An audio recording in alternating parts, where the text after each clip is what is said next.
Chapter 1, Reality Show. Cut. Meng Qingmu glanced at what he had just captured in the camera lens. This take is good. Let's set up for the next one. The person standing behind the camera was tall with long legs, even dressed in an ordinary hoodie and casual pants. His striking presence was undeniable. When he lowered his gaze, his jet-black hair fell loosely around his neck, exuding an ethereal Eastern beauty. When he wasn't smiling, he was unequivocally a cold and handsome beauty. This was the filming site of Fleeting Clouds and Clever Weaving, a television adaptation of a hugely popular novel IP. The shoot had entered its final few days, with only 2 days left until wrapping. As soon as Meng Qingmu sat down, the assistant director leaned over. "Hey Xiao Meng, want to grab dinner together later?" Meng Qingmu instinctively moved back a little. "No thanks, Uncle Li. You guys go ahead. I'll join after we wrap." The man called Uncle Li, whose full name was Li Heng, held considerable status in the directing world. He was also famously easygoing and well-liked. He and Meng Qingmu went way back, so he naturally understood Meng Qingmu's situation. Seeing Meng Qingmu's reaction, he didn't take offense at all. Instead, he chuckled and joked, "Xiao Meng, if you weren't so averse to self-promotion, even if you had no actual works to your name, your face alone would attract so many fans." And that wasn't even mentioning that Meng Qingmu was the youngest recipient of the Jade Sand Award for directing in the country, with a slew of other major and minor awards under his belt. Add the effect of his face to the mix, and the combination of career-oriented fans and looks-oriented fans would absolutely crush any young heartthrob actor. But unfortunately, despite having such exceptional qualifications, Meng Qingmu had one problem. He had social anxiety. Yes, that's right, social anxiety.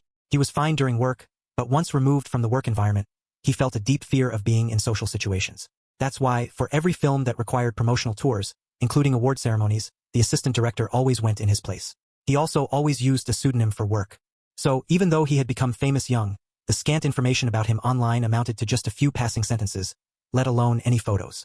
There were even rumors saying he wasn't a real person at all, but rather a team of people. Meng Qingmu packed up his things, and was just about to head back to the hotel to grab something simple to eat when his phone rang. Seeing the name displayed on the screen, he furrowed his brow slightly but still answered, "Hello." Before he could even finish saying hello, the person on the other end started firing off words like a machine gun. "Meng, have you thought any more about what I told you? You want to give it a try? Come on, come on. Does it have to be me?" Meng Qingmu unconsciously picked at the corner of the table with his finger. Meng, you're the only one with an open schedule. Everyone else is already on set with other projects." The voice on the other end was a lingering, pleading drawl. "I absolutely won't force you to do anything," the person declared with conviction. "And trust me, I've got your back, bro. I'll help you out all the way. There will be absolutely no deceptive editing in post-production. What you see is what you get." Then she felt the heavy, low-pressure aura around Meng Qingmu vanish in an instant. In that moment, she actually found something strangely adorable in his expressionless face. It was as if he had suddenly struck a chord in her heart. After everything was tidied up, the guests began making their way to the show's location. Meanwhile, Lulu pulled out his phone and started texting. "Lulu. Okay. Step 1 successfully completed. Gu Ling. I saw it. Lulu. Hey, show some excitement. I had to beg him for ages to get him to agree. This is good exposure therapy for Lao Meng too." On the other end, Gu Ling sat in front of his computer with a serious expression. Anyone watching might have thought he was in some high-stakes business meeting, making millions by the minute. But in reality, the live stream was playing clearly on his screen. "Gu Ling, don't deliberately bring it up. That's secondary. His feelings and thoughts are what matter most." "Lulu, you think I don't know that? Besides, you're here. I know exactly how protective you are." After the 5 guests arrived at the mission location, the audience was confused. They asked, "Wasn't it supposed to be 6 people? Why were there only 5? All right, welcome everyone to our first episode's location, Yunnan Ancient Town. I'm sure you've noticed. Why are we missing one guest? Due to work reasons, that guest arrived here directly yesterday. Now, let's welcome him." The camera shifted, and a male guest walked slowly into view. He wore a simple shirt and black pants, his steps calm and steady. His muscles were faintly visible beneath the fabric. A faint smile played on his lips as he looked toward the camera. Once the guests recognized who it was, shock was written all over their faces, except for one person. The newcomer greeted them. "Hello, I'm Gu Ling." Sang Zhang was a long-time devoted fan of Gu Ling, normally a total chatterbox. He was now so nervous he didn't know what to do with his hands and feet. He turned to Meng Qingmu next to him. "Dude, aren't you excited? This is Gu Ling, the idol and actor that everyone in the industry aspires to be." "Excited?" Meng Qingmu replied, clapping with a completely blank expression. Just a couple of days ago, this man had said he had work commitments. Meng Qingmu thought they'd be apart for a while, but now Gu Ling had suddenly appeared right in front of him. He really was a bit excited. Everyone naturally gave Gu Ling the center spot. Gu Ling had debuted as a boy band member at 16, with skills that were in a league of their own. Even now, whenever a cringy idol performance appears, Gu Ling's old clips get pulled out as the gold standard. Later, he left the group to become an actor. Everyone predicted his career would tank. But he relied on his talent alone, won countless awards, and built such a strong national reputation that even his haters fell silent. No one knew what kind of leverage the show's producers had used to land such a big name. As expected, the barrage of comments had completely exploded. Hubby, hubby, I never thought I'd see my hubby on a variety show in my lifetime. Why's my screen a little dirty? Let me lick it clean. Boo-hoo. To all the gossip accounts out there, this is walking, talking KPI, and not one of you got this scoop? What good are you? To be fair, nobody believes Gu Ling variety show rumors anymore. Gossip accounts have been using him to bait fans for the last couple of years. They've completely stopped including him. Now that all the guests had arrived, it was time for the usual introductions. First up were the two women. Zhou Weiwei was polished and confident, while Song Aiyue was charming and playful. The atmosphere was gradually warming up. After introducing herself, Song Aiyue looked straight at Gu Ling and smiled. Teacher Gu, you're even more handsome in person than on TV. No wonder so many people on my team are your devoted fangirls. Her blatant attempt to grab attention made Zhou Weiwei and Yong Yi shoot her a glance. Gu Ling didn't give her much room to work with.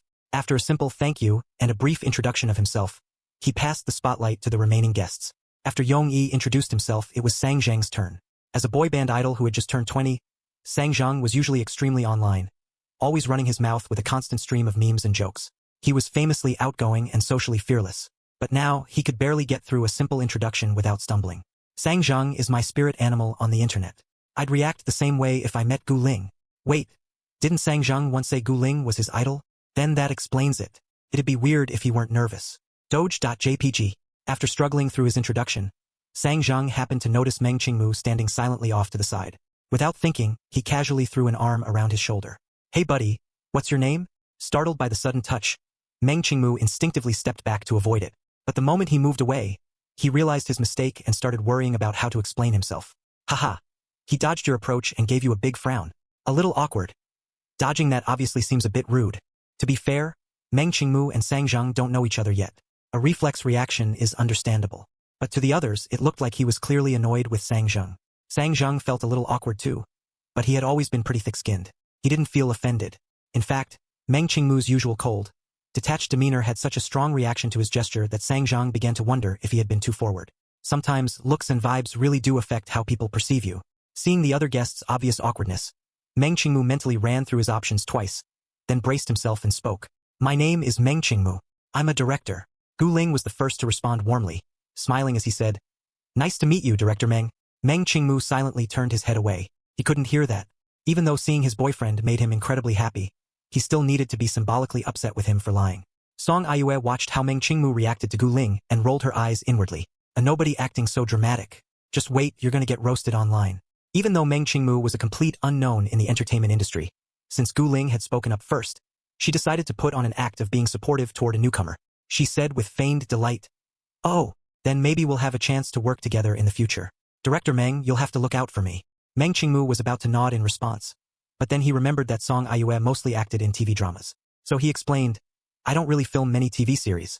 I do more movies. Plus, he had just finished filming a TV drama, so he probably wouldn't be doing another one anytime soon. Song Aiyue's smile froze. What does Meng Qingmu mean by that? Is he mocking Aiyue for not being good enough to act in movies? As much as it hurts, it's kind of true. Has any major director ever approached Song Aiyue? Song Aiyue is a top star, no matter how you look at it. If anything, Meng Qingmu would be the one benefiting from a collaboration. Zhou Weiwei had been an agent for many years and had long since developed excellent social skills. Sensing the awkward atmosphere, she quickly tried to smooth things over. Director, what's our next task? Although she managed several popular stars, collaborating with Meng Qingmu was still a bit out of their league. Moreover, everyone in the industry who had worked with Meng Qingmu had been told not to reveal too much about him to outsiders. No one wanted to be blacklisted just for bragging. So, in the eyes of those who had never actually met him, Meng Qingmu was more of an abstract concept than a real person. When it was finally his turn, Lulu, who had just been watching the couple's silent quarrel, picked up the megaphone he had bought at a flea market and started shouting. For this episode, we've come to Yunnan Ancient Town. This place has a series of well-preserved historical buildings and is also a famous internet-famous spot and film location. To make sure everyone gets the most out of this trip, today's mission is landmark check-ins. Our production team has prepared maps for everyone, with certain check-in locations marked. Within the time limit, whichever team checks into the most locations gets first pick of tonight's dinner. But be careful, you cannot split up. All 3 members must appear on camera together. As soon as she heard about the teams, Song Aiyue immediately started scheming. Director, Do we get to choose our own teammates?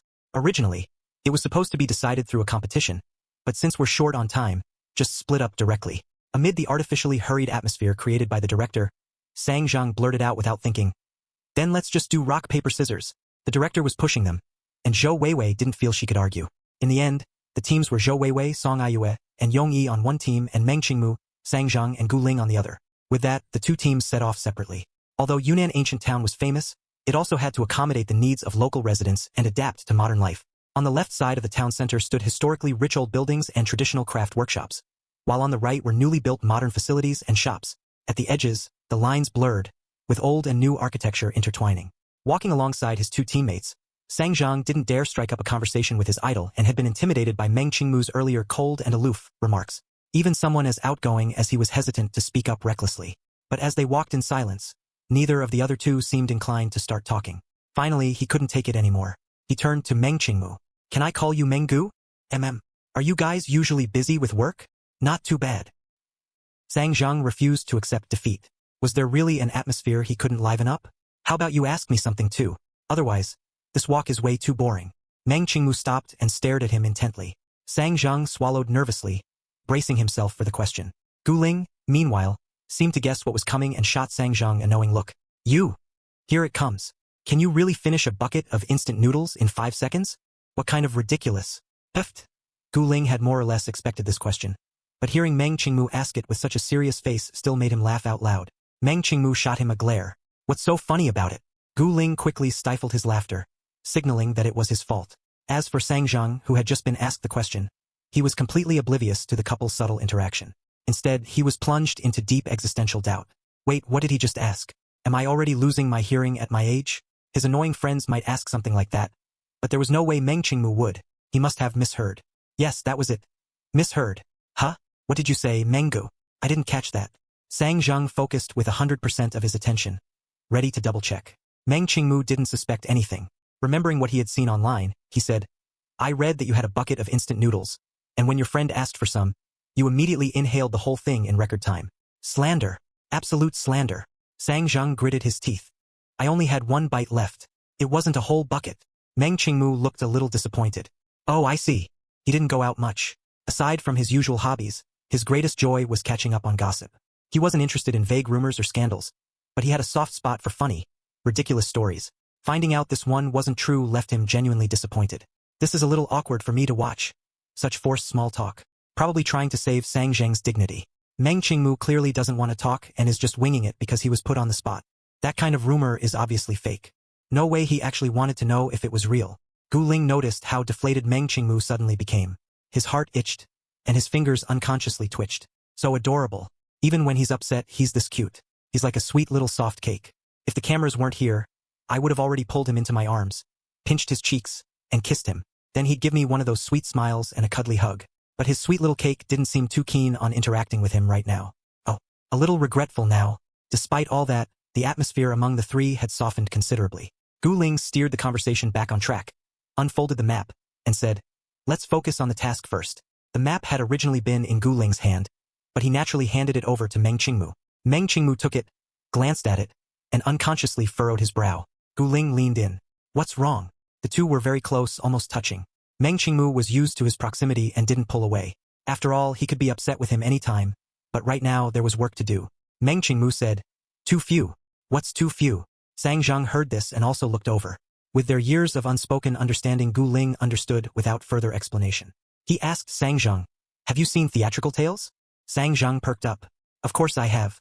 It's on the list of 100 must-watch classic films." Gu Ling. "That movie was filmed right here at the Shishua Pavilion, but this map doesn't mark it." Sang Zhang didn't overthink it and simply speculated. Maybe the director thought marking every single spot would be too much? Gu Ling shook his head. "No, look, although these points are scattered all over, they're all very conspicuous. Even if we hit all of them, we'd still have plenty of time left. If both teams find all the marked spots and end up with the same number, there's no way to determine a winner. What would be the point of that?" Meng Qingmu offered an analogy. "Think of it like blind boxes. There might be hidden items beyond the map." Hearing this, Sang Zhang, an avid blind box collector with terrible luck, got excited.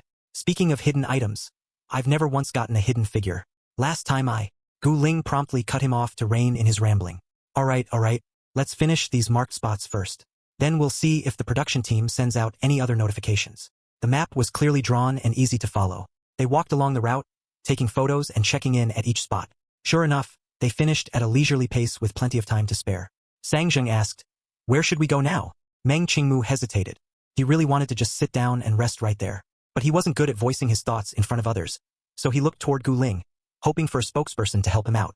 Gu Ling knew exactly what he wanted but pretended to be confused. "What's wrong, Director Meng?" Sang Zheng also turned to him. "Do you have an idea, Menggu?" Meng Qingmu fell silent. "Can we find a place to rest for a bit?" Sang Zheng was thinking the same thing. "Then let's go to that coffee shop. It looks like it has a nice vibe." The three entered the cafe. Once they settled down, Sang Zheng suddenly became acutely aware that his idol was sitting right in front of him. He immediately started stumbling over his words again. "Idol? Can I get your autograph?" Gu Ling smiled helplessly. "I don't bite. Why are you so nervous? I'd be happy to give you one, but I don't have any paper or a pen right now." Sang Zheng snapped back to reality. "My bad. I'm just really excited. Help. He looks like a total idiot right now." Gu Ling is really easygoing. No airs of superiority at all. "Wait. What's Meng Qingmu doing? Looks like he's searching his pockets." Hearing that the chatter had stopped, Meng Qingmu looked up coolly. "All done." "Yeah." Sang Zheng scratched the back of his head sheepishly. A sticky notepad and a pen were shoved into Sang Zheng's hands. And not just any sticky notepad. It was decorated with delicate patterns, looking completely at odds with Meng Qingmu's usual vibe. "Sang Zheng? ? Meng Qingmu, didn't you want an autograph? If you don't want to sign on paper, there's also this." With that, he pulled a paint marker out of his pocket. "Why are you carrying these things with you on a variety show? How much stuff does he have in there? It's like Doraemon's four-dimensional pocket." I'm currently making the same shocked face as Sang Zheng. "Ah, thanks." Sang Zheng took the paint marker and had Gu Ling sign it directly onto his phone case. Just as Sang Zheng was admiring his phone, a notification chimed. Sang Zheng unlocked his phone and saw the message. It was from the production team. "Notice. The marked locations on the map are only part of the challenge. Any locations can be counted toward the final result. Guests may use any means necessary to obtain information about other filming locations. However, for any additional check-in spots, you must specify which film crew used the location." Ah, the production team really had a backup plan. How twisted can they be? Why are they only telling us now? Sang Zheng jumped up as soon as he saw the message, ready to bolt out the door. Gu Ling stopped him. "Hold on. What are you planning to do?" Sang Zheng could only think, ask the locals? After all, the phone in his hand was provided by the production team. It could only be used for internal communication and had no internet access. He had no way of knowing which other spots were filming locations. Gu Ling smiled. "That'd be too slow. Maybe there's a better way." Sang Zheng, "What way? Did you forget what Qingmu does?" Gu Ling leaned in and casually placed a hand on his shoulder. "Am I right, Director Meng?" "Hey, Gu." Sang Zheng saw his movement and, remembering his own experience, instinctively tried to stop him. But unexpectedly, Meng Qingmu didn't shake him off. He simply gave Gu Ling a faint glance. "Let's go." By the way, what were you going to say?" Gu Ling turned to ask him. Sang Zheng's emotions were a jumbled mix of confusion and complexity. "Nothing, never mind. Your treatment and my treatment don't seem the same." Who said Meng Qingmu has low emotional intelligence? He sure knows how to use selective treatment to get attention. Maybe he's going for the so bad it's good approach. Perhaps because they had entered his area of expertise. Meng Qingmu's expression grew serious and he began talking more. "The road we came in on, that's the closest route back from here. But on our way here earlier, I took a look. There aren't many unmarked spots left. If we want to win, we should take this other route on the way back." Meng Qingmu's expression remained calm as he pointed to a neglected corner of the map. Sang Zheng raised a doubt. "Can we make it back within the time limit?" Meng Qingmu replied, "Yes." His voice was soft, but it carried a strangely reassuring quality. Gu Ling clearly trusted Meng Qingmu completely, his tone light and easy. "Just follow him. You're guaranteed an effortless win." Sang Zheng initially thought Gu Ling was just trying to comfort him. But once they set off, he completely changed his mind.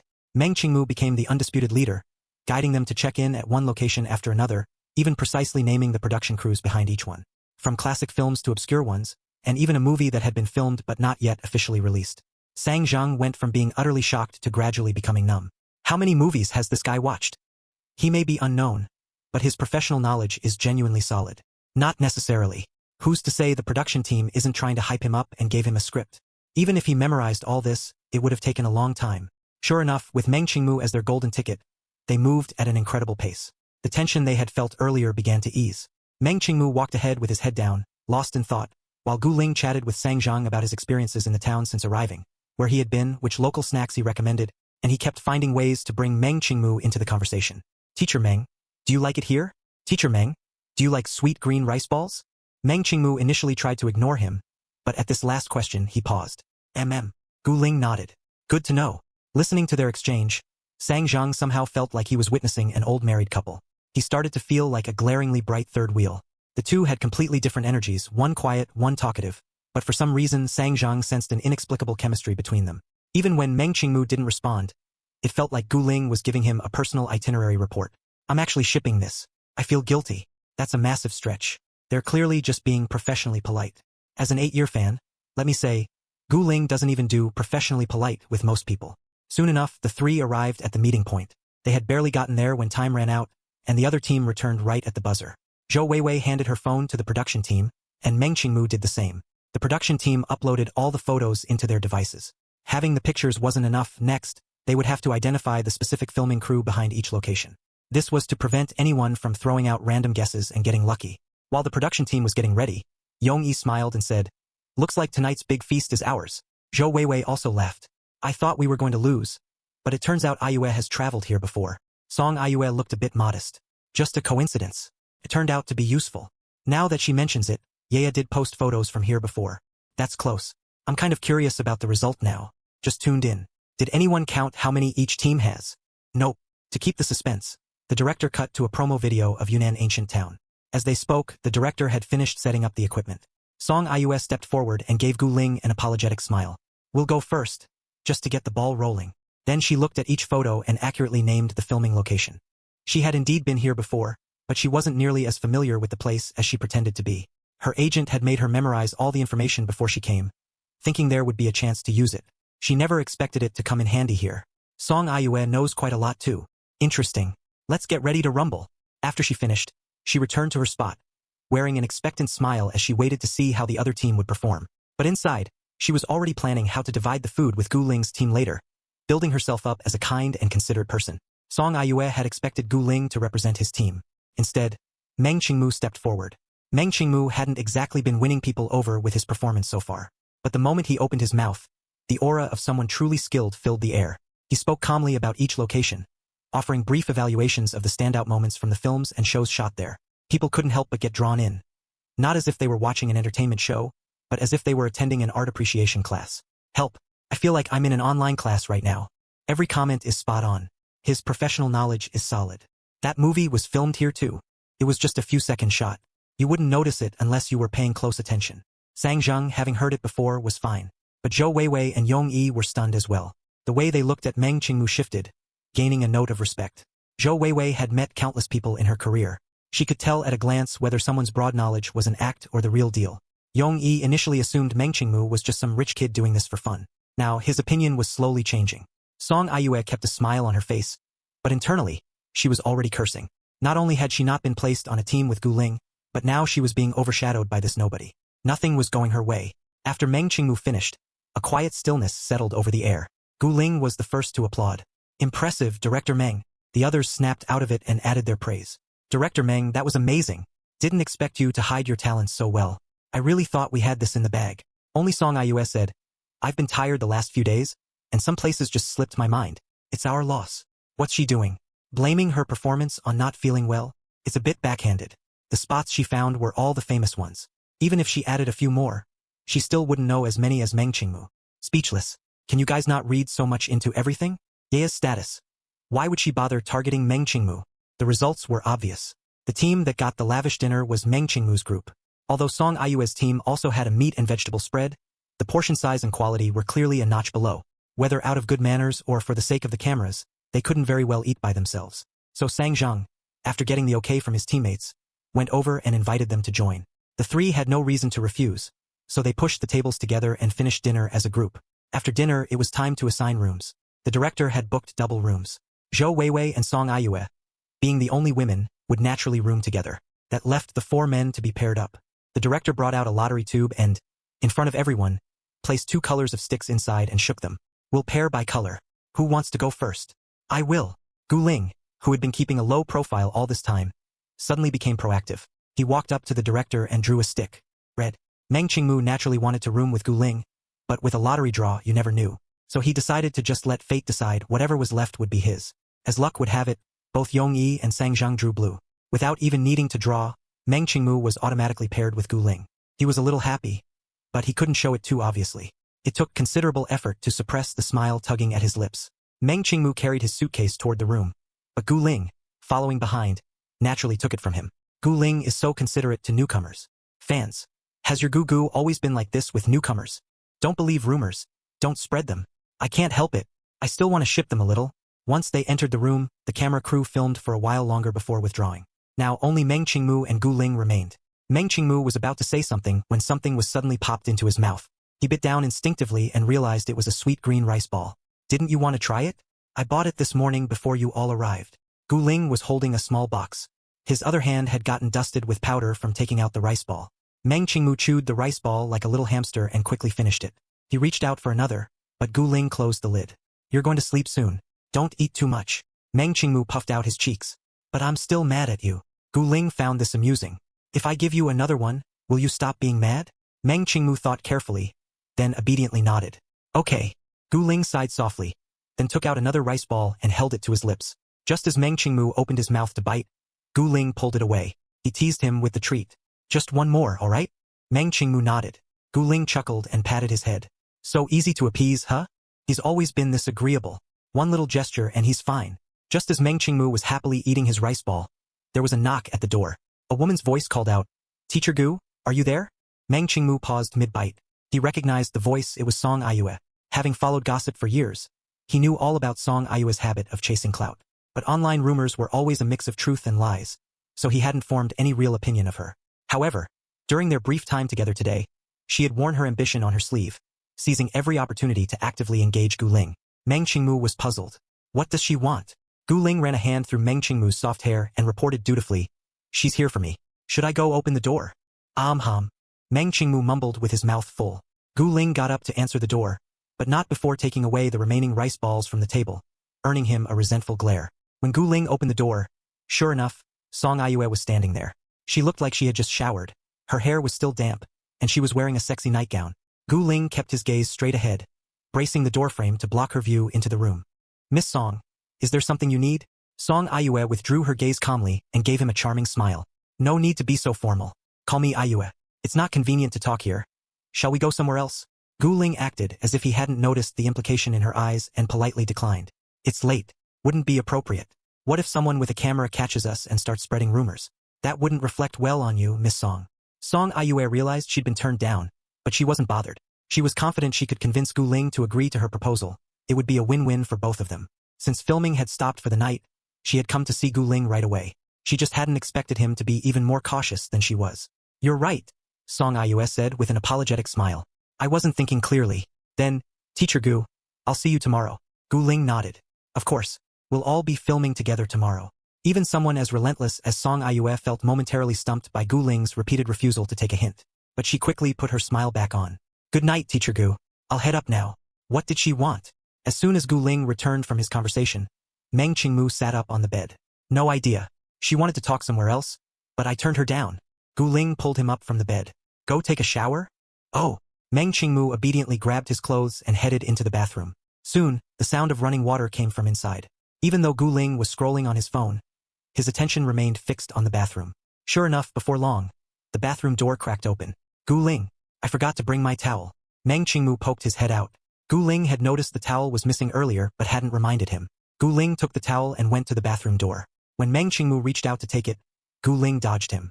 Call me Gidge first, Gu Ling teased, his eyes filled with amusement. Meng Qingmu's face was expressionless. Gidge, Gu Ling nodded in satisfaction. The two had been neighbors since childhood. Because their families were close, they often went to school and played together. Strictly speaking, Meng Qingmu was actually 2 months older than Gu Ling. But due to some typical boyish competitiveness, Gu Ling had always enjoyed coaxing Meng Qingmu into calling him Gu since their school days. At first, it was just a playful nickname between male friends. But later, when their relationship changed, the term became a form of couples flirtation. Meng Qingmu took the towel and closed the door again. Gu Ling didn't leave. He leaned lazily against the wall, waiting for him to come out. The moment Meng Qingmu finished his shower, Gu Ling sat him down and started blow-drying his hair. Meng Qingmu reached out. Let me do it. You go take your shower. Gu Ling paid him no mind, continuing his movements. Just sit still. Meng Qingmu had never liked blow-drying his hair. If left to his own devices, his hair would have air-dried long before he ever got around to using the dryer. The warm air made him drowsy, and Meng Qingmu's eyes unconsciously began to close. Such good luck, getting paired with you. And those two ended up together too. Wait a minute, because Yongyi and Sang Zhang had been assigned to the same room, Meng Qingmu had automatically been paired with Gu Ling without having to draw. But truthfully, who knew if the lottery tube even contained any red sticks? Suddenly realizing something, Meng Qingmu looked up.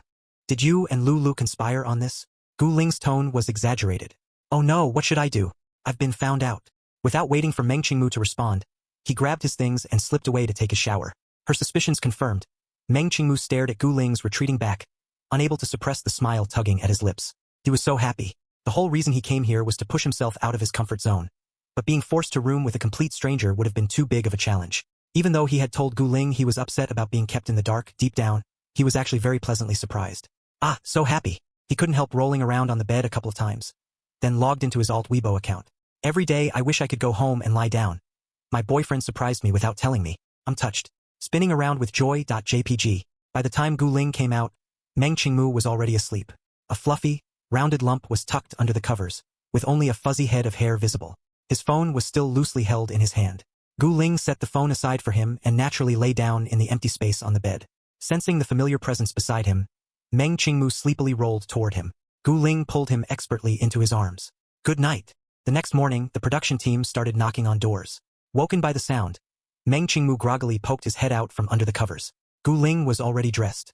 Before opening the door, he walked over to his own bed and messed up the neatly made sheets and comforter. The cameraman greeted Gu Ling coming in. It's just woke up Gu Gu. He looks so handsome even without makeup. An alarm clock can't get me out of bed, but a live stream can. I'm so tired of looking at this face. I see it every morning when I wake up. Doge.jpg. Doesn't anyone think Meng Qingmu looks good too?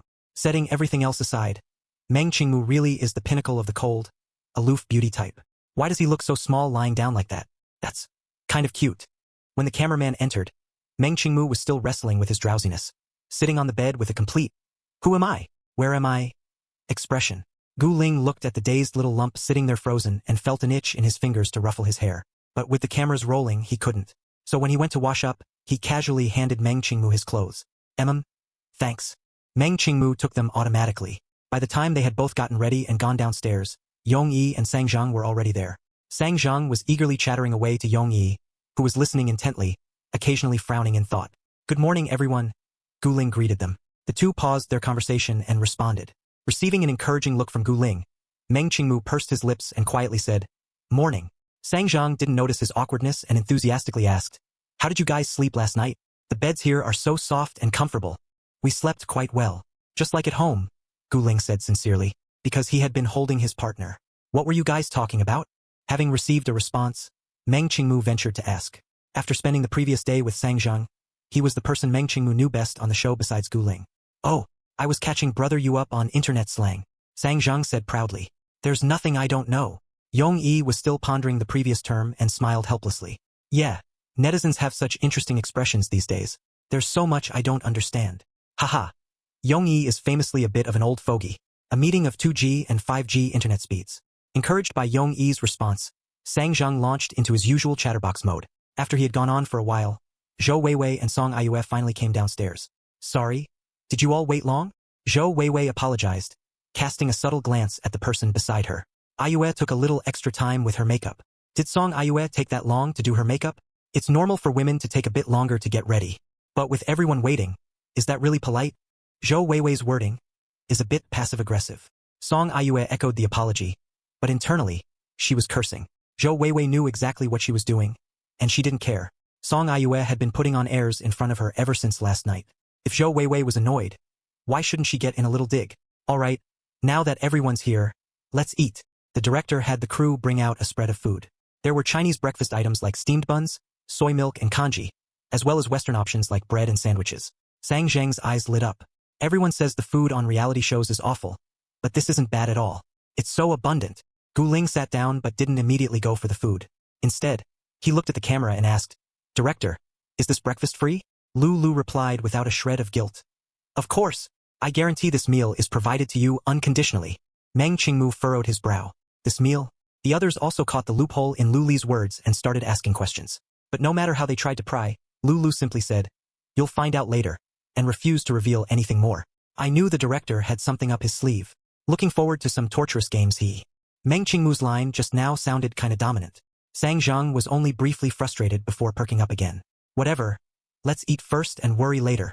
Eat up, everyone agreed. After breakfast, it was time to start the day's filming. Today, we'll be working in the rooming groups from last night. Your task is to learn a different local dish from a master chef. We'll start counting points today, and scores will be ranked based on how well you replicate the dish. Learning to cook? Does anyone here actually know how to cook? Well, Song Ayue and Sang Zhang don't. Not sure about the others. Oh, I love watching them flail around in the kitchen. It'd be boring if they already knew how. Come draw from me. Whatever dish you draw is the one you'll learn. Go ahead. Gu Ling mouthed to Meng Qingmu. Meng Qingmu gave a slight nod and casually took a picture. When he flipped it over and saw the image, he froze for a moment. What's wrong? Gu Ling noticed his expression and looked curiously at the picture in his hand. Well, when Gu Ling saw the picture, his face also stiffened. Now, go find the shops indicated on your pictures, and learn your assigned dishes from the chefs. Sang Zhang was swinging his paper around. Hey, what did you guys get? Teams cannot reveal information to each other. Lulu called out to him. Whatever you draw is what you get. Don't influence the other teams. That's an interesting rule. I bet the difficulty levels are different. They're afraid someone will see another team got something easier and lose their mind, ha ha ha. But then the degree of difficulty in replicating the dishes would vary too. Isn't that unfair? The production team is mainly here to promote the ancient town. They couldn't very well have everyone make the same dish. We'll see how they judge in the end. Gu Ling waved to Meng Qingmu. Let's go. Meng Qingmu obediently followed. The ancient town in the early morning still carried the scent of dew. A thin, hazy mist shrouded everything, giving it an ethereal quality that made one feel as though they were wandering through a painting.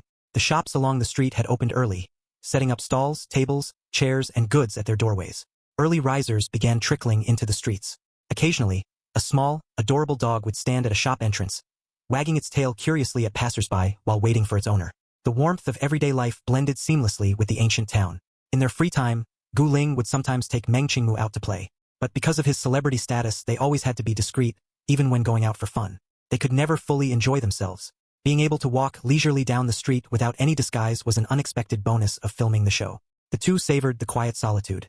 Neither spoke along the way, but their steps fell into an unintentional harmony. One behind the other, yet strangely synchronized.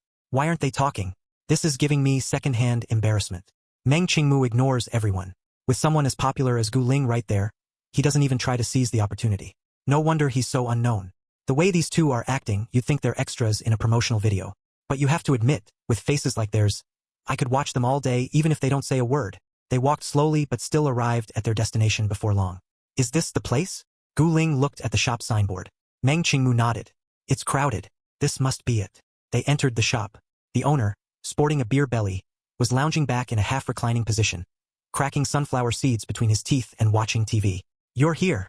When he saw the camera crew following behind, the owner put down his seeds and clapped his hands. Oh, Gu Ling. A couple of days ago, they asked if they could film in my shop.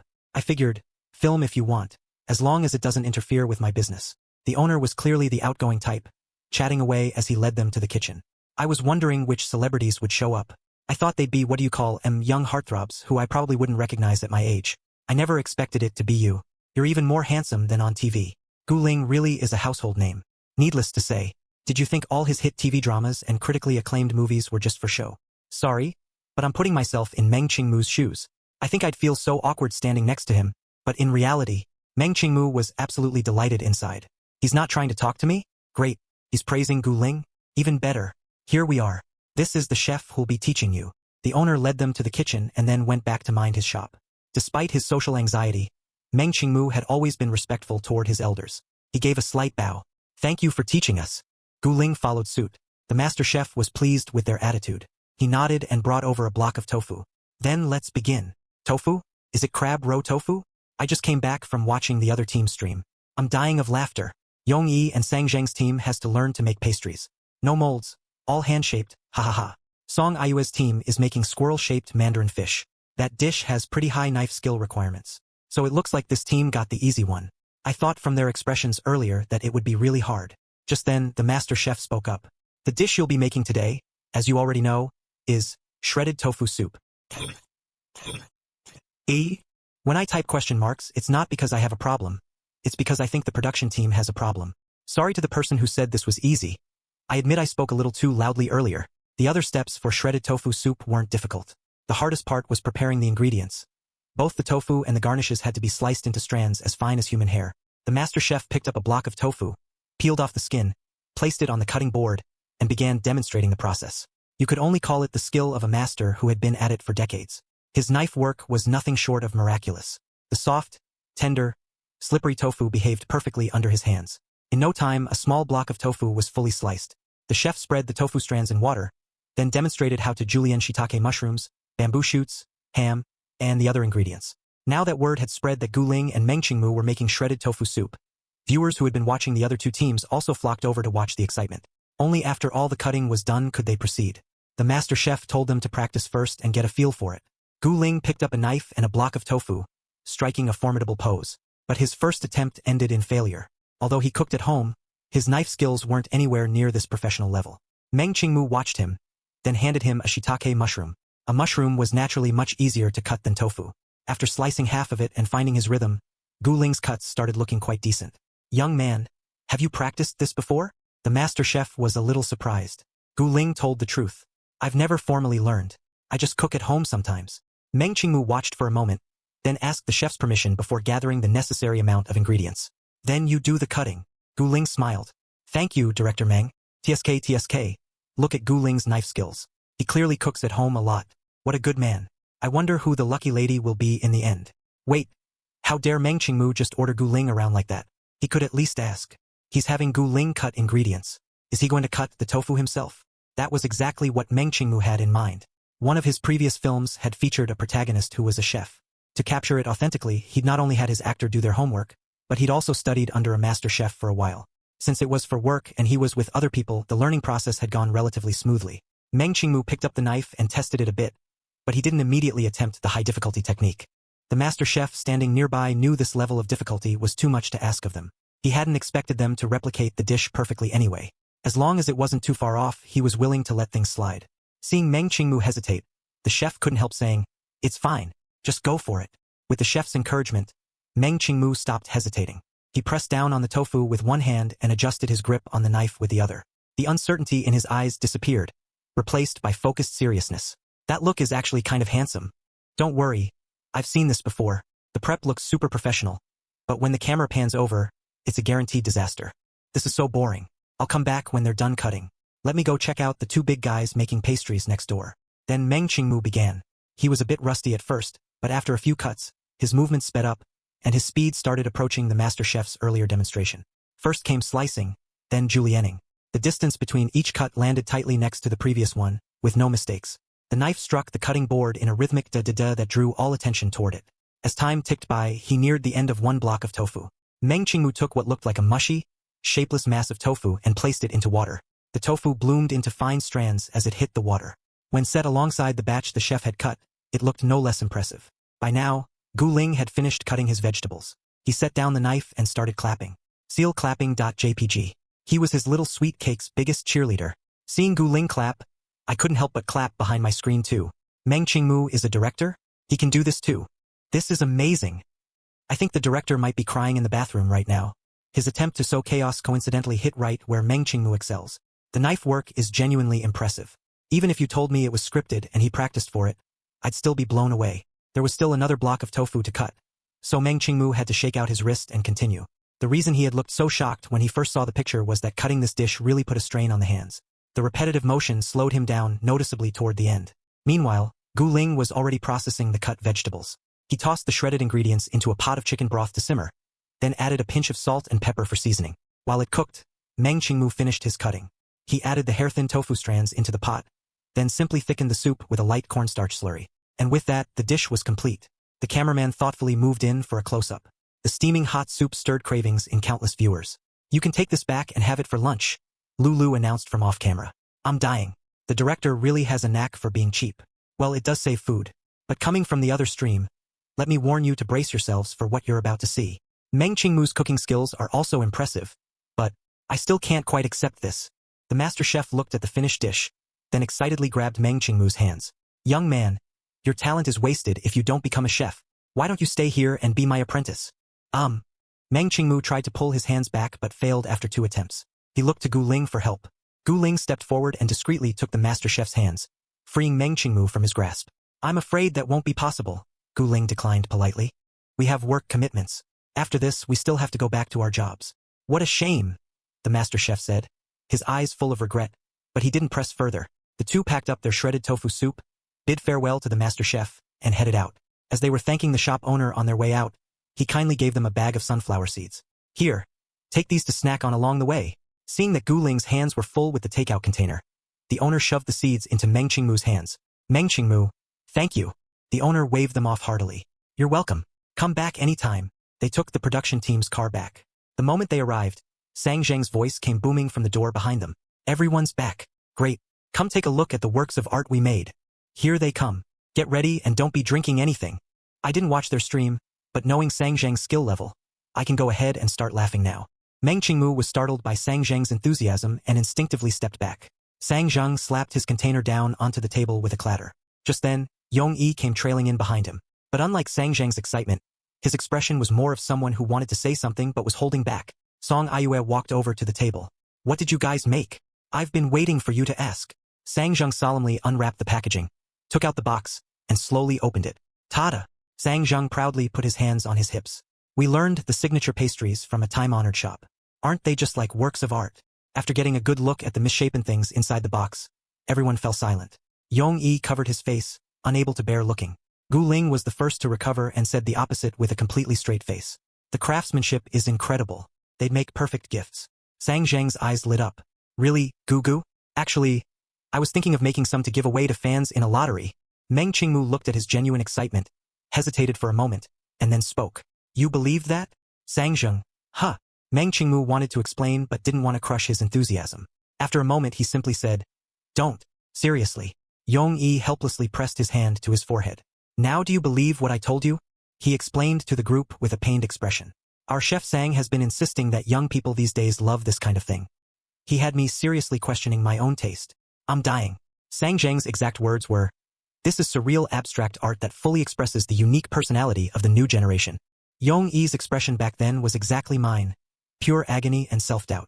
Both Yonggu and Sang Zheng are terrible at crafts, but at least Yonggu knows it. Sang Zheng is just bad and confident. Sang Zheng looked around at everyone's expressions and began to waver. He took all the pastries out of the box and arranged them on a plate in what he thought was an elegant display. Maybe my technique isn't perfect yet, but they're really tasty. He held the plate out to Meng Qingmu, who was closest. Here, try one, Menggu. Meng Qingmu picked up a red and green blob. He stared at it for a long time but couldn't tell what shape it was supposed to be. He looked up at Sang Zheng. Sang Zheng explained, It's a lotus flower. Whatever you say. Sang Zheng went around offering his plate of abstract art pastries to everyone. They all kindly took one. When he got to Song Ayue, she glanced at it but didn't accept it. She gave an apologetic smile. I have a drama shooting next month, so I have to lose some weight recently. She's already so thin and still wants to lose more? Any thinner and it'll be unhealthy. Yaya is just dedicated. Didn't you hear it's the production's requirement? This is how a female celebrity should be. Those who rely on Photoshop instead of keeping in shape should take notes. Oh please. I remember the original novel description for Song Ayue's next role. The character is supposed to be a bit chubby. Instead of gaining weight, she's losing it. Zhou Weiwei heard this and sneered internally. Weren't you the one sneaking snacks in the middle of the night? I could give you some of mine to taste? Zhou Weiwei's expression betrayed nothing. Song Ayue smiled sweetly. No need, thank you, Weiwei Jie. Meng Qingmu hadn't had high expectations for the taste, but Sang Zheng wasn't wrong. Although the pastries were unsightly, they tasted pretty good. He ate his piece and even wanted more. Seeing him enjoying it, Gu Ling casually asked, These taste great. Which shop are they from? Sang Zheng couldn't remember the name, so Yong Yi told him. Although the director had said they could eat what they cooked for lunch with 6 people and only 3 dishes, one of which was pastries, it clearly wasn't enough. So Lulu generously ordered a few more local signature dishes to round out the meal. Then the other 2 teams brought out their creations. When the women's team presented their squirrel-shaped mandarin fish, Yong Yi marveled.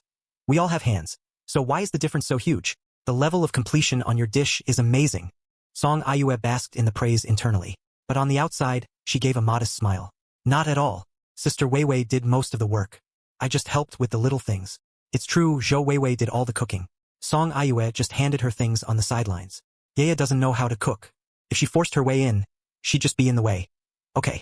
If that's how you see it, I can't change your mind. And when Gu Ling and Meng Qingmu's dish was brought to the table, No one even thought to associate it with them. Sang Zhang let out a wow and said, "How come you got to go out and buy other things? I would have brought something back too if I'd known." Meng Qingmu shook his head. "We made it ourselves." "Made it yourselves?" Everyone's eyes were filled with undisguised shock. Gu Ling walked over to Meng Qingmu's side and naturally leaned in. "That's right. This tofu was all sliced by our director Meng, one cut at a time. Impressive, right? Super impressive. Mengo, how many more surprises do you have up your sleeve that I don't know about?" Sang Zhang howled. Meng Qingmu didn't know how to answer. After thinking for a moment, he said, "I don't know either." Zhou Weiwei laughed too. "Qingmu, you're really something else." Once all the dishes were on the table, everyone sat down to eat. Gu Ling covered his microphone, leaned in close, and whispered to Meng Qingmu, "Are your hands still sore?" Meng Qingmu assessed the feeling. "A little. I'll massage them for you during the break." Gu Ling sat back after saying this, but Song Aiyue caught the brief exchange clearly. After the meal, Gu Ling was about to take Meng Qingmu back to their room when he was stopped again. "Teacher Gu, are you free now?" Unsurprisingly, it was Song Aiyue again. Gu Ling said quietly to Meng Qingmu, "Go on up."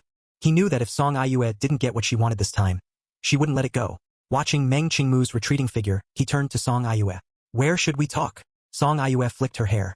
"There's some lounge furniture set up on the lawn outside. Let's go there." Outside on the lawn, there was a swing set up next to a small table.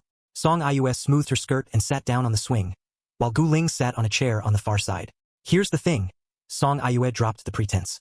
"The drama I filmed a while ago is airing this summer, but the promotion hasn't been rolling out, which is why I came on this show, to bring some traffic to it." Gu Ling's mind was still on going back to massage his boyfriend's hands. He tuned her out and said half-heartedly, Good plan." Song Aiyue's smile froze. She took a breath and continued, "Teacher Gu, you must know what draws fans the most in the industry right now." "What?" Gu Ling was still distracted. Song Aiyue thought he was playing dumb, trying to force her to spell it out. But since she was the one asking for a favor, she had to show weakness first. She clenched her jaw and made her request sound as ordinary as possible. "Well, Teacher Gu, we could work together. If we get a little closer on the show, the audience would love it." Gu Ling was fixated on getting back to that hand massage. "You mean a showman's?"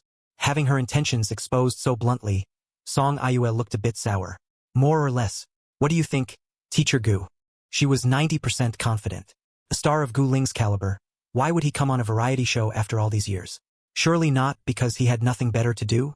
The only explanation was that, for some reason, he needed exposure beyond his acting work. And on this show, she had the biggest fan base among the remaining cast. A showman's with her would be a win-win. They'd both get what they wanted. As long as Gu Ling needed traffic and exposure, he had no reason to refuse. Maybe it was because she had been steeped in her own circle for too long, but she took it as a given. She forgot that even in an industry driven by clicks, there were still people who focused on their craft and looked down on such underhanded tactics. Let alone someone like Gu Ling who had only come here for his boyfriend. "Then I'm probably not a good fit. You should find someone else." Gu Ling had heard the gist of it. He stood up, turned down the offer and started to leave. Song Aiyue was thrown by his response. Still, she optimistically believed he would come around. She advised him with full confidence. "Teacher Gu, if you change your mind, you can come to me anytime." "I won't. I don't do showmances." With those words, Gu Ling walked straight off. He had a boyfriend's hands to go massage. Meng Qingmu had lost count of how many times he had looked toward the door when Gu Ling finally returned. First she had come late last night to talk. Now she was calling him out again.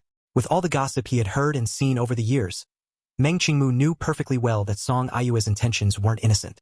So the moment Gu Ling stepped inside, he asked directly, "What did she say?" Gu Ling didn't answer right away. Instead, he took Meng Qingmu's hands and began massaging them. "Is the pressure okay?" Meng Qingmu nodded. Gu Ling said it as if he were talking about someone else. "She wanted to start a showman's with me." Meng Qingmu already knew the answer, but he still wanted to hear it. "Did you agree?" Gu Ling was amused. "How could I? I told her I don't do showmances." Meng Qingmu blinked. "Then am I your showman's?" "Don't be silly." Gu Ling freed one hand and lightly tapped his forehead.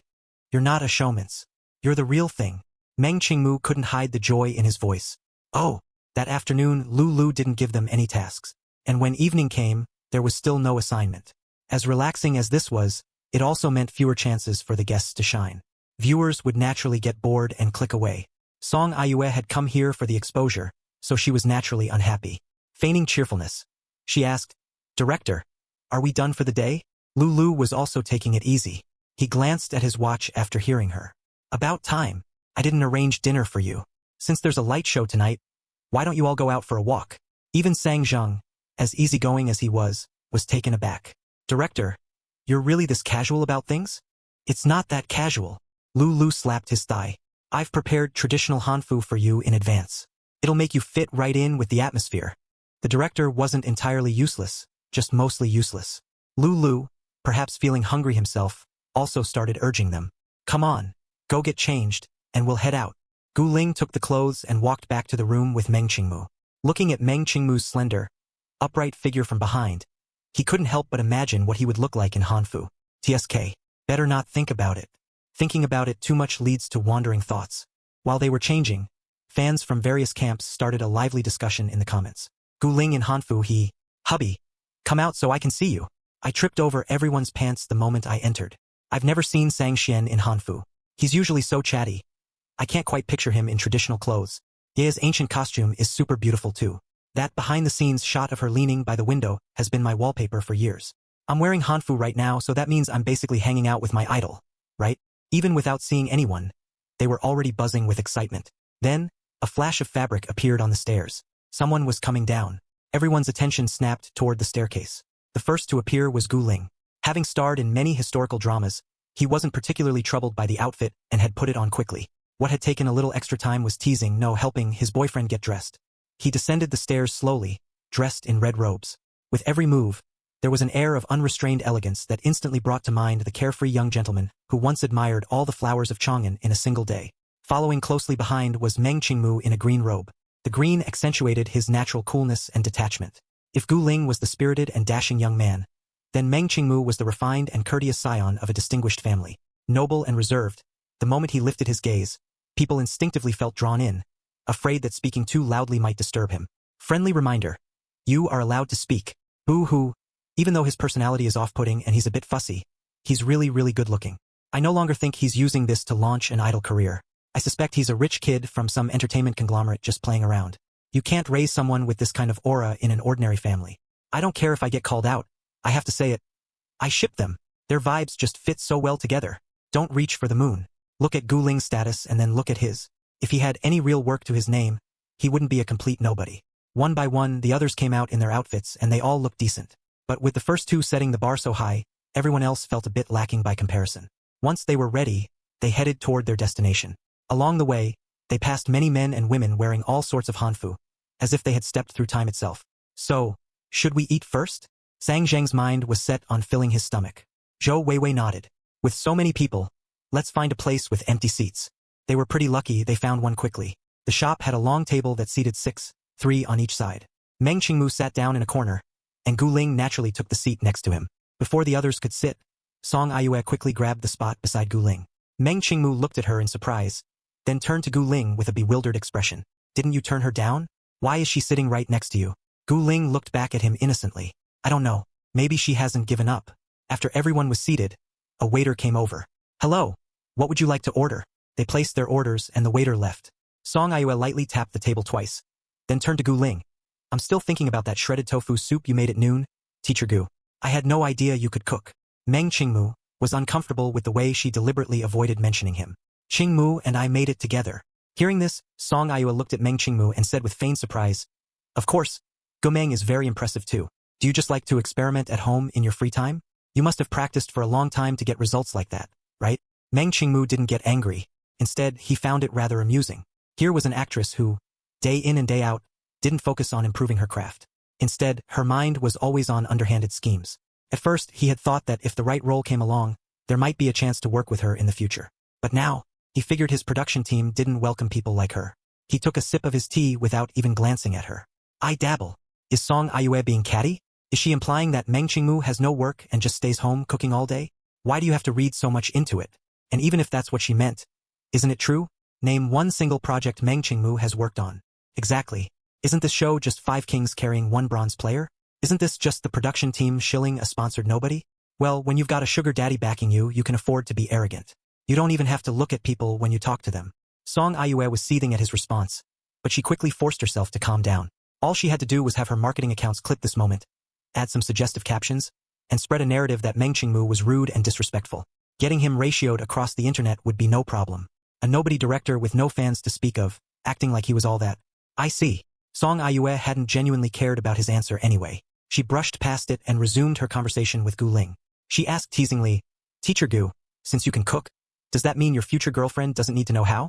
Gu Ling could hear the implication in her words.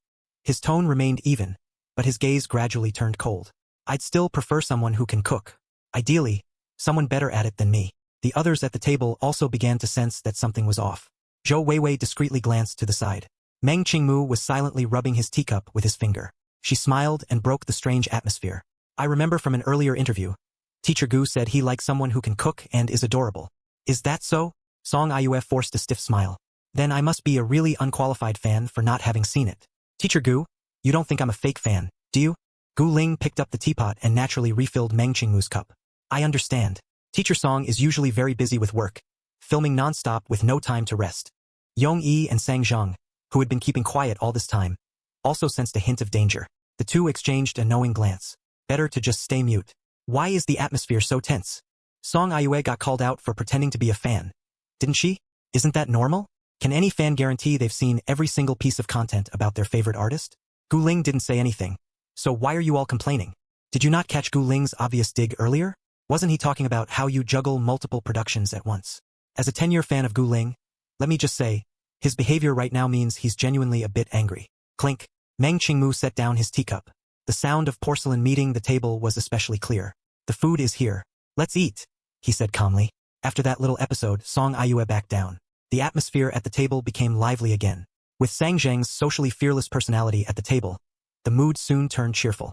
There were no more tasks for the day, and outside, the ancient town was decked out in its nighttime splendor. The light show wasn't far from where they were, so everyone decided to go watch it. Meng Qingmu had no interest in crowded places. In fact, he rather disliked them. But since everyone wanted to go, he didn't want to spoil their fun. He steeled himself and went along. When they arrived, sure enough, there were already many tourists there. People had traveled from far and wide specifically for this show, and all of them were brimming with excitement. Many were holding various professional cameras, some for hobby, others for actual work. With so many people around, the group and their camera crew quickly got separated. Fortunately, Gu Ling had instinctively been shielding Meng Qingmu the whole time, so the two of them weren't jostled apart in the crowd. They didn't stop until they had walked out of the central area. Although there were still plenty of people coming and going, it was much better than before. After walking through the packed crowd, Gu Ling had worked up a light sweat. He asked Meng Qingmu, "Want something to drink?" Meng Qingmu nodded. "Sure." Gu Ling thought for a moment. "I saw someone selling shaved ice on the way here. I'll go get some." "Okay," Meng Qingmu said obediently. "I'll wait here for you." Gu Ling squeezed his hand. "I'll be right back. Don't wander off." Meng Qingmu protested. "I know. I'm not a child." After Gu Ling left, Meng Qingmu stood around, looking at everything and nothing in particular. Not far away, a few people were filming a short video. He had to admit, watching others film was way more interesting than filming himself. As he was watching, a few girls approached him. The one in front mustered up her courage and asked, "Hi there.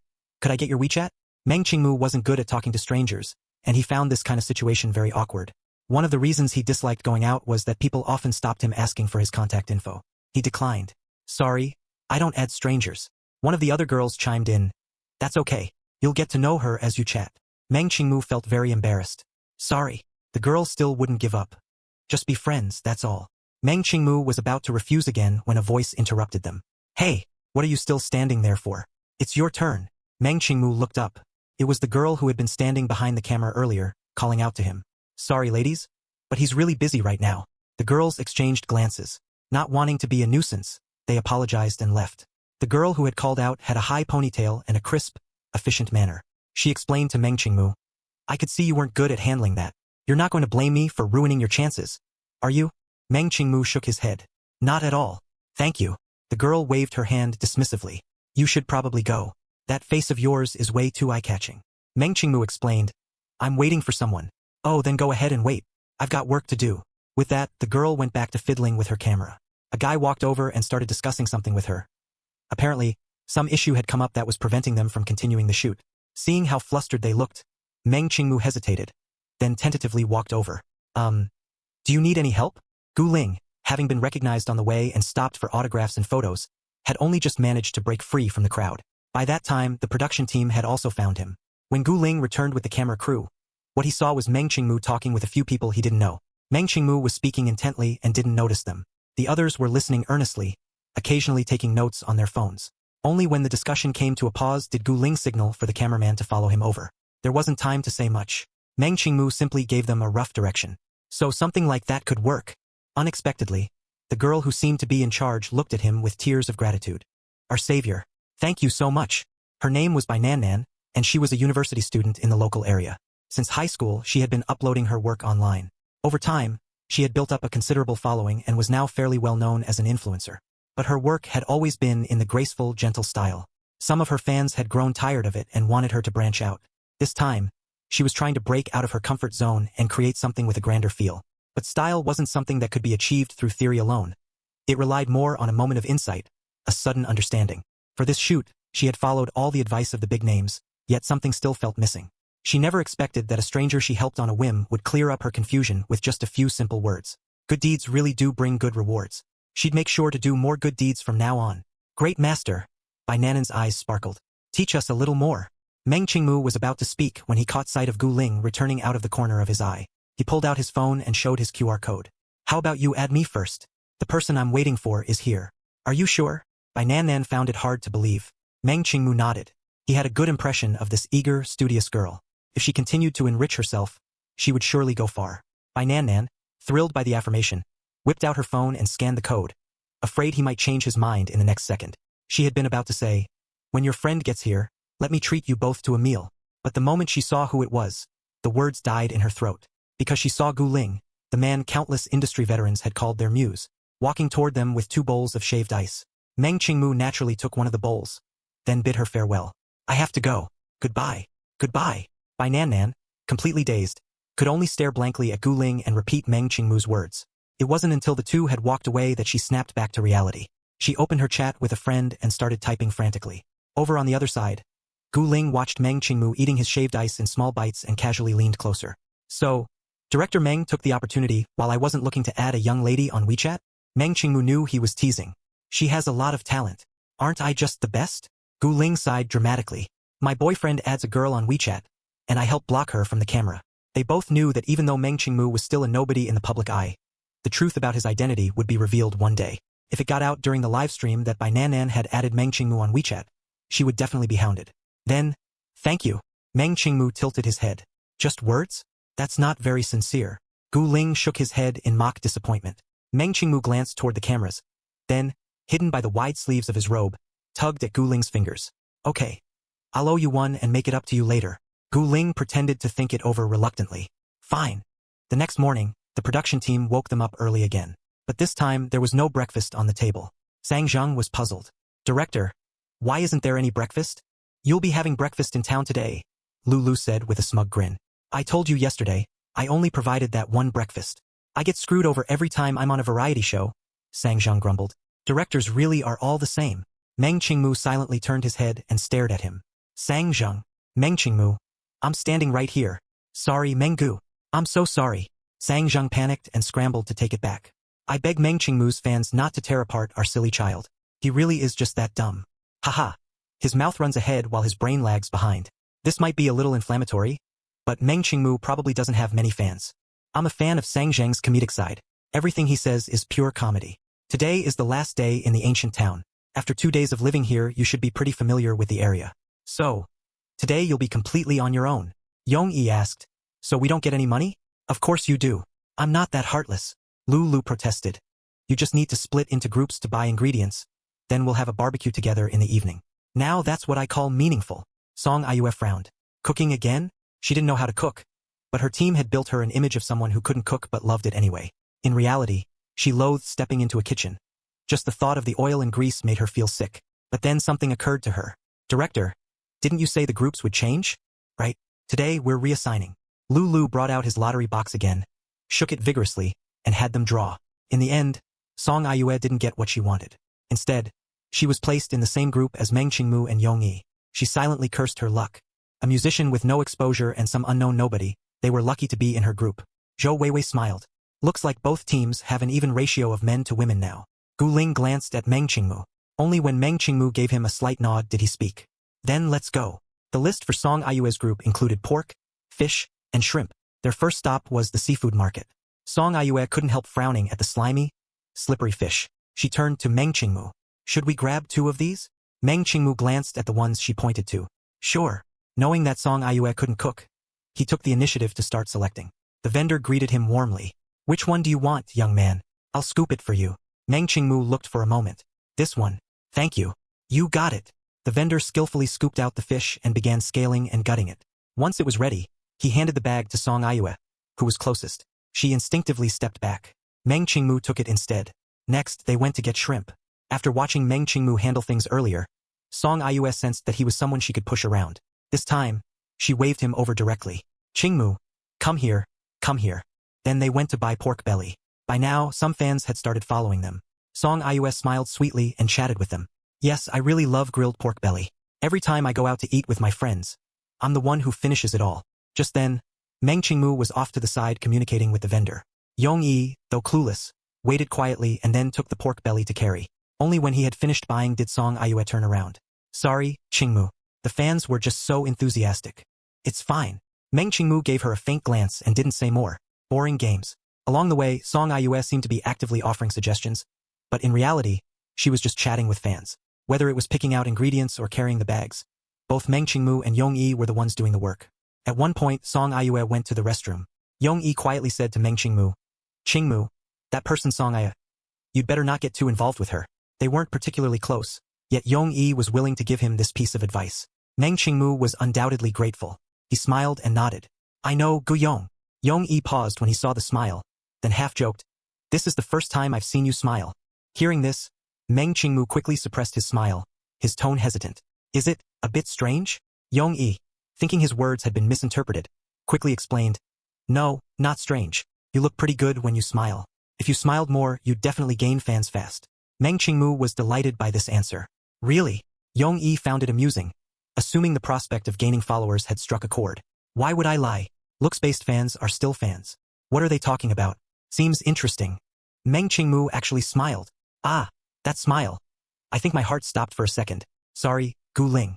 I'm cheating on you for just 1 minute. Boo-hoo. How is this man a little bit sweet when he smiles? Song Ayue returned shortly, and they had just about finished shopping. After handling the ingredients, they still needed to bring out the tables and chairs. Gu Ling sensed Meng Qingmu's good mood. Did something nice happen today? Meng Qingmu nodded. Yeah, today. Gu Yong said I look good when I smile. Gu Ling found this amusing. You ungrateful little thing. Haven't I said that before? Why does it make you so happy when he says it? Meng Qingmu puffed out his cheeks. You're biased when you look at me. That doesn't represent the general public. The few times I couldn't help smiling on set, people gave me weird looks. It's better to stay serious. Gu Ling sighed. Couldn't it be that they also thought you look good when you smile? Meng Qingmu thought seriously for a moment. Probably not. No one ever told me. You've always been so aloof that no one dared to mention it. Gu Ling offered a compromise. Then how about you let loose a bit on the show? Smile more, and see how the audience reacts? The audience didn't know him, so they could indeed give the most honest response. Meng Qingmu hesitated. I'll give it a try. Took ages to get everything ready. By the time they were all set, dusk had begun to settle in. The three who knew how to cook handled the grilling, while the ones who didn't helped out as assistants. Seeing Zhou Weiwei uncomfortable from the smoke and grease, Meng Qingmu said quietly, Weiwei Jie, why don't you go rest for a bit? Zhou Weiwei didn't decline. Then I'll leave it to you two. When Zhou Weiwei stepped aside, Song Ayue moved in. Qingmu, Song Ayue asked with a smile, could you grill a skewer of mushrooms for me? Meng Qingmu flipped the skewers. I'll grill the seafood first, then the vegetables. You'll have to wait a bit. Song Ayue didn't give up. I'm a little hungry. Could you do one skewer first? Song Ayue didn't actually want to eat. She just wanted to put Meng Qingmu in his place. Don't think just because you've lucked into the spotlight a couple of times that you're someone important. You still have to treat me, your senior, with due respect. Meng Qingmu thought for a moment. There are some sponsor-provided crackers over there. You can have some if you're hungry. Is Song Ayue targeting Meng Qingmu? Ever since they started shopping, she's been making him do everything. Yaya hasn't done anything wrong. Do you have persecution delusions? If anything, Meng Qingmu is the one disrespecting his senior. Maybe so, but that's just how it is. In the entertainment industry, being unknown is the original sin. Anyone can step on you. Meng Qingmu's emotional intelligence is really low. I just can't like him. Song Ayue hadn't expected to be publicly humiliated like that. With no other choice, she awkwardly forced a laugh. It's fine, I'll wait. The last day in the ancient town came to an end. They would leave early the next morning and film the second episode somewhere else next week. As the night deepened, the live stream was turned off. The next day, the production team worked overtime on editing. In just one day, they managed to cut together the 3 days' worth of live footage. The live stream had been pay-per-view, but the edited version was released for free. So on that day, a crowd of people had been waiting early under the show's Weibo account, begging for updates. Even though they hadn't watched the live stream, countless marketing accounts and fans had already posted exciting clips with all kinds of effects, sparking widespread interest. After much anticipation, the first episode was finally released. Fans flocked to the video website, nearly crashing it in the process. When her agent called, Song Aiyue had been leisurely doing her skincare routine. Song Aiyue pressed a sheet mask to her face. Jie Wang, what's up? What exactly did you do during those 2 days of filming? I've been busy and didn't know yet. Do you not want your kind and gentle image anymore? Song Aiyue was unfazed. What did I do? You targeted that Meng Qingmu on the show. Why? Don't you know the saying, less trouble is better? Song Aiyue rolled her eyes. Him? He's just a nobody without any fans. What's the big deal? I don't even know how he got on the show. And he kept stealing my spotlight. Her agent let out a long sigh. Song Aiyue, have you lost your mind? He might be unknown now, but with a face like that, even if he's just a pretty vase, there's no way he'll stay unknown forever. Go check the trending searches. Puzzled by the sudden scolding, Song Aiyue opened Weibo. The show Lie Down Together had already made it to the trending list. Then there were various tags related to Gu Ling. Clicking on them led to fans rejoicing that Gu Ling was doing a variety show again. Our youth is back. Then came all sorts of clips of his performances and movie roles, with fans screaming hubby, left and right. Given Gu Ling's status, it wasn't surprising that he'd trend. What was truly unbelievable was that Meng Qingmu's name was also on the trending list, and it was climbing, even threatening to surpass Gu Ling's popularity. What was going on? This shouldn't be happening. Song Aiyue's first thought was that some powerful backer was behind it. But after clicking in, she understood why. She hadn't been in the same group as Meng Qingmu, so she hadn't seen much of what he did. But in the final edited episode, Meng Qingmu led his teammates down an unmarked route, and his jaw-dropping knife skills while learning to cook. Every bit of it made viewers exclaim, "That's insane!" Scrolling further, she even found fan-edited CP videos of Meng Qingmu and Gu Ling. One video set up a past life, present life narrative. The first half showed clips of them in Hanfu, then the scene cut to Gu Ling's entrance on the show. Meng Qingmu staring blankly at him, with images of their past and present lives overlapping. Paired with a hauntingly romantic ancient-style song, the first wave of CP fans fell hard. I know the gap between them is huge and it's impossible, but they're really enjoyable to ship. It's mainly because they're both so good-looking, and Meng Qingmu's presence doesn't pale at all next to Gu Ling's. There's a sense of being evenly matched. Too bad Meng Qingmu isn't Gu Ling's type. Gu Ling has said he likes someone cute and affectionate. As Meng Qingmu's popularity continued to rise, Song Aiyue couldn't control her jealousy. After thinking for a moment, she opened a chat window with a default profile picture. Lao Meng, don't you hate going out? Why did you go on a variety show this time? A loud, boisterous voice came through the phone. Was it that guy Gu Ling dragging you along? Gu Ling, who had his arm around someone, protested. Hey, why are you slandering me out of nowhere? Li Yaran let out a surprised sound. Oh, you're there? Lao Meng, if he's threatening you, blink. Meng Qingmu defended his boyfriend. No, it was my own idea. Gu Ling came along to keep me company. As if understanding something, Li Yaran paused, then laughed. Have fun. Come hang out with us sometime in the future. Meng Qingmu caught his enthusiasm and replied, Whoa. Lao Meng, you're about to get famous again. The gossip accounts are starting to trash you. I'll send you a link. Haha, this is hilarious. Meng Qingmu opened the message he sent. Entertainment Big Scoop. That recently trending variety show is clearly just a platform for a backer to promote someone. Otherwise, given how unknown that little director is, without some hidden money, how could he be on the same show as everyone else? Reliable sources say the top star only agreed to do this lowbrow variety show because he has some dirt that's being held over him. Meng Qingmu turned to Gu Ling. What dirt do you have? Gu Ling looked innocent. Maybe that I'm in a relationship and haven't gone public? Meng Qingmu snuggled closer into his arms. Once the show ends, let's go public. Gu Ling buried his face in Meng Qingmu's neck. Whenever my boyfriend wants. They weren't afraid of losing fans. The only reason Gu Ling had kept the relationship private was to protect Meng Qingmu from being bothered. But now that he had decided to step into the public eye, the timing no longer mattered. On the home front, everything was sweet and cozy. But online, another wave of battle had begun. The gossip account Entertainment Big Scoop claimed that Meng Qingmu's scene in the show, the one where he wowed everyone by finding filming locations, had all been scripted and memorized in advance. In reality, the account argued, Meng Qingmu had no real professional ability at all, and had only joined the show to transition into a celebrity. Those who knew Meng Qingmu's true identity all started messaging him. Some sent nothing but laughing emojis and jokes. Others asked with concern whether he wanted them to help set the record straight. Meng Qingmu told them not to worry. The truth would speak for itself. But over on the other side, Bai Nan, who had finally finished her busy schedule and returned home, watched the show for the first time. Ever since Meng Qingmu had given her a few pointers that day, she had looked up to him as her idol. Seeing him slandered like this made her furious. So she immediately wrote a lengthy post, describing in detail what had happened that day and even including a clip of her own work. She emphasized at the end that Meng Qingmu's professional ability was absolutely top tier. He would definitely become famous one day. With millions of her own fans and some influence in her circle, coupled with Meng Qingmu's current buzz, her post quickly made it to the tail end of the trending list. The previous night, Meng Qingmu had gone to bed early. When he woke up the next day, he found he had a flood of new messages, all from the same person. Staring at the unfamiliar profile picture, Meng Qingmu took a moment to remember who it was, by Nan Nan. Her earlier messages were full of righteous anger, cursing the gossip accounts that spread lies. By Nan Nan, great master, do you not have any connections to get work? By Nan Nan, no one approaching you just means they have no taste. By Nan Nan, if you need, I can make introductions. Seriously, even though I'm still a student, my family has some connections in the industry. We have a bit of pull. Reading her messages, Meng Qingmu could almost hear her tone of voice. He'd be lying if he said he wasn't touched. They had met only once, yet By Nan Nan was already speaking up for him like this. Let me stay in. I do have work. Thank you for your kindness. By Nan Nan looked at the message Meng Qingmu had sent. She felt a pang in her heart. She had thoroughly searched for Meng Qingmu online. All she could find was information about his appearance on this variety show. Nothing else. Thinking that Meng Qingmu might not trust her, she pondered for a moment and then sent another message. By Nan Nan, great master, my connections are pretty decent. I have a distant uncle who's even worked with director Mai. With a ding, Meng Qingmu was about to read it. Moo, get up, wash up, and come eat. Gu Ling had already made breakfast. Meng Qingmu put down his phone and obediently went to brush his teeth. After getting ready, he sat at the table and looked at Gu Ling expectantly. What are we eating today? Gu Ling brought out the bowls and chopsticks. I made pan-fried buns and egg-filled pancakes, plus a little millet porridge. Meng Qingmu took a big bite of the pancake and praised Gu Ling's cooking skills. Meng Qingmu was actually a better cook than Gu Ling.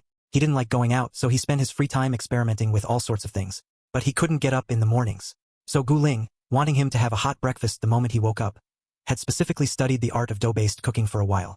As he ate, Meng Qingmu told Gu Ling about By Nan Nan. Gu Ling wiped the corner of Meng Qingmu's mouth with his fingertip, removing a crumb. That young lady is quite nice. Meng Qingmu nodded, pulled out his phone, and handed it to Gu Ling. She said a whole bunch of things. Gu Ling took it. Seeing a red notification, he tapped in and saw the message By Nan Nan had just sent. After reading it, Gu Ling couldn't help but laugh. What's so funny? Meng Qingmu looked confused. Gu Ling didn't answer. Instead, he turned the screen toward Meng Qingmu with a knowing look. Our director Meng really is a living, breathing brand name. That's right. The Mai By Nan Nan had mentioned was actually Meng Qingmu's professional name when directing.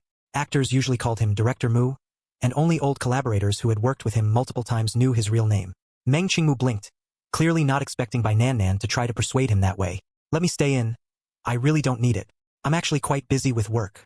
By Nan Nan assumed he was just too proud to accept her help, so she reluctantly gave up on the idea of offering resources. She sighed, thinking to herself that if she ever ran into any big shots, she would ask them to look out for him. Online, although Meng Qingmu had gained a wave of fans, no one had been able to find his Weibo account, so they flocked to the show's official account, asking them to tag Meng Qingmu. The production team saw the messages. Not revealing Meng Qingmu's identity during the show had been done with his consent. Their reasoning was that if everyone knew who he was from the start, they would act stiff and restrained around him, defeating the original purpose of Meng Qingmu joining the show. Before long, netizens saw the latest post from the official account.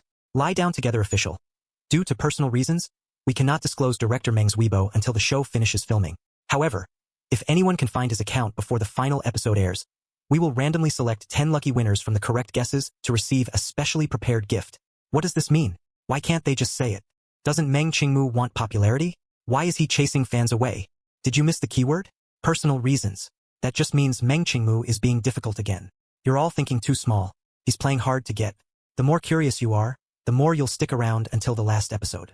The more unknown someone is, the more troublesome they are. Haven't you forgotten? Given Lu Li's family background, he's practically a rich kid. Getting Meng Qingmu on this show is probably just rich second-generation networking. The online discussions were heated, but none of it affected the couple. Gu Ling hadn't taken on any new work recently, so during the reality show's filming breaks, he could stick to Meng Qingmu as much as he wanted. Soon enough, it was time for the second episode. This time, the location wasn't a tourist attraction at all. It was actually the city center of a major metropolis. Lulu looked mysterious. For this episode, we only have one task, but it's a secret mission related to a client's lifelong affair. He's busy right now, but he'll come in person this afternoon to discuss it with you. Sang Zhang was quick to pick up on the keywords. Lifelong affair. Is the theme of this episode Operation Proposal? Song Ayue clasped her hands over her heart. A proposal? That's so romantic. Gu Ling looked like he was enjoying the show. Director, we've all guessed it. Just tell us if it's true or not. Lu sighed helplessly. Don't you understand the concept of suspense? Everyone knew they were right. Oh. In the meantime, let's assign rooms. Still doubles. There aren't many of us. To save time, if no one objects, we'll just keep the same pairs as last time. If there are objections, we'll draw lots. Any of the male guests want to change? Sang Zhang and Yong Yi exchanged a glance. No objections, they said together. Yong Yi smiled. Our daily schedules are pretty similar. Sang Zhang puffed out his chest. With Gu Yong around, I've finally found my purpose in life. By purpose in life, do you mean someone finally listens to all the internet memes in your head? Sisters, are you not shipping this? Doge.jpg. Editing as we speak. Gu Ling might not be willing to stick with this. Meng Qingmu already fed off his popularity for an entire episode. If they're tied together again, who knows what'll happen. Gu Ling hates it when people use him for clout. I think he'll want to change too. Gu Ling also smiled. I'm fine with not changing. Then all eyes turned to Meng Qingmu. Being stared at by so many people at once made him very uncomfortable. He quickly shook his head to indicate he was fine with it. Song Ayue's expression was subtle. She glanced at them strangely, then lowered her eyes, lost in thought. After settling in, they waited for the client.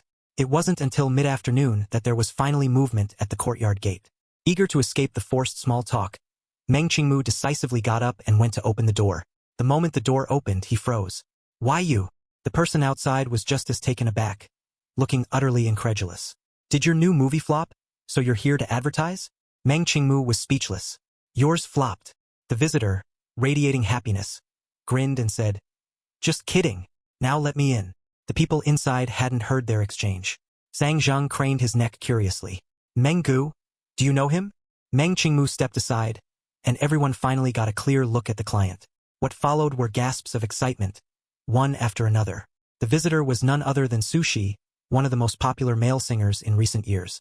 He was not only a powerful vocalist, having consistently ranked among the year's top 3 male vocalists, but also a formidable songwriter, earning the nickname Genius Composer.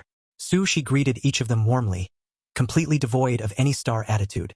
Song Ayue smiled. Hello, Teacher Su. We've worked together before. Do you remember? Su Shi thought for a moment, then snapped his fingers. Oh, right. I recorded a theme song for a TV drama, and you were in that cast. Song Ayue was about to say more, but Su Shi's attention had already drifted elsewhere. He enthusiastically greeted Yong Yi. It's been a while since we last saw each other. I hope we get another chance to collaborate. Ah, it's actually Su Shi. Is he going to propose? I'm shook. It feels like his relationship just went public yesterday. Boo-hoo. I'm going straight to his fan page to spread the word. Everyone needs to see this. Regarding the collaboration song Ayue mentioned, I think she played some minor supporting role. Su Shi and Yong Yi are friends. One's a singer, the other's a music producer, of course they'd overlap. Su Shi has collaborated with Yong Yi on several songs. They're both really talented. Wait, what are those two in the corner doing? In the corner of the screen, Gu Ling was edging closer to Meng Qingmu. Mumu, when do we get to the proposal stage? Meng Qingmu glanced at the camera and whispered a reminder. We're being filmed. Watch yourself. Gu Ling persisted, pressing even closer. I really want to propose. Meng Qingmu slowly shuffled a step away from him. We'd have to go public first. Satisfied with the response, Gu Ling beamed. Great. Hearing the drawn-out great, Meng Qingmu couldn't help but smile as well. You too. Quit your cuddling and come over here to look at my plan. From the very beginning, Su Shi had been watching their little interactions from the corner of his eye. Finally, he couldn't help but interrupt them. Huh?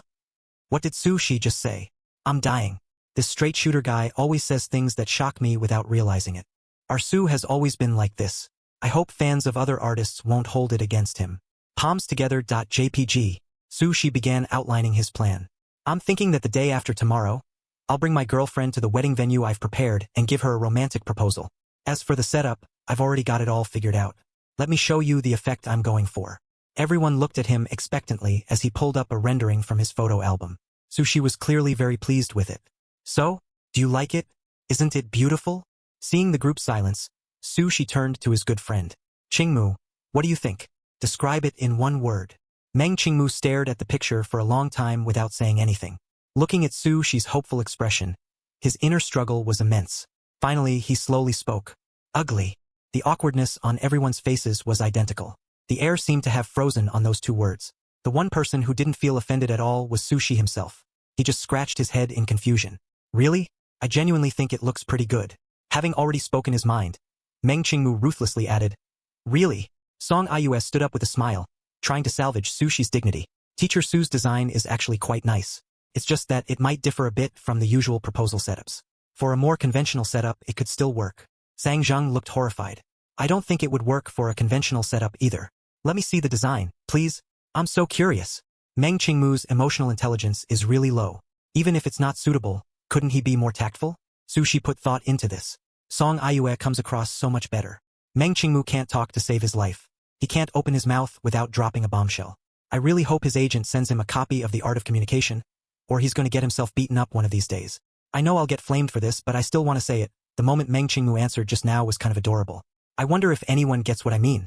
Guling took a look at the picture, paused for a second, and thought to himself, well, that figures. Then he promptly changed the subject. Let's first talk through your ideas. All right? Sushi relented. My idea is simple. Just go as romantic as possible. I want to give my girlfriend a proposal she'll never forget. Guling raised an eyebrow. So you're going for the effect of moving her to tears, right? Sushi slapped his thigh. Yes, exactly that feeling. Everyone else.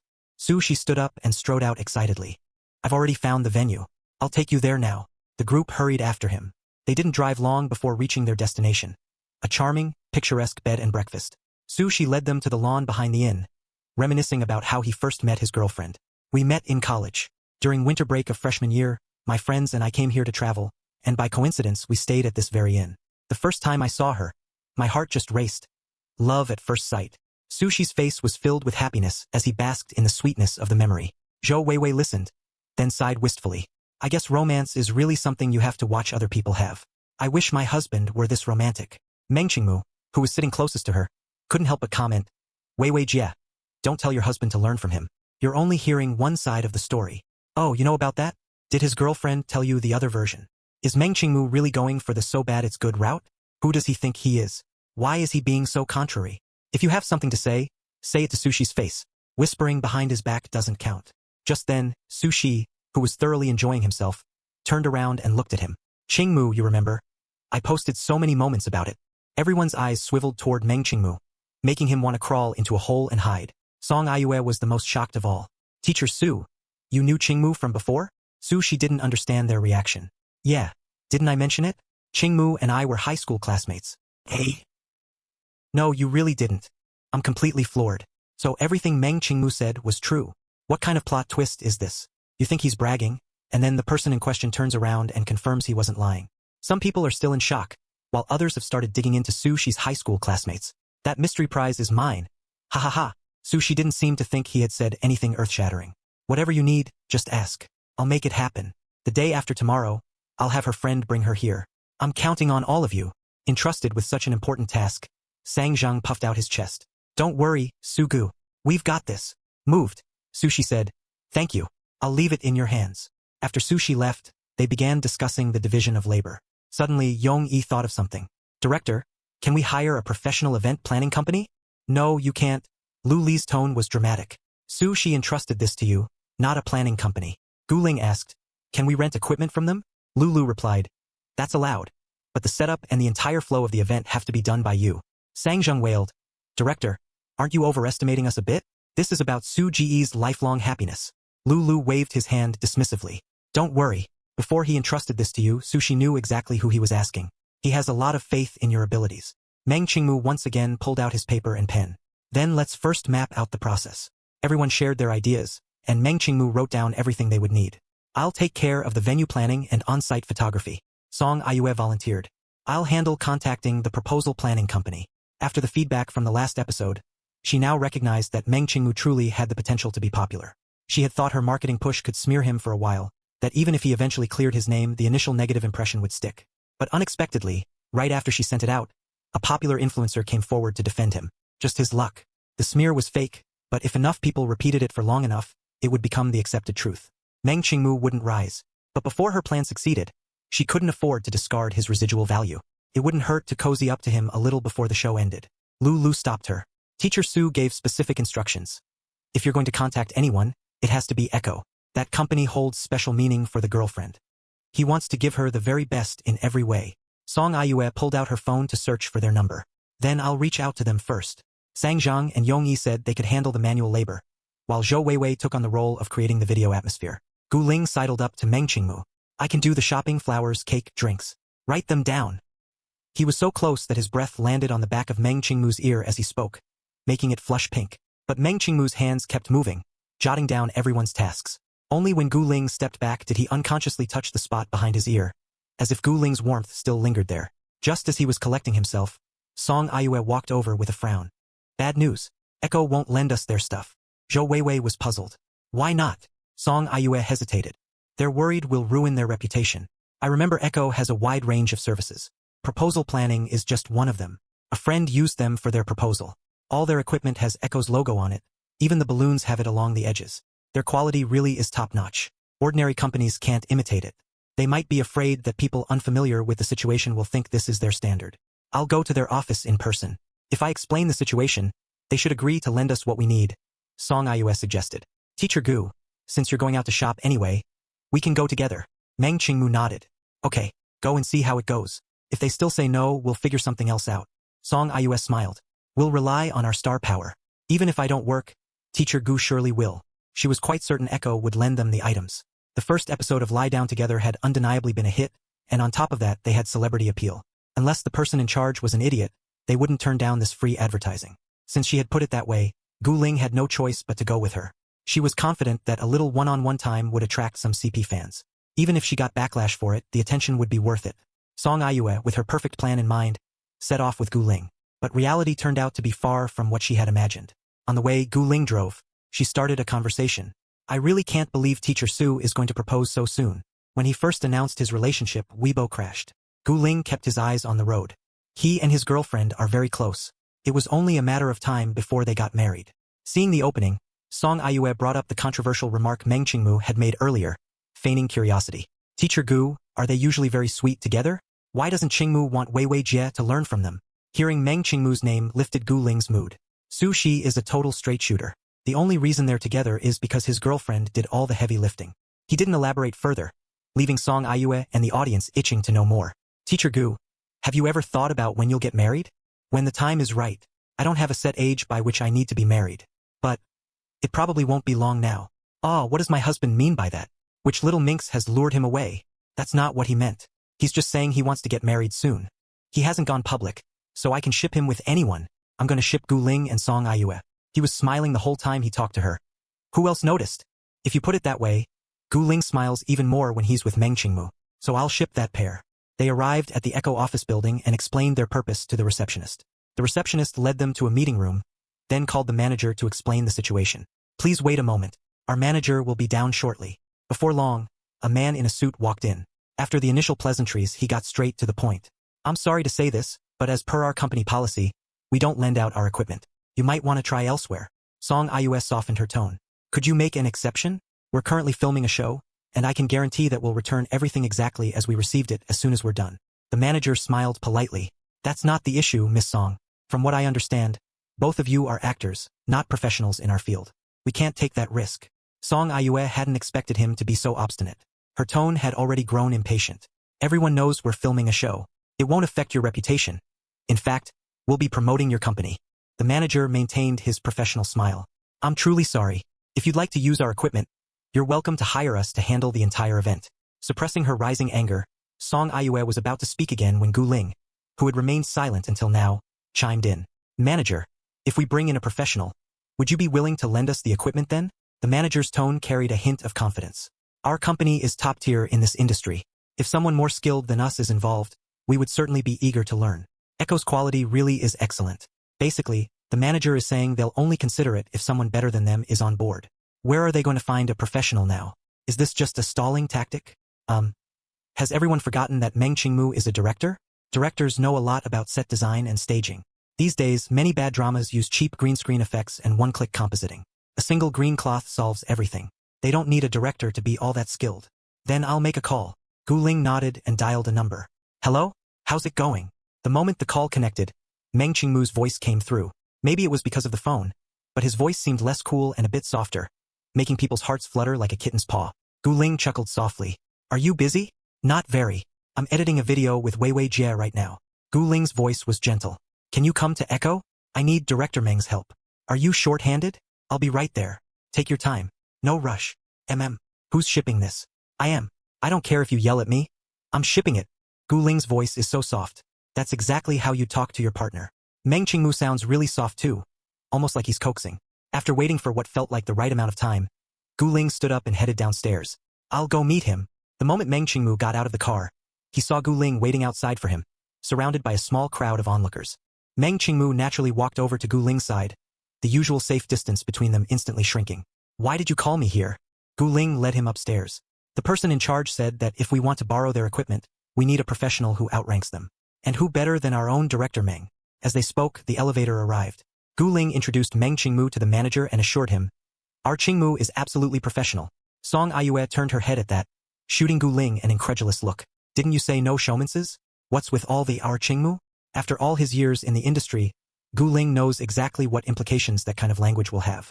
The manager discreetly sized up Meng Qingmu with a glance, clearly doubtful that someone so young could have much ability. Still, he politely gestured the way. This way, please. As Gu Ling and Song Aiyue moved to follow, they were stopped. Please wait here for a moment. And so Meng Qingmu, still not fully understanding the situation, was led away in a state of bewilderment. Teacher Gu, will Qingmu be all right?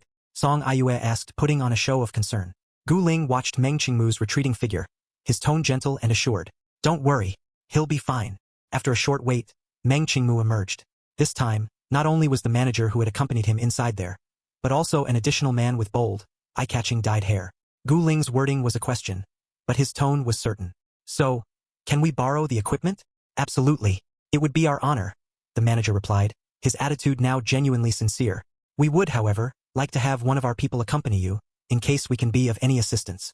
Gu Ling shifted slightly, letting Meng Qingmu stand beside him. From a certain angle, it almost looked like Meng Qingmu was leaning into Gu Ling's embrace. Once Meng Qingmu was back by his side, Gu Ling's thoughts had already drifted. Then happy cooperation. Happy cooperation, the manager replied, gesturing to the person beside him. We'll have Xiao Tang bring the equipment over shortly. After they stepped outside, Gu Ling asked, did they give you a hard time? Meng Qingmu answered honestly, no. As soon as I went in, they asked me some questions, including what work I'd done before. Did you tell them? Yes. No wonder they changed their tune. The two of them continued their back and forth as if no one else were there. The atmosphere was so harmonious. It felt like an invisible barrier that no one else could breach. Song Aiyue walked over to them. Now that the equipment issue is resolved, shall we go shop for the other things? It's fine. You can head back, Gu Ling said, not intending to go with her. Shopping was my task anyway. You don't need to help me. With such an obvious dismissal, Song Aiyue would have been oblivious to insist on tagging along. Out of sight of the cameras, she shot a glance at Meng Qingmu, who hadn't budged, and left in frustration. Meng Qingmu deliberately took a step forward. Then I'll go too. But Gu Ling immediately grabbed the back of his collar. You can't go. You're staying with me. Meng Qingmu's cheeks puffed up involuntarily as he shot Gu Ling a glare that had no real force behind it. Knowing he wasn't genuinely angry, Gu Ling coaxed him into the car, half pushing, half pulling, and they headed off to do the shopping. No way, sisters. This is really shippable.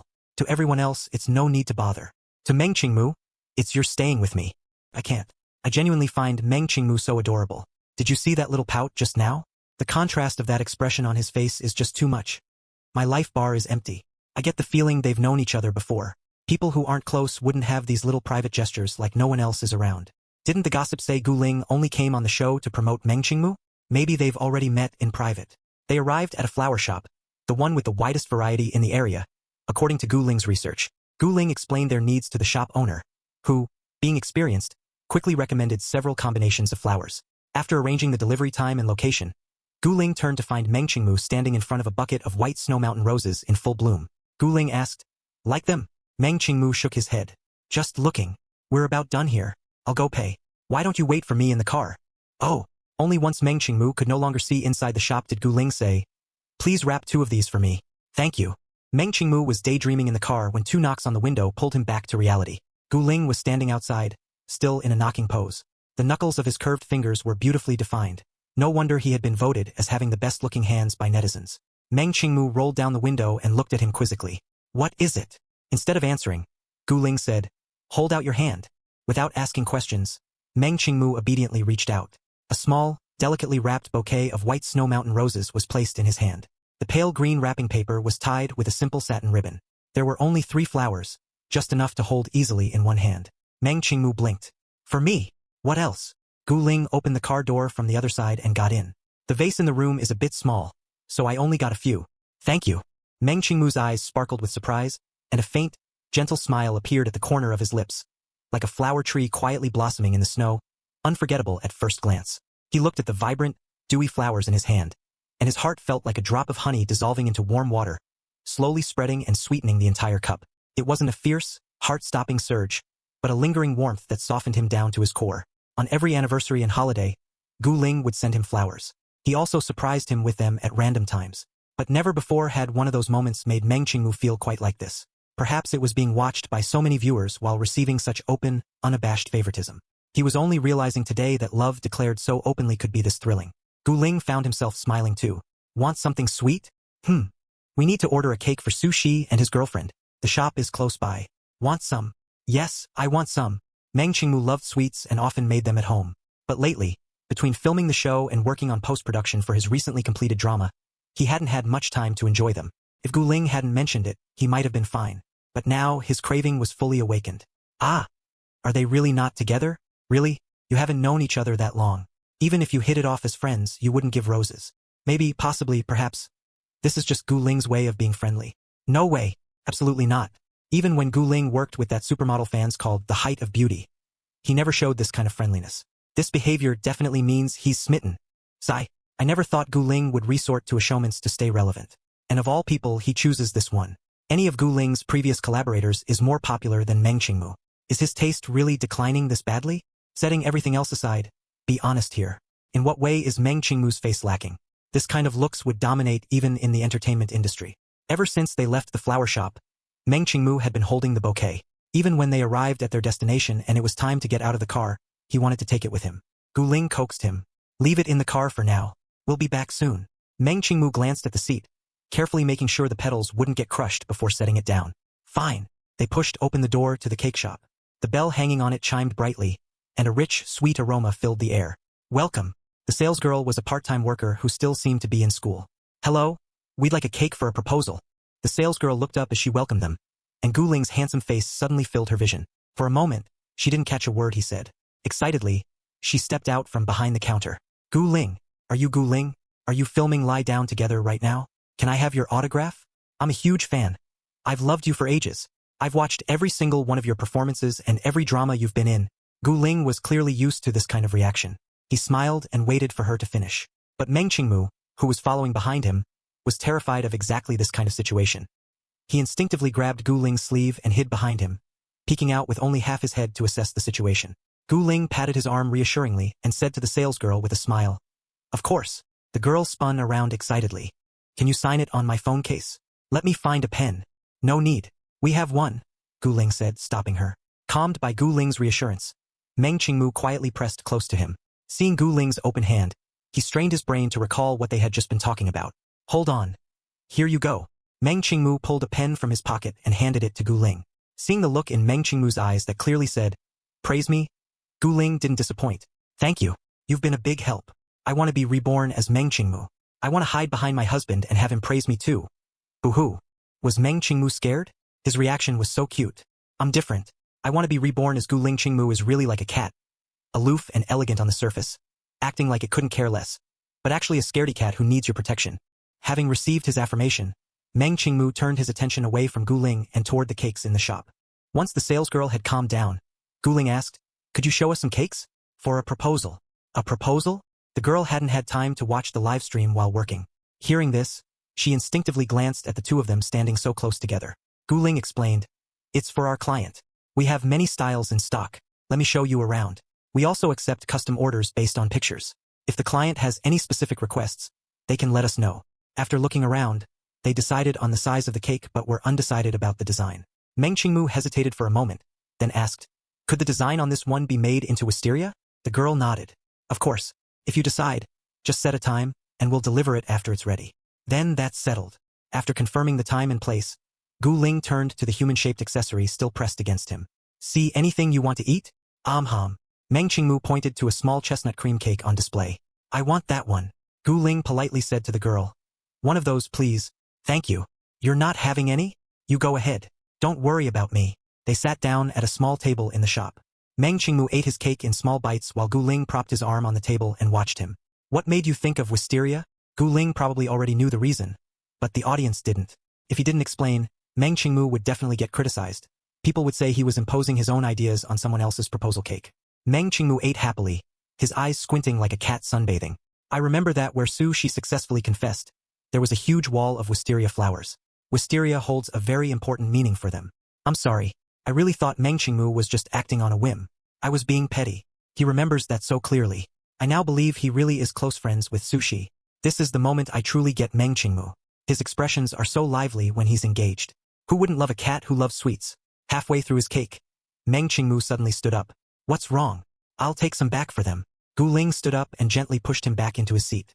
You finish yours. I'll go. By the time Gu Ling returned, Meng Qingmu had almost finished his cake. They went on to buy a few miscellaneous items and were about to head back when Sushi called. Gu Ling answered lazily. What are your instructions, client? I forgot to mention, my girlfriend loves Pikachu. Bring back 2 large ones. The biggest ones they have.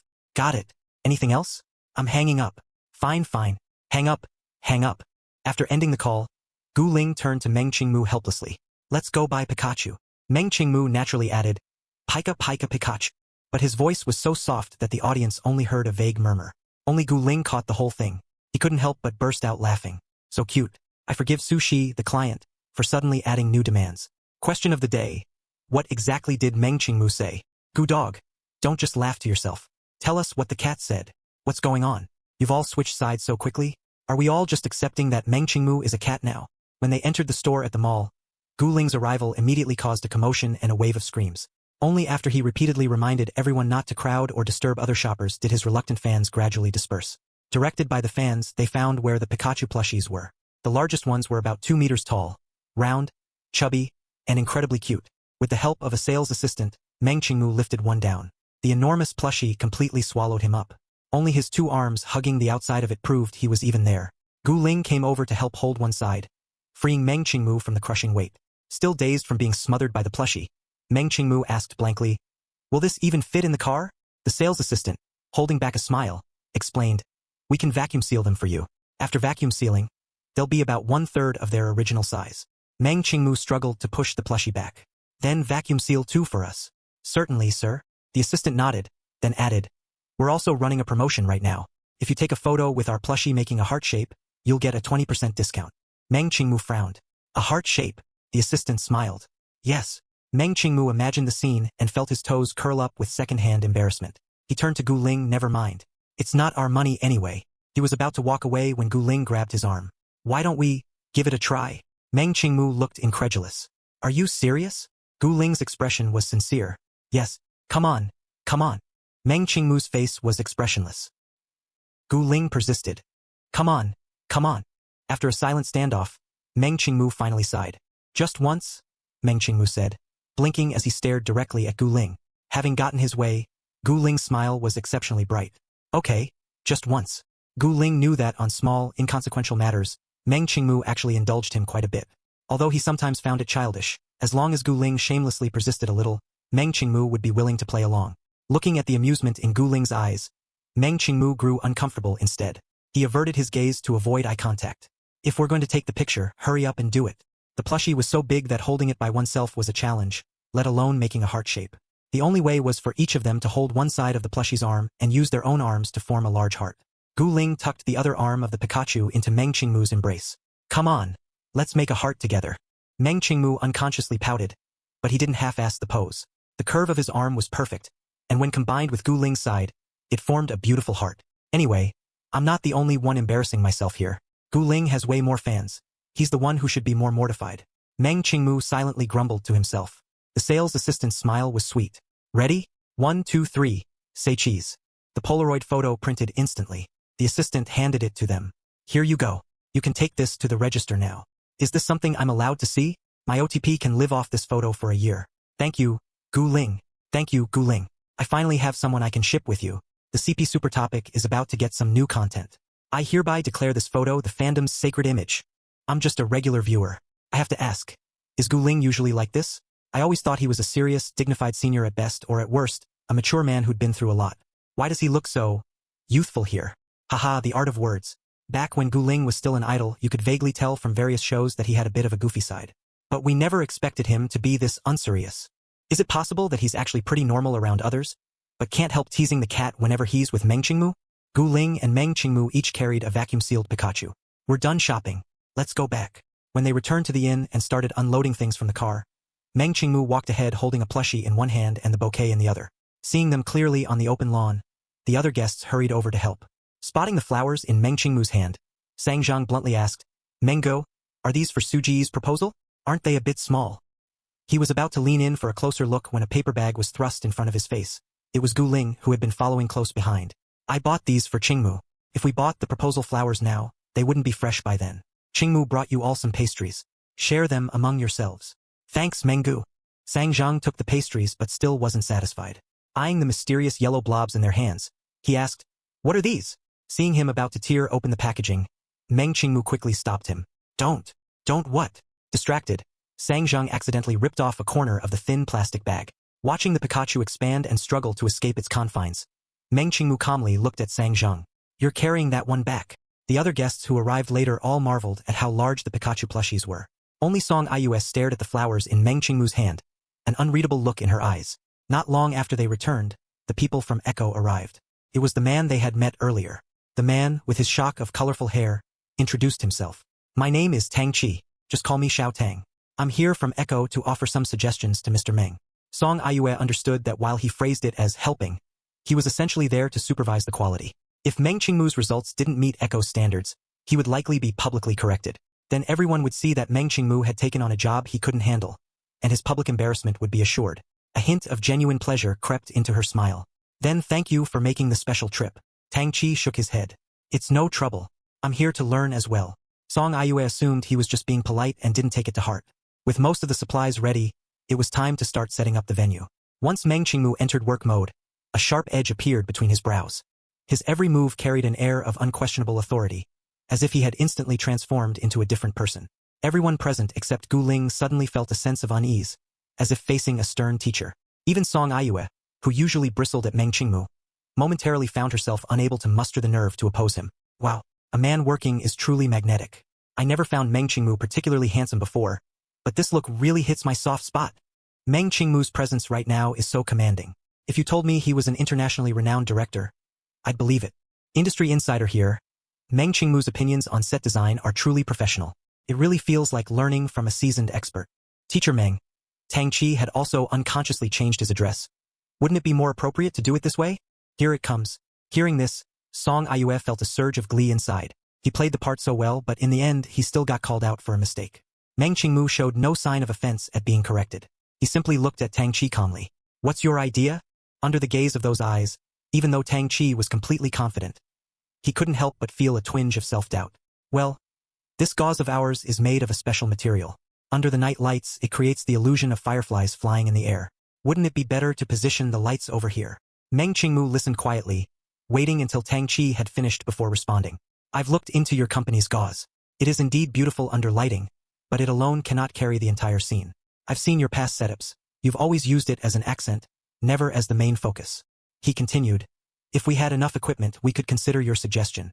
But with what we have on hand, it's not feasible. We need to prioritize the main set, then use the gauze to create a subtle, elusive sense of mist." Tang Qi clearly hadn't expected this response. When his manager had suddenly told him to come and learn, he hadn't believed such an impromptu assignment would actually teach him anything useful. But Meng Qingmu's words made him feel that maybe his manager had been right all along. Half ashamed and half admiring, he said, "I didn't think it through." Meng Qingmu appreciated someone who could listen. "It's fine. Feel free to share any ideas you have. I feel like I'm back in that online lecture from the first episode. Save me. Save me. I don't want to be tormented by online classes during my break." Meng Qingmu seems very cold, but he really does listen seriously to what others say and responds thoughtfully. "That may be, but I feel like if I were facing him, my legs would give out before I even spoke. Just one look from him and I'd feel like I was wrong." Song Iue had been watching the two of them covertly, rolling her eyes inwardly. All that, and in the end, he only ended up building Meng Qingmu's image for him. Over the next period, Tang Qi occasionally raised questions, and Meng Qingmu answered him seriously. If not for a reminder in the comments, no one would have remembered that Tang Qi had originally come to instruct Meng Qingmu. Time passed, and the day of the proposal arrived. By the time all the preparations were complete, it was nearly dusk. Everyone ate a quick meal and then conducted a final check. Just as they finished the first round of checks, figures appeared at the gate. It was the best friend of Sushi's girlfriend. Leading her there, the friend feigned surprise. Looks like there might be a proposal here tonight. Why don't we drop our things off and go watch? Sushi had acted completely normal over the past 2 days and had even gone to another province for a work commitment. So his girlfriend didn't suspect anything and went along with a curiosity-seeking, spectator's mindset. But the moment she saw Gu Ling, something felt off. Then the lights slowly came on. Yong Yi began playing the piano, while Gu Ling softly hummed a love song. The quiet lawn was bathed in a romantic glow. The others presented her with roses of different colors. Zhou Weiwei took her hand and led her forward along a path paved with rose petals that extended all the way to the stage. This setup is so beautiful at night. I want something like this when I propose. Can we kidnap Meng Qingmu to arrange one for me? Dangerous statement. If anyone's doing the kidnapping, it'll be me. So romantic. The soon-to-be fiancé is clearly surprised and delighted. I've been shipping you two for so long. Please be happy. Boo-hoo. I really couldn't help crying. I've watched Su Gu and his girlfriend's journey all along. It's so wonderful to see them together. Also, can I give a wedding gift? Can I sit at the head table when you get married? No one's talking about Gu Ling. I haven't seen him perform in years. The moment he picked up the mic, my youth came rushing back. Holy crap. So this is the power of the original idols? Live, no autotune, and he straight up delivered a legendary performance. I'm falling into this rabbit hole hard. The big screen on stage began showing snapshots of their journey together, from the moment they met to the present. Zhou Weiwei's choice of music was perfect, moving everyone to tears. Then Sushi emerged from behind, holding a large bouquet of red roses. He wiped away his girlfriend's tears, spoke from the heart, and then went down on one knee to propose. As he captured the happy couple embracing, Meng Qingmu looked up from behind the camera and immediately found himself caught in Gu Ling's tender gaze. Unable to resist, he raised his camera and framed Gu Ling, who had just finished singing, in his viewfinder. The man glowing on stage had also run through his entire youth. But unlike everyone else, his youth had always been by his side, accompanying him from adolescence to adulthood, never once leaving. The proposal went off without a hitch. The friends who had hidden away to avoid ruining the atmosphere all came out, and the whole scene was filled with joy. The filming of this episode ended amid laughter and celebration. As they were leaving, Meng Qingmu carried his suitcase in one hand and held a vase in the other, containing the white snow mountain roses Gu Ling had given him. They had been well cared for and were still fresh several days later. Afraid his hand would get sore, Gu Ling offered, "Let me carry that for you." Meng Qingmu shook his head and clutched the vase tighter. "It's not heavy. I can do it myself." Gu Ling found it amusing. "I'm not trying to take it from you. Do you want me to buy you a big bouquet when we get back?" Meng Qingmu shook his head again. "It's different. This one has more meaning. It's the first flower you've given me in front of so many fans." Gu Ling's heart softened. He leaned closer and suggested, "Then how about we show them off every single day from now on?" Meng Qingmu nudged him with his elbow, sweet bubbles rising uncontrollably in his heart. "You're so childish." Because this episode was packed with highlights, not just Gu Ling and Meng Qingmu's shopping trip that looked more like a date, but also superstar Sushi's proposal, and Gu Ling picking up a microphone to sing for the first time in years. As soon as the live stream ended, even before the production team had finished editing, they released a trailer. At the same time, fans from all sides started producing their own content.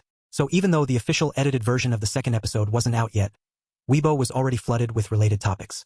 Fans were losing their minds over the CP, reminiscing about their youth, and writing heartfelt essays. Meanwhile, a new topic, Meng Qingmu Cute Cat, was steadily climbing the ranks. The first video under the topic was edited by a new fan who had just started watching the show. It opened with a voiceover, "The Meng Qingmu I first pictured in my mind." The first half showed various clips of his cold, sharp retorts from the first episode and the first part of this one, paired with a cocky BGM that really sold the image. Then the music abruptly stopped, the tone shifted, and the voiceover turned adorable. The Meng Qingmu in reality. The screen filled with clips of Meng Qingmu's little gestures and expressions when he was with Gu Ling later on. Instinctively hiding behind him, unconsciously pouting and puffing out his cheeks, his eyes lighting up when he tasted something sweet. The editor had clearly become a mom fan, scouring for every cute moment of Meng Qingmu. Viewers who clicked in all asked, "Who is this?" And that was just the ones who weren't already inclined to like him. In an instant, countless people fell hard for him. But since the production team hadn't revealed his Weibo, they had nowhere to direct their attention. They could only flock to the newly created Meng Qingmu fan page and go wild. Just then, Echo's official account decided to show off. "We are honored to have had such a unique collaboration with Mr. Meng Qingmu. Our staff also learned a great deal while working with him. We look forward to future opportunities to work together again. Additionally, we already know Mr. Meng's identity through internal channels, but in the interest of fairness, we have reluctantly decided to forego the production team's prize draw." Heartbroken.jpg. This post from Echo reeked of smugness. We know, but we're not telling you. Naya, it's just a game. The post naturally incited public outrage, with netizens angrily spamming the Echo account. At the same time, the gossip account Entertainment Big Scoop, that had previously claimed inside information, posted a new Weibo. Entertainment Big Scoop. On the show, Sushi claimed Meng Qingmu was his high school classmate. But recently I found Sushi's high school graduation photo, and Meng Qingmu is not in it. Could they have been in different classes? If so, it's quite remarkable that the two are still friends. Image.jpg. Although some people criticized the gossip account for not blurring the faces of ordinary people, quite a few netizens were successfully drawn in. Did someone buy a yearly subscription to trash Meng Qingmu? Why are you stirring up trouble every day? Is the gossip account implying that Sushi is lying? As everyone knows, Sushi treats netizens like family and spills everything. He's got no secrets left. At home, Gu Ling also saw what the account had posted. He remembered this one. They had started the previous smear campaign too. He glanced at Meng Qingmu, who was on the phone with his assistant director discussing post-production. It didn't look like he'd be finished anytime soon. Gu Ling picked up the cup by Meng Qingmu's hand, refilled it, and stirred in a little honey. Meng Qingmu took a sip from Gu Ling's hand, then took the cup and mouthed thank you to him. Gu Ling pinched the soft flesh of his cheek, then just before stepping away, stole a light kiss. Clearly used to such sneak attacks, Meng Qingmu merely glanced at him before turning back to work. Knowing Meng Qingmu had no time to deal with the online mess, Gu Ling picked up his phone and called Sushi. Around that time, Sushi's newly engaged fiancé had just posted a long Weibo, happily yet exasperatedly roasting Sushi. What started as a dog food feast for netizens ended with everyone imitating Meng Qingmu's earlier line. Don't follow Sushi's example when pursuing someone. When wooing her, he used red roses, lit candles and bought, will make your girlfriend cry, gifts off Taobao. Anything a straight man could do wrong, he did. Sushi finally snapped out of his proposal-induced euphoria and immediately reposted her post with a few red hearts. Fans showered him with blessings while also drowning him in ha ha ha.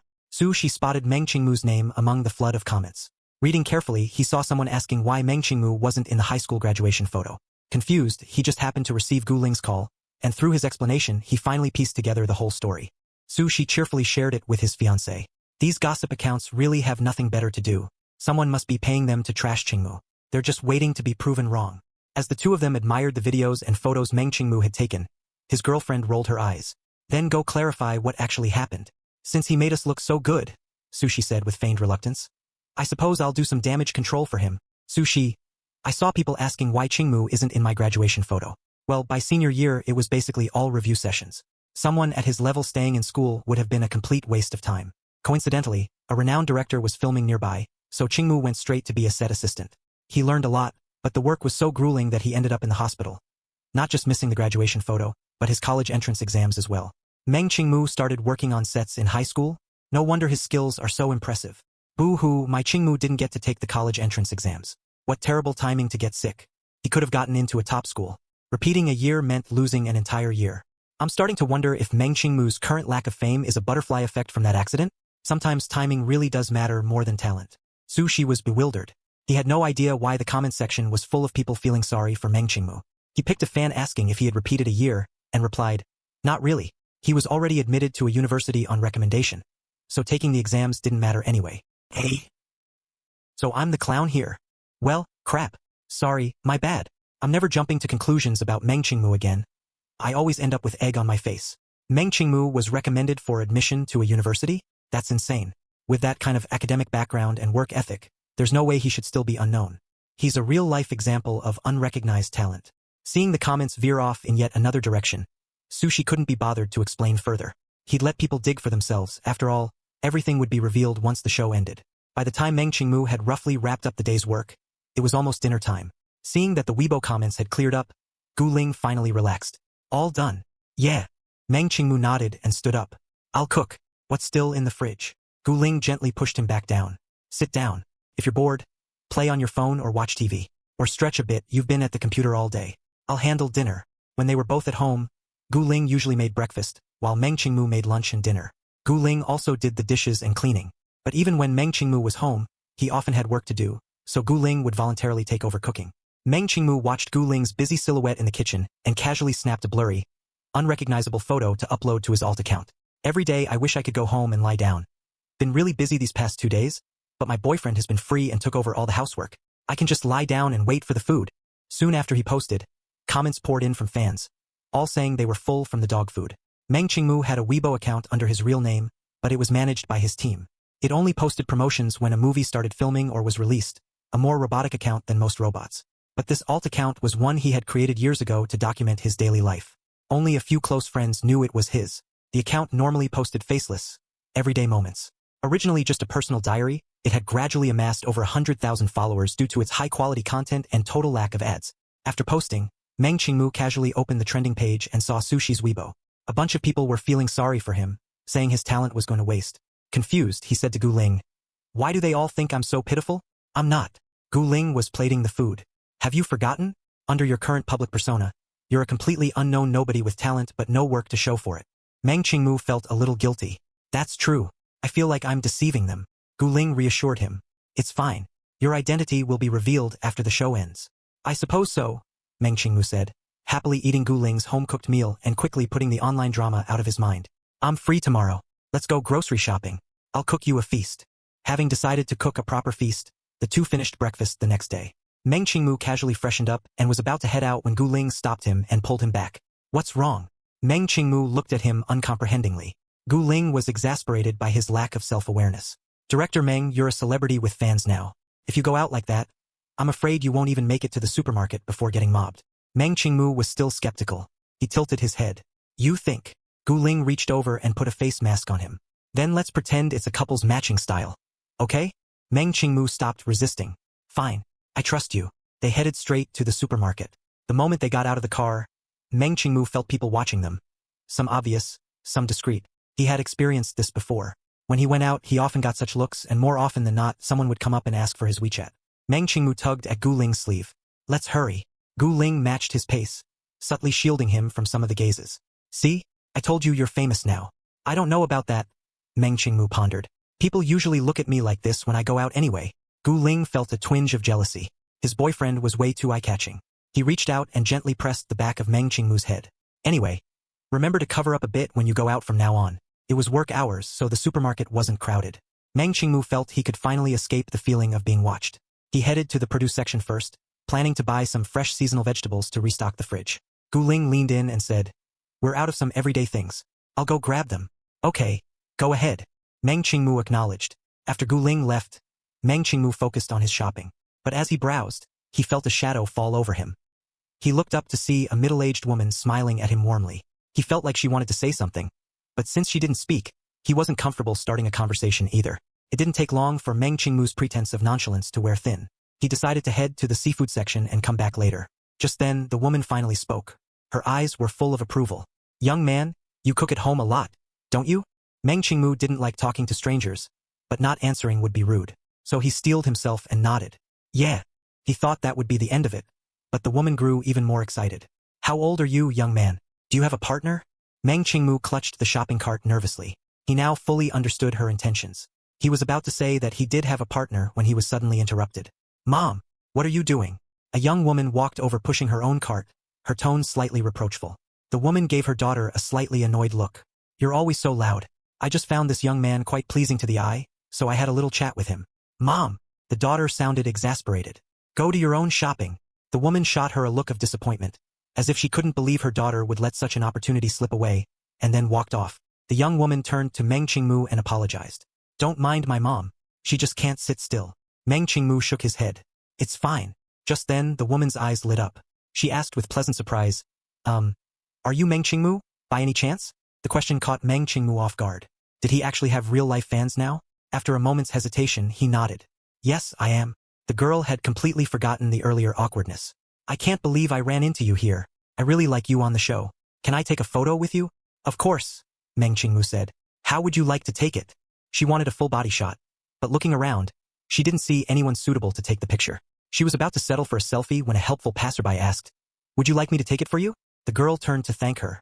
The moment she opened her mouth to say thanks, she froze in place. You're Gu. Shu." Gu Ling made a gesture, tacitly confirming his identity. "Here, let me take the photo for you." After receiving the photo, the girl looked at Gu Ling expectantly. Meng Qingmu took the initiative. "I can take one of you two together." After she had the photo with Gu Ling as well, the girl asked politely, "Can I post these photos on Weibo?" Gu Ling didn't answer immediately. Instead, he nudged Meng Qingmu's shoulder. "What do you say, Teacher Meng?" With someone else around, Meng Qingmu felt much more at ease speaking. "Yes, you can." Gu Ling echoed him. Yes, you can. Back at home, with Gu Ling helping as the sous chef and Meng Qingmu as the head chef, they prepared a large spread of food. After setting out all the dishes and utensils, Meng Qingmu was about to dig in when Gu Ling stopped him. Hold on, babe. Meng Qingmu obediently paused and looked at him with wide, innocent eyes. What now? Gu Ling angled his phone to capture the bountiful table from several vantage points, then typed smugly. I'm going to post this on Weibo and show off. Meng Qingmu, huh? Over on Weibo at that time, fans of both Gu Ling and Meng Qingmu had flocked to an ordinary user's account. The reason? The post she had made earlier that day about her chance encounter. Wash and sleep. I was grocery shopping with my mom today when I randomly ran into Meng Qingmu. He's so much better looking in person than on TV. He was wearing a mask, but those beautiful eyes of his just blinked at me. I really couldn't help clutching my heart. I wanted a photo with him, but I didn't know who to ask to take it. And then guess who I saw? I saw Gu Ling. He offered to take the picture for us. Such a nice person. The user also posted the photo from their encounter, noting that it was taken with the native camera app and unretouched. No offense, but the two of them look so good. It's like they're from a different dimension than the user. Boo-hoo, I'm shipping this. Are they grocery shopping together? What's going on? Are they living together? Are they really that close now? Or is this just a staged sighting for publicity? Maybe. Does anyone else care? They seem to be alumni or something. This revelation set off a wave of digging. And sure enough, deep in the archives, fans found an old sushi interview of such low quality it looked like a mosaic.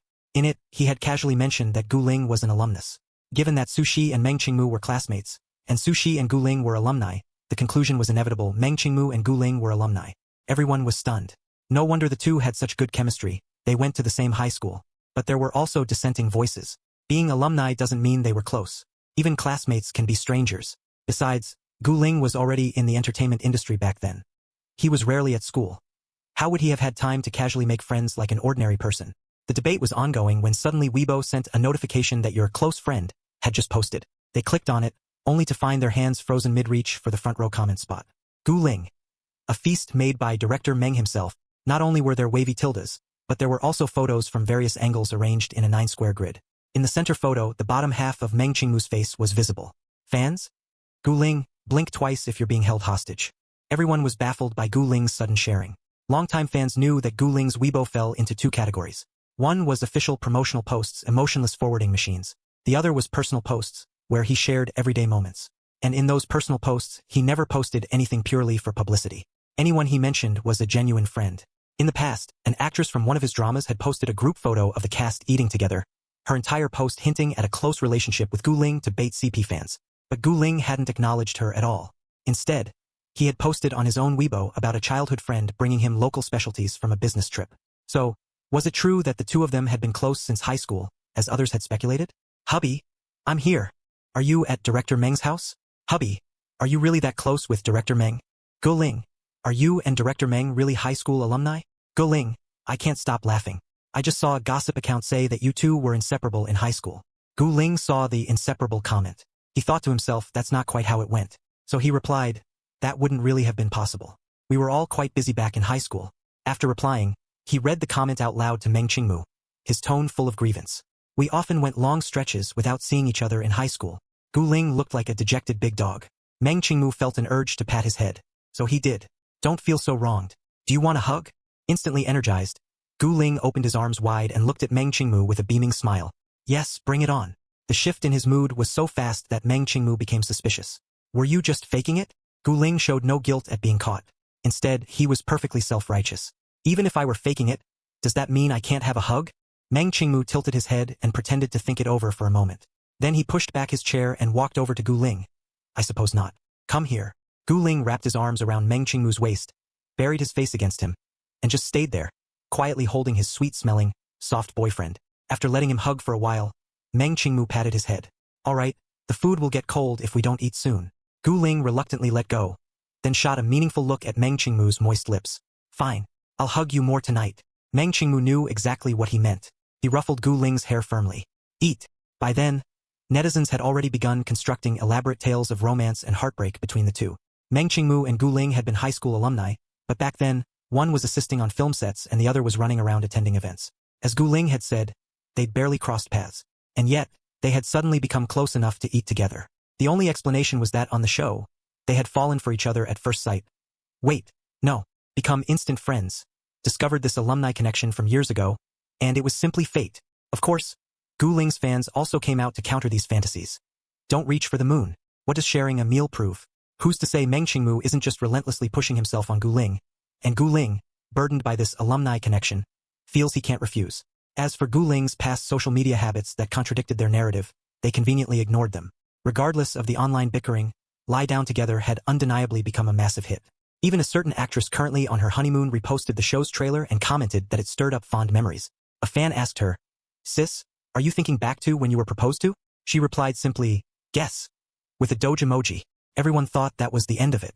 But then several other celebrities all reposted her post in succession, each using the exact same phrase, "stirs up fond memories."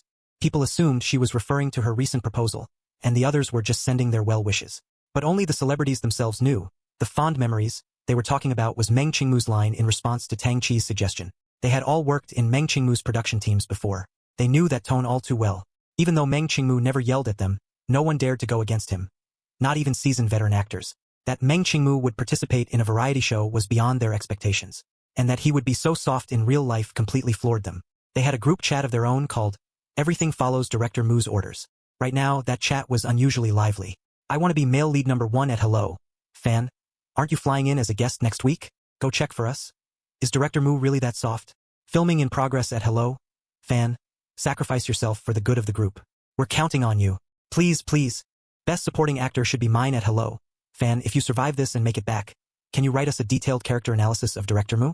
If you do, I'll have the courage to actually talk back to him next time. Villainous specialist. Look at you bunch of cowards. The next time I see Director Mu, I'm going straight up to flirt with him. Hello, fan. Really? I don't believe you. I want to be male lead number 1 at everyone. Come quick. The first person to dare is here. Your username doesn't fit our aesthetic. Change it to match ours. Hello, fan. Easy for you to say. If I'd known Director Mu was going to be on the show when the producers reached out, I would have immediately gone back to acting. Just say I had scheduling conflicts. 18-tier actress. No, Gugu is there too. Isn't he your idol? You can't back down just because Director Mu is there. Hello, fan. It's like this. You really admire the top student in class. But even the top student's charm can't outweigh the homeroom teacher's authority. Anyway, enough of you. I need to prepare properly. Wish me luck.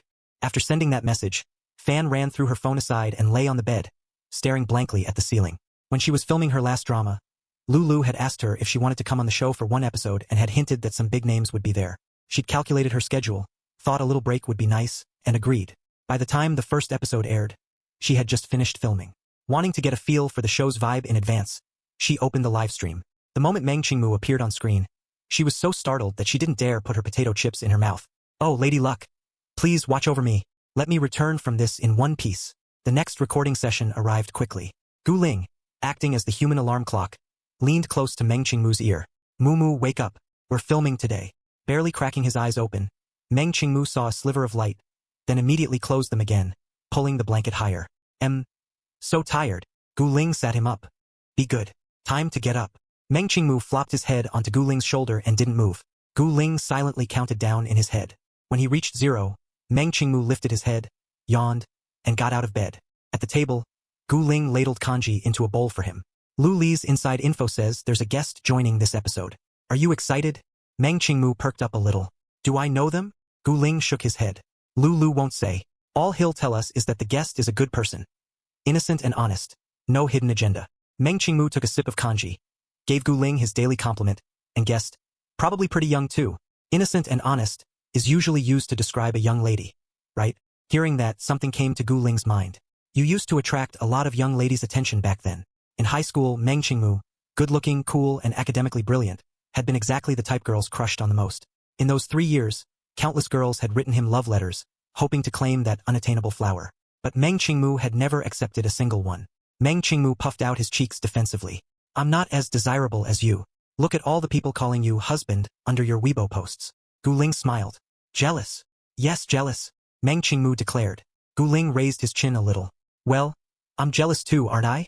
Meng Qingmu tilted his head in thought. "That's also true. But more people like you, so I'm more jealous than you."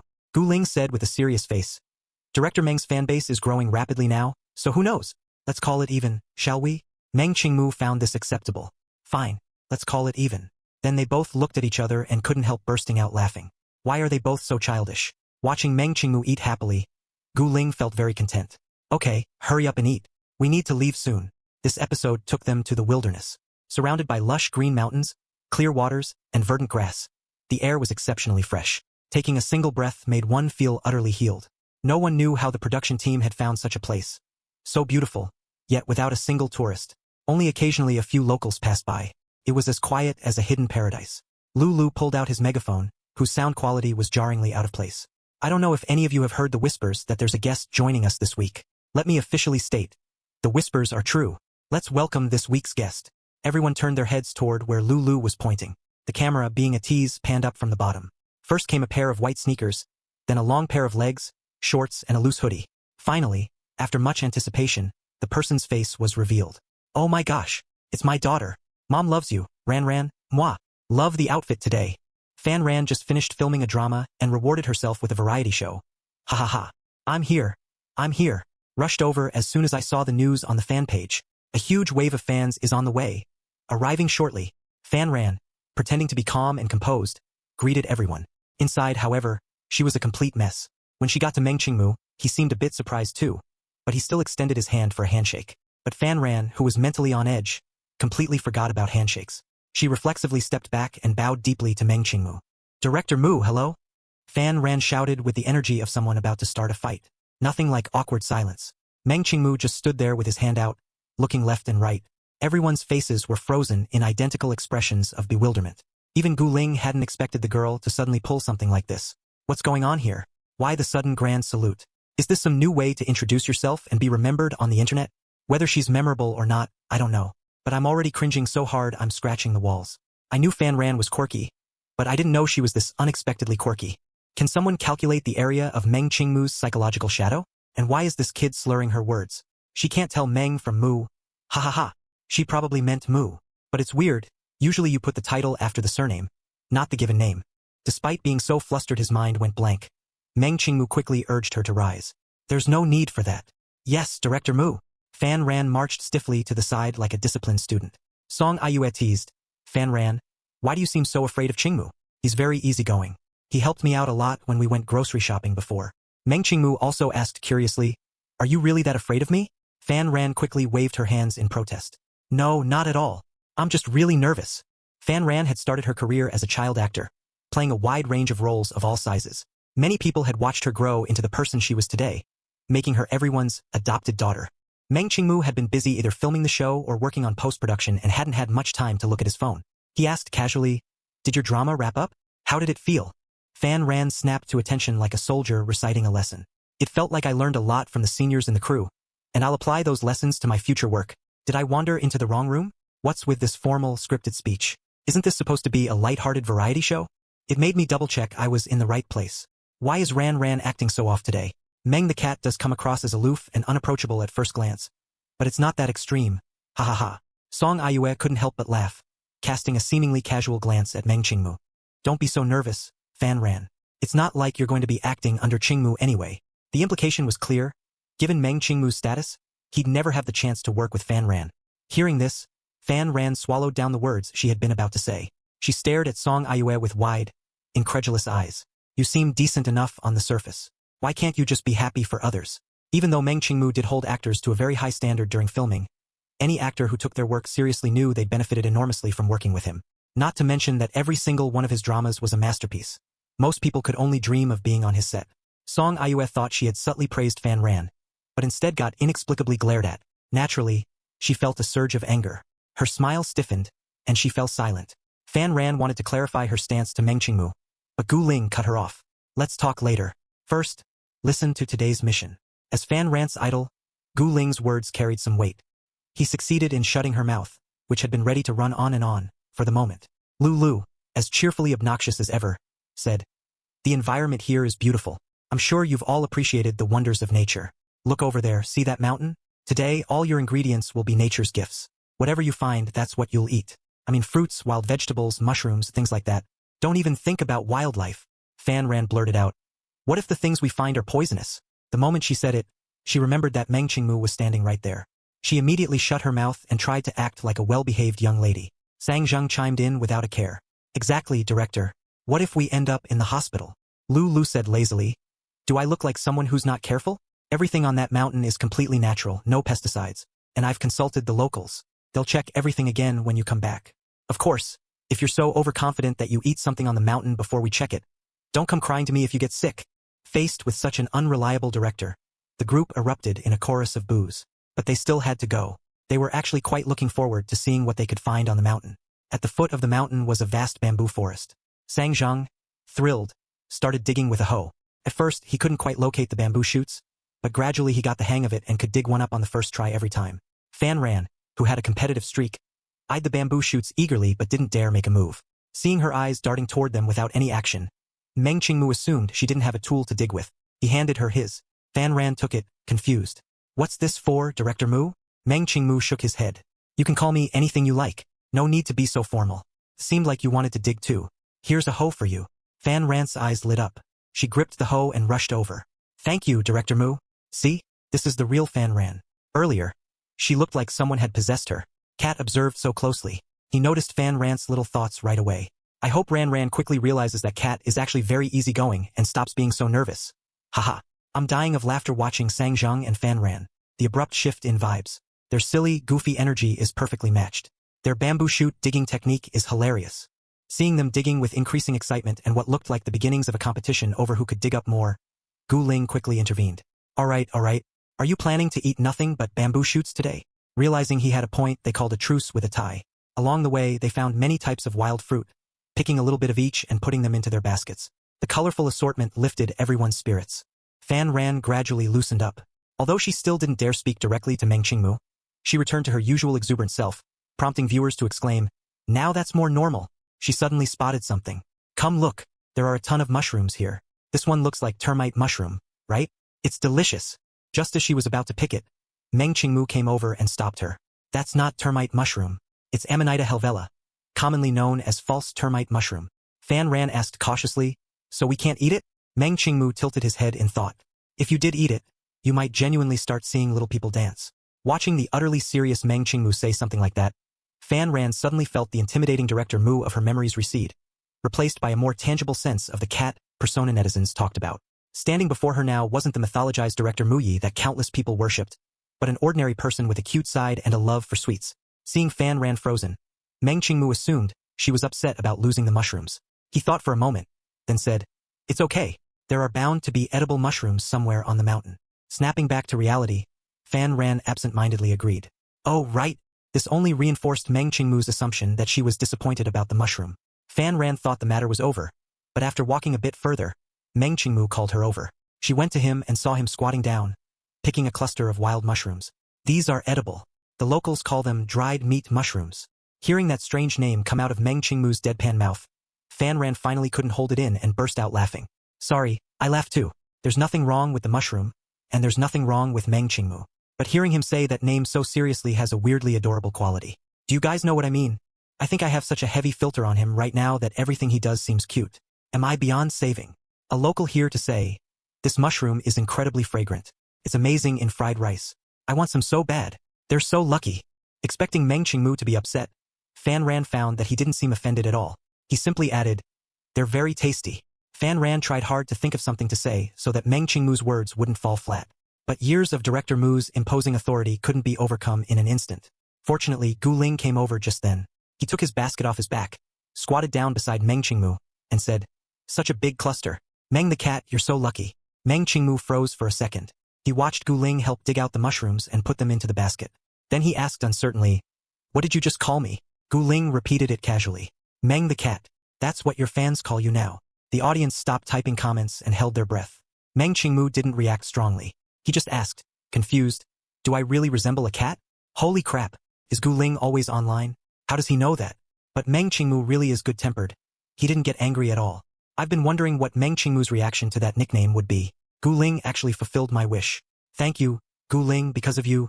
As everyone knows, Gu Ling only pays attention to things online that interest him. Therefore, he's very interested in Meng Qingmu. Interest is the first step to love. I hereby declare that my OTP is married. So that means Gu Ling has seen all our fan creations. Ah, Gu Ling, please stay out of fans' personal lives. Watching their interaction, Fan Ran couldn't help but admire Gu Ling. No wonder he's my idol. He dares to talk to Director Mu so casually. Just then, Gu Ling reached over and pinched Meng Qingmu's cheek. Smile, won't you? Look, you've scared the poor girl. Caught off guard by the sudden mention, Fan Ran quickly waved her hands. No, I'm not scared. I just never imagined that Meng Gu would be like this in real life. Unbeknownst to her, she had already changed how she addressed him. Still pinching Meng Qingmu's cheek, Gu Ling said, spend more time with him, and you'll see. He's really easy to get along with. Meng Qingmu let him keep pinching but mumbled, you just touched mud and didn't wash your hands. Fan Ran struggled with all her might to suppress the auntie-like grin threatening to spread across her face. All she wanted to do right now was send a message to the group chat. He can be teased. Come quickly. As bold as Fan Ran's thoughts were, she still didn't dare send a message right under Meng Qingmu's nose. She wouldn't dare actually do it. She could only enjoy the thought in her mind, watching Gu Ling casually touch him. What's wrong? Meng Qingmu rubbed his cheek and looked at Fan Ran. Nothing. Don't mind me. Fan Ran quickly looked away, pretending nothing had happened. They had climbed most of the way up the mountain and gathered almost enough ingredients, so they headed back.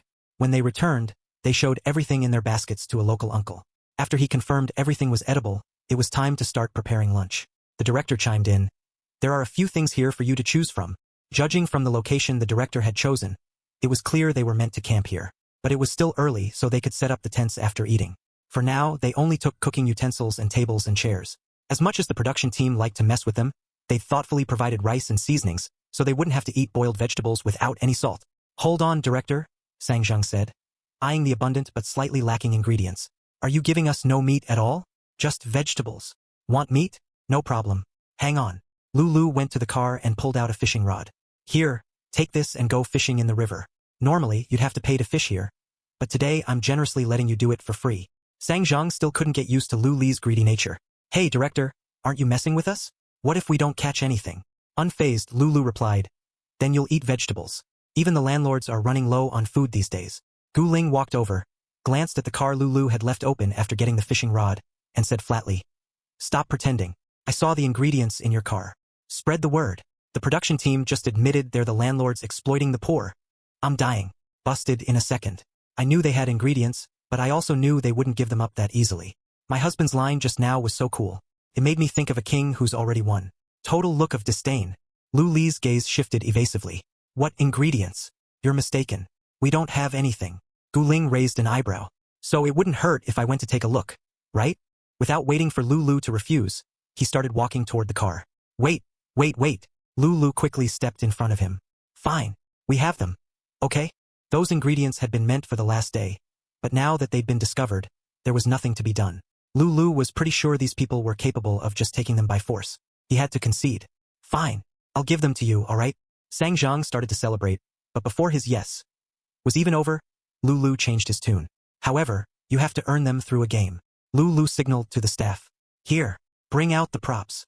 Then everyone saw several targets set up on the ground. Each target had a wooden sign on it, with a piece of paper bearing the name of a different ingredient. No rewards without work. Whatever you hit, that's what you get. Each of you has 3 arrows. Whether you seize the opportunity is up to you. Lulu held out a bow. The others immediately crowded around. Yong-yi analyzed the situation. Each of us has 3 chances. That's 21 in total. We're bound to hit a few. The production team is going to lose big this time. Lulu smiled ominously. Not necessarily. With that, the staff uniformly moved the targets farther back and then drew a line even further away, making the game instantly much harder. Now we can begin. Lulu settled into his spectator mode. Sang Zhang was itching to try. I'll go first. He struck a handsome pose, took aim and released. The arrow missed the target entirely. Flustered, Sang Zhang laughed it off. Fluke. I'll get the feel for it on the next one. He adjusted his aim and shot a second time. This one grazed the edge of the target. Seeing obvious improvement, Sang Zhang gained confidence. I'll definitely win us some beef with this last arrow. He was especially cautious this time, comparing his stance to the previous attempt and adjusting for a long while before finally letting go. At last, his arrow hit the target. Woohoo! Director, bring us that beef. Lulu slapped his forehead. Oh no, I forgot to remind you, your shots need to score 9 rings or above to count. The production team's tricks are one after another. There really is no such thing as a variety show that doesn't give you a hard time, only exploited guests. If it were me, I'd just punch someone. People who only give half the information. 1 punch each. With that kind of distance and requiring 9 rings or above, have you forgotten the name of this show? So much for the original concept, huh? Feeling like cold water had been dumped on his head, Sang Zhang started shouting about challenging him to a fight. Zhou Weiwei calmly analyzed the situation. That makes the success rate much lower. If we can't guarantee a hit, it's more efficient to focus all 3 arrows on a single target. Everyone else agreed, so from then on, they all followed her method. But due to lack of experience, only Yong-yi and Zhou Weiwei barely managed to meet the standard, winning a piece of beef and a piece of pork. Finally, only Gu Ling and Meng Qingmu were left. Everyone had tried it themselves and knew how hard it was. They didn't have high hopes for the remaining two. If they could get 1 or 2 ingredients, that would be lucky. Gu Ling stepped up first. Even though this game had already worn down everyone's spirits, the moment he took his stance, an air of professionalism radiated from him. Everyone unconsciously held their breath. Drawing the bow and knocking the arrow was all one fluid motion, without a single wasted moment. Then they watched as Gu Ling, with effortless ease, landed an arrow dead center in the bullseye, an indisputable 10 rings. Before they could even cheer, Gu Ling had already shot his second arrow, another 10 rings. This was no longer something luck could explain. His third arrow was no surprise either. When Gu Ling lowered the bow, cheers finally erupted. Gu Ling alone had won them chicken wings, clams, and half a duck. Seeing Meng Qingmu still hadn't gone, Song Iue said with a smile, "Qingmu, you don't really need to go. We have enough ingredients now. If you miss, it'll just be a waste of time. I've said so handsome too many times already. Men who can do archery are so hot. A face like this, is that even reasonable?" Mother Nuwa really played favorites. Gu Ling once played a general in a historical drama and specifically trained in horse riding and archery. You want professional? That's professional. Enough said. I've fallen head over heels. I dislike Song Iue more and more. Isn't she clearly targeting Mumu? Does she have no basic respect? She's been like this all along. Just because Mumu isn't famous and has no one to back him up, right? But it's the truth. They already have plenty of ingredients. Why waste time? Can you guarantee Meng Qingmu will definitely hit anything? Even the usually oblivious Fan Ran picked up on the passive-aggressive tone in Song Iue's words. She frowned and asked, "What do you mean by that?" The atmosphere suddenly became tense. Gu Ling gave Song Iue a cold look but didn't say anything. Instead, he asked, "Director, can we see the ingredients first?" The director brought out the ingredients. Sang Zhang, sharp-eyed, immediately spotted the tiny bag of clams. Forgetting the tension for a moment, he picked it up and asked, "Director, what's this supposed to be?" The others were drawn over by his exclamation and immediately saw the bag in Sang Zhang's hand. Calling it a tiny bag was generous. It just barely covered the bottom. Counting them came to exactly 7, barely enough for a single stir-fry dish. Lulu saw nothing wrong with that. That's a standard portion. Take it or leave it. Meng Qingmu caught the key word. So that means if we hit the target again, we can get multiple portions? Lulu was perfectly unashamed. Exactly. Hit it a few more times, and you'll have enough. Lu Li's aggravating demeanor drew jeers from everyone. Gu Ling didn't join in. Instead, he walked over to Meng Qingmu, handed him the bow, and said softly, "Go on." Meng Qingmu took the bow from Gu Ling's hand, stepped up to the line, and planted his feet. The moment he raised his eyes, his entire aura changed. Only unshakable determination remained. He pinpointed the center, knocked the arrow, and shot. So fast it seemed like he hadn't aimed at all. Before anyone could even register the result of the first shot, the remaining 2 arrows followed in rapid succession, like raindrops on a stormy day forming a continuous line. All 3 arrows struck the bullseye solidly. When the camera zoomed in on the target, the tips of the 3 arrows were clustered tightly together, their fletching still quivering slightly. Meng Qingmu, right now I want to say this to you. You are my god. That arrow didn't hit the target. It hit my heart. Meng the cat, how many more surprises do you have up your sleeve? Production team, just release Meng Qingmu's Weibo already. I want to follow him, boo-hoo. Give us a chance. This isn't an ordinary cat. This is a cat that's soft and cuddly at ordinary times, but incredibly reliable when it really matters. Hey, person who said it would be a waste of time. Come out. Let's have a discussion. At this moment, no one felt more awkward than Song Iue. Now that she'd been thoroughly humiliated, she had no choice but to apologize. She forced a smile and walked up to Meng Qingmu. Sorry, Qingmu. I didn't mean it like that. I was just so excited seeing Teacher Gu hit all 3 targets. Meng Qingmu shook his head. He felt no emotional reaction to people who didn't matter to him. After squeezing so much out of the production team, everyone excitedly gathered their things and headed back. Song Iue lagged behind a few steps and was stopped by Gu Ling. Confused, Song Iue asked, "Teacher Gu, what is it?" Gu Ling glanced at Meng Qingmu's retreating figure. When he turned back, the tenderness in his eyes had vanished, replaced by pure ice. It's not unnecessary, and it's not a waste of time. If you don't know how to speak, you can keep your mouth shut. While speaking, Gu Ling had turned off his microphone, so the audience didn't hear what he said. They only saw Song Iue's face turn extremely ugly. Gu Ling definitely went to stand up for the cat. That's what you get for taking advantage of our Mu's good nature to pick on him. Isn't Song Iue always like this? There were many rumors before about her bullying new actors on set, but they were quickly suppressed. The power of money, I guess. Even though I didn't hear what Gu Ling said, that look was so dominant, I can practically feel him flexing. My legs went weak just looking at him through the screen. Having said his piece, Gu Ling walked away to catch up with the others, leaving Song Ius standing alone. They had successfully squeezed meat out of the production team, but experience from countless past trips had taught them to be cautious. Sang Zhang asked suspiciously, "Director, are we going to get a second meal after this one? Or is this it?" Lulu had been about to say no, but seeing the look in Gu Ling's eyes that clearly said, "Think before you answer," he chickened out. Yes, you'll get it if you hit the targets." After running around the mountain all morning, everyone was exhausted. Once the canopy was set up, they all collapsed into chairs and didn't want to get up. After resting for a bit, the ones who could cook got up to prepare lunch. The others washed the fruit and arranged it on plates. Once the preparations were done, Zhou Weiwei was once again persuaded to go rest. Meng Qingmu walked over to the stove, thinking about what dishes he could make with today's ingredients, when suddenly he felt something cold on his face. He instinctively flinched, but Gu Ling caught his chin and gently tilted his face back. "Don't move," Gu Ling said, holding a wet wipe as he carefully cleaned Meng Qingmu's face. "I washed my hands. No mud now." Meng Qingmu then remembered. That morning, Gu Ling had pinched his cheek with muddy hands. "It's been gone for a long time," Meng Qingmu said. He was half a head shorter than Gu Ling and had to look up slightly to meet his eyes. "You don't have to wipe so thoroughly." Almost done." Gu Ling agreed verbally, but his hands didn't stop. He was meticulous and gentle, as if wiping some rare treasure. Just as Meng Qingmu's mind was starting to drift off, Gu Ling finally seemed satisfied. "Done." He withdrew his hand lightly, the tone cheerful. Whether intentional or not, he gave Meng Qingmu's chin a little flick. Meng Qingmu didn't see anything odd about the gesture. He was just having a minor existential crisis. "Was it really that dirty?" "I suppose so," Gu Ling replied with a perfectly sincere face. "I don't believe you for a second. You just wanted to touch the cat's face. That wet wipe is still white." "Dirty, my foot. But the cat's face does look so soft. I want to touch it too." He flicked his chin. He did that on purpose. He's teasing the cat. "Cat. Look at him, he's sneaking a smile. Look." Meng Qingmu couldn't see the comments, nor did he catch Gu Ling's micro-expression. The two of them worked together to make several dishes from the ingredients they had. All of them looked and smelled delicious. It was Fan Ran's first time eating Meng Qingmu's cooking. The moment she took a bite, her eyes lit up and she marveled in disbelief. "This is so good." Gu Ling acted as if he were the one being praised. "Good, right? Your Meng Gu made it. If you like it, eat up." Normally quite talkative at the table, Fan Ran now just shoveled food into her mouth, afraid that if she hesitated for even a second, it would all be gone. As she ate, she felt immensely proud. She wished she could show off to everyone in her group chat right now. "I ate food made by Director Mu himself." "Bet you didn't." After lunch and a brief rest, they started setting up the tents. The production team had provided 2 large tents, one for the men and one for the women. Quite a few of them had camping experience, so the tents were set up fairly quickly. For dinner, Meng Qingmu took the leftover rice and the dried meat mushrooms to make fried rice. Everyone exclaimed how delicious it was.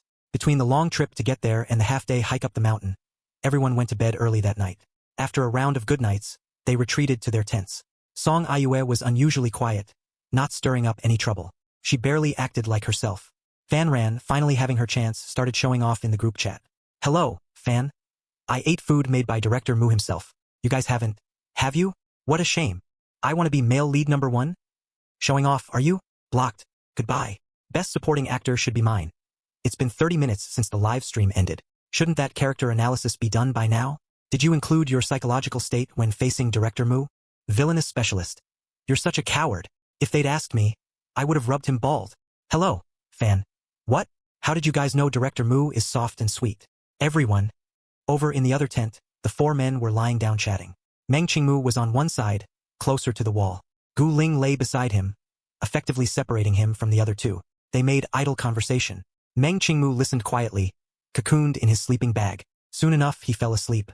Subconsciously, he rolled toward the nearest source of warmth and ended up pressed against Gu Ling.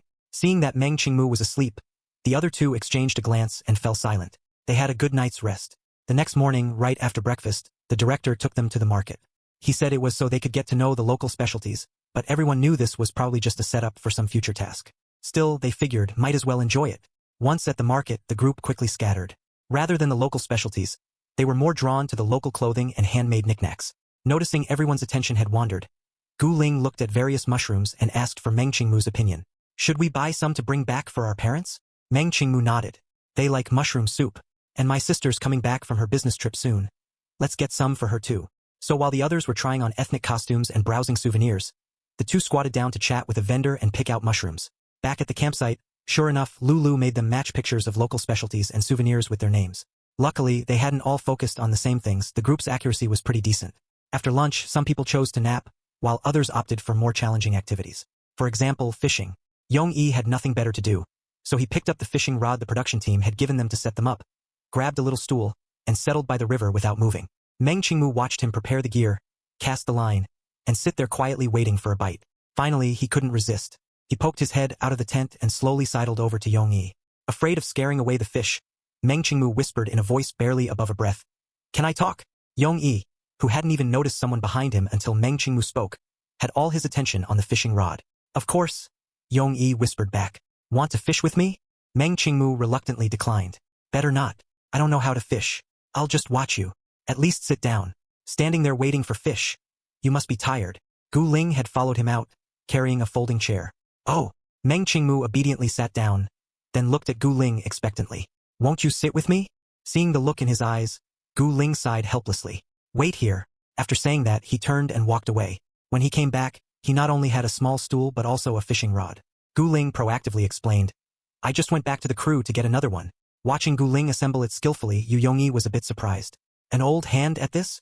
Gu Ling lowered the hook into the water. "Not really. My family likes eating fish, so I fish occasionally." Hearing this, Yu Yongyi's expression softened. "My wife likes fishing too. I first learned back when I was pursuing her, just to have some common ground. But she likes fishing, not eating fish.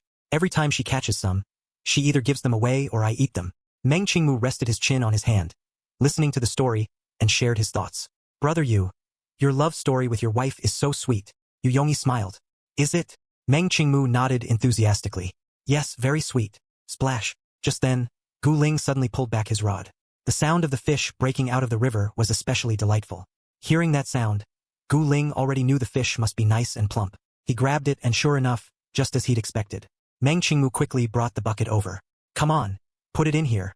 Meng Qingmu watched the fish splashing joyfully in the water, already picturing it on the dinner table. As he stared, he started thinking, should this one be braised or steamed? Gu Ling didn't hesitate. "I'll catch a couple more. We'll make both braised and steamed." Meng Qingmu beamed. "Great." Gu Ling felt that Meng Qingmu had probably been reading too many netizen comments. Watching his enthusiasm for the fish, it was as if he could actually see a cat tail wagging back and forth behind him. Gu Ling wanted to reach out and ruffle his hair, but since his hands were still wet, he had to settle for just thinking about it. After helping out, Meng Qingmu didn't move from his spot. He sat down right next to Gu Ling. What had been a person-person-person arrangement instantly turned into a person-person formation. Watching Meng Qingmu's fondness for the fish, Yu Yongyi thought back to what Gu Ling had just said. He also recalled the scene this morning when he first woke up. Meng Qingmu and Gu Ling pressed tightly together, still inside their sleeping bags. Then it hit him. He asked, "Xiaoling, have you and Qingmu known each other for quite a while?" At his question, both of them turned to look at him. Gu Ling smiled. "Why do you ask that?" Yu Yongyi shook his head. "No particular reason. It's just the feeling you two give me. Don't overthink it. Just consider it a casual remark." He had no intention of prying into others' private matters. But Meng Qingmu answered him. "Yes, we've known each other for a very, very long time. Should we say we grew up together?" No, that's not right. More like childhood sweethearts." Yu Yongyi hadn't expected them to be so open about it, and he felt more at ease. "I really thought you two met for the first time on this show. But watching how you interact, it doesn't seem like it at all." Meng Qingmu kept his eyes on the water's surface. "Gu Ling came here for me. Oh, it's moving, it's moving." He lowered his voice, afraid of scaring the fish away. Gu Ling quickly pulled in the rod. "That one's for braising. This one will steam." Meng Qingmu looked at the lively fish in the water and thought for a moment. "Sauerkraut fish is also good. Do you want some of that?" Gu Ling replied. "Then let's go with sauerkraut fish. I saw Lulu has a bag of sauerkraut." At that moment, Lulu, who was resting, sneezed. Who was talking about him now? Yu Yongyi watched the two of them, seemingly in their own little bubble.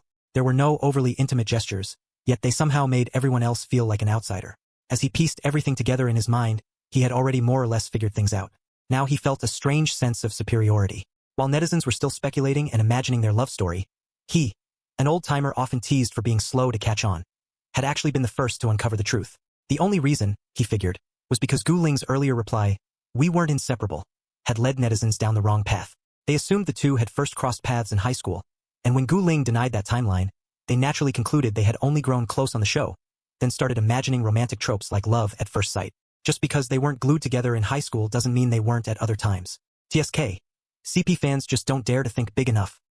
He wasn't in the habit of outing people, so he could only silently digest this revelation himself. He was like the only groundhog in the melon patch who had actually tasted the melon, unable to share it with anyone else. Sure enough, being clear-headed is the most painful. They caught a lot of fish that afternoon and finally decided to steam one and turn another into sauerkraut fish. Then, without Lulu understanding what was happening, Guling swiped the only bag of sauerkraut that had somehow made it into the supplies. Watching Guling take it, Lulu was completely baffled. I had that in my car? Besides the ones they cooked, there were plenty of fish left. After some negotiation with the crew, they traded the extra fish for other ingredients. Fan Ran savored the tender sauerkraut fish, pairing it with rice. The tangy spiciness whetted her appetite, and the broth was incredibly delicious. As she ate, she suddenly felt a twinge of sadness. Once this episode finished filming, she wouldn't get to eat Meng Qingmu's cooking anymore. It was so good. She wondered who would eventually be lucky enough to eat his food every day. In a gap between bites, she looked up and saw Guling whispering something to Meng Qingmu. They were sitting extremely close together with no sense of personal space. As she felt a bit envious, she couldn't help but marvel at how well they matched. No wonder they had so many CP fans. As soon as this episode wrapped, she was going to join their CP super topic. What was it called again? I want to apologize for being led astray by trolls and saying bad things about the kitten. I was blind. Such a gentle, adorable kitten who cooks amazingly well. Who couldn't love him? I'm so tempted that I immediately ordered sauerkraut fish delivery.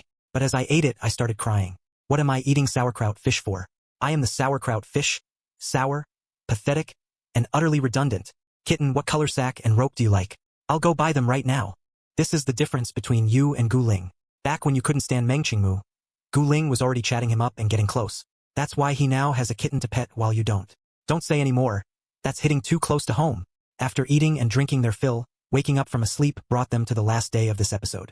The place they came to this time was close to a famous tourist spot.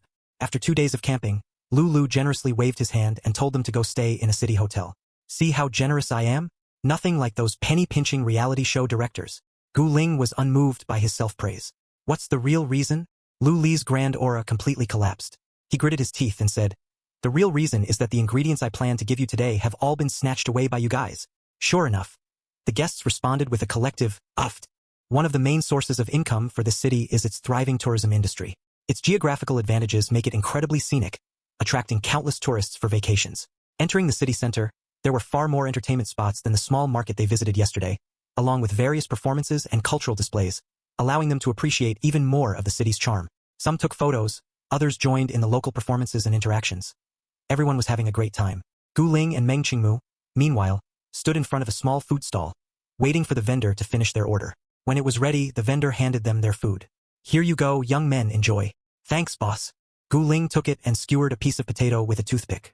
Just as the sauce was dripping, a fuzzy head leaned in and took a bite. Guling found it amusing. What's the rush? I'm not going to steal it from you. After he finished chewing, Guling skewered another piece and fed it to him, only to have his wrist gently pushed so the food ended up in front of the other's own mouth. Meng Qingmu eagerly shared with him. You eat some too, this is really good. As they were strolling around, Fan Ran cautiously approached. She was dressed in traditional local clothing, holding a camera. Brother Meng, could you take a photo for me? Meng Qingmu agreed. Sure.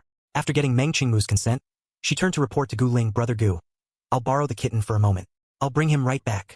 LOL. Fan Ran is like the ultimate CP fan captain. She asks Meng Qingmu for help but still checks in with Guling first. Once you've tamed a kitten, when he finds something delicious, he'll eagerly share it with you. Guling, be honest. Did you already know how soft Meng Qingmu could be from the start? Meng Qingmu walked around with Fan Ran, helping her take many photos, even assisting her with posing and finding the best angles. After the shoot, Fan Ran thanked Meng Qingmu profusely, then started tinkering with her phone. Moments later, she posted the photos Meng Qingmu had taken for her on Weibo, completely unedited raw images. She captioned them, I'm so jealous of you all, followed by a smug, teasing emoji. The photos Meng Qingmu took were, unsurprisingly, flawless. The group in their little chat channel flooded the comments. Some expressed envy, while others said she was getting too full of herself. One particularly sharp comment cut straight to the heart. You're only on this one episode. What are you so smug about? Netizens initially laughed along, but gradually they noticed something. How is it you people again? The same group that had rallied together to repost that proposal trailer last time was back again. Netizens sensed something was off. Can someone tell me what they all have in common? I suspect it has something to do with Meng Qingmu's identity. Common trait? They're all actors. No need to jump at shadows. They've all worked with Director Mu and have always had good relationships. Is it really a big deal that they repost and comment? Wait, you just said Director Mu? Does anyone remember? When Fan Ran first met Meng Qingmu, she didn't call him Director Meng. She called him Director Mu. I know what you're thinking, but I can tell you it's absolutely impossible. Director Mu is definitely not that young. Just look at how all the actors who've worked with him treat him with great respect and never joke around. Besides, Director Mu has been famous for so many years. When has he ever appeared in public? Why would he come on an entertainment variety show? I don't believe it either. It's just a coincidence. The genuine sense of heaviness that occasionally surfaces in Director Mu's films can't be captured without real-life experience. Online discussions about Meng Qingmu's identity heated up, and this episode gradually came to a close under the night sky. The next day, Gu Ling didn't return with Meng Qingmu. He had a commitment for a shoot he'd booked earlier. Back at home, right after unpacking his luggage, a WeChat message came in. The cutthroat businesswoman. Sis is on the plane. Are you done filming your show? Perfect timing. Come pick me up at the airport. A flight ticket image was attached. Meng Qingmu sent Gu Ling a message telling him about it, and the reply came quickly. Yi, are you okay going alone? Let me stay home. Your boyfriend is already a mature man. After doing so many episodes, I think I'm totally fine. rar.jpg. Reassured by Meng Qingmu's confident response, Gu Ling finally felt at ease. Yi, all right, mature man. Take care of your things and be safe. After estimating the time, Meng Qingmu drove to the airport, tossing the local specialties he'd just brought home into the car as well. This time he came prepared, wearing a mask and hat. Although he still sensed occasional glances directed his way, he found that the discomfort he used to feel had significantly improved. Arriving at the airport, amidst the crowds of people coming and going, he immediately spotted his formidable sister. He waved at her several times before she finally noticed him. Fang Chuyun clicked along in high heels, dressed in a tailored suit with neatly cropped short hair, every inch the businesswoman. She looked for a long moment before confirming that this bundled-up person in front of her was indeed her younger brother. She walked up to Meng Qingmu, stopped precisely in front of him, and with what she considered great flair, pushed her suitcase toward her brother.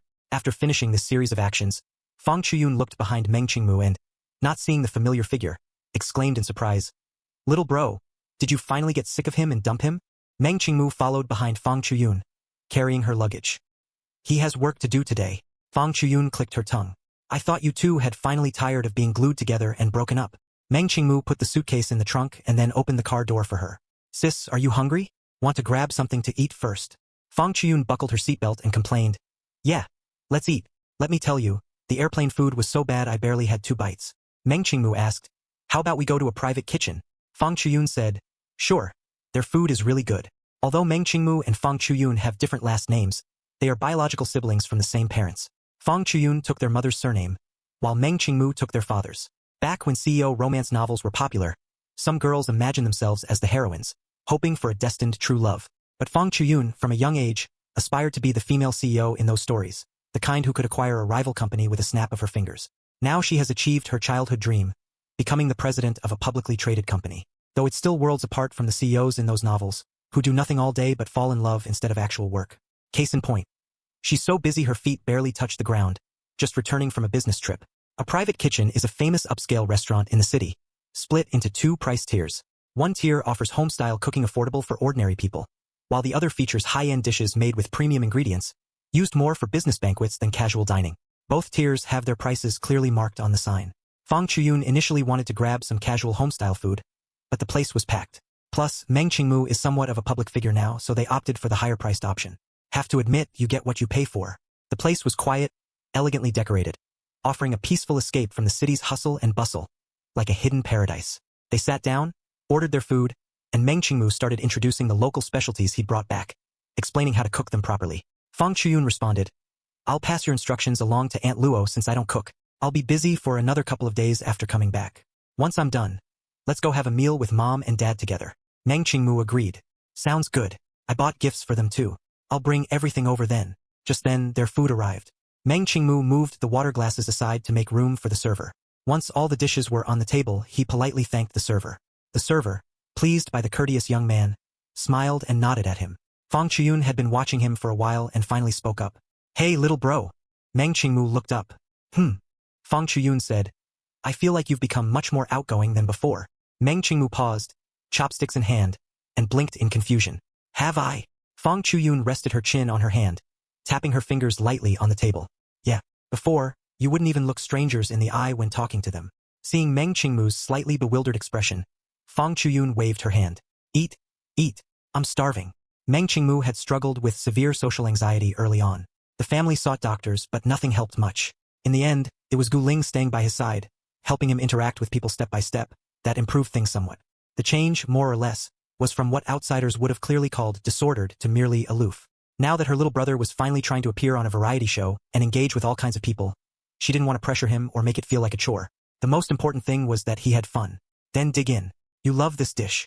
Meng Qingmu successfully shifted focus, moving a plate closer to Fang Chuyun. Fang Chuyun was touched. He really is my dear little brother.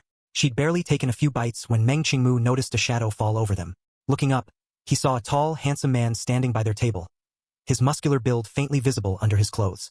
The man's gaze lingered on Meng Qingmu for a moment before shifting across to Fang Chuyun. Meng Qingmu keenly sensed a hint of hostility. Fang Chuyun also felt the stare. Looking up, she clearly recognized him. Jing Shua, you're eating here too? The man called Jing Shua's expression instantly changed from the coldness he'd shown Meng Qingmu. His eyes grew warm as he looked at Fang Chuyun. Sister Yun, when did you get back? Why didn't you let me pick you up? Fang Chuyun glanced at Meng Qingmu and smiled. I had someone to pick me up, so I didn't want to trouble you.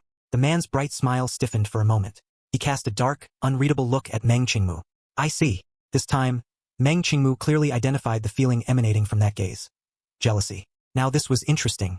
Was he being mistaken for a romantic rival by someone with a crush on his sister? He sat up straighter, watching their conversation like someone enjoying a good piece of gossip. The man was enthusiastically recommending his favorite dishes at the restaurant to Fang Chuyun, and she was listening attentively. While Fang Chuyun looked down at the menu, the man smiled at Meng Qingmu. Meng Qingmu looked back with wide, innocent eyes. Why are you looking at me like that? Showing off that you have some status in front of your rival? Fang Chuyun, oblivious to the silent exchange, remembered something after listening to his recommendations. I almost forgot. Qingmu, let me introduce you. This is our company's new employee, Gao Jingshua. He's my secretary now. Jingshua, this is my younger brother, Meng Qingmu. Gao Jingshua's expression shifted through several emotions. Sister Yun, this is your brother? Meng Qingmu delivered the final blow. That's right, a biological brother, not any other kind. Noticing Meng Qingmu's meaningful gaze, Gao Jingshua could clearly sense the teasing behind it and felt momentarily awkward. Hello? Hello? Meng Qingmu replied with a playful tone, feeling like he'd picked up bad habits from Gu Ling. Once the misunderstanding was cleared up, Gao Jingshua was clearly embarrassed and eager to leave. Fortunately, just then his companion came to fetch him, giving him an excuse to say goodbye and slip away. Meng Qingmu picked up a bite of food with his chopsticks. Sis, how is Gao Jingshua as a person usually, compared to your previous secretaries? Fang Chuyun thought the question was a bit odd, but the second half made it seem like he was just concerned about her work. She thought for a moment. He has no issues with character, and his professional skills are up to par. I've been a bit more relaxed lately. Meng Qingmu felt reassured. I see. Then never mind. Why are you suddenly asking about this today? Fang Chuyun found it a little strange. She piled more food onto his plate. Eat up. Look at those scrawny little arms and legs of yours. Meng Qingmu protested. I have abs, you know? Fang Chuyun poked his forehead. Even with abs you still need to eat. Finish everything. The oppressive power of bloodline was terrifying indeed. Meng Qingmu obediently ate. Oh, the atmosphere was warm and harmonious, and no one noticed someone in the corner quietly pressing the shutter. Meng Qingmu dropped Fang Chuyun off at her place. The housekeeper helped carry the box of local specialties inside, then fussed over Meng Qingmu with great care. As Fang Chuyun had teasingly noted, anyone familiar with Meng Qingmu treated him like the family's cherished darling. Back home, Gu Ling still hadn't returned. Meng Qingmu couldn't wait to share the day's events with him. Let me stay home. Let me tell you, I think I might be getting a brother-in-law soon. Do tell. I'm all ears. Perks up gossipy little ears.jpg. Meng Qingmu recounted the day's events in detail to Gu Ling, but Gu Ling's focus landed on an odd place. Our sister has completed her daily breakup persuasion. But you never know. I remember you telling me before that back in school when someone pursued her. She was completely oblivious. Let me stay home. My sister can be a bit dense sometimes, but I feel like she acts a little differently around this secretary. It's her business. Whatever they do. When are you coming back? I'll probably be back late. Go to sleep early, don't wait up for me. Okay? Be good. Let me stay home, fine. Little cat rolling around.jpg.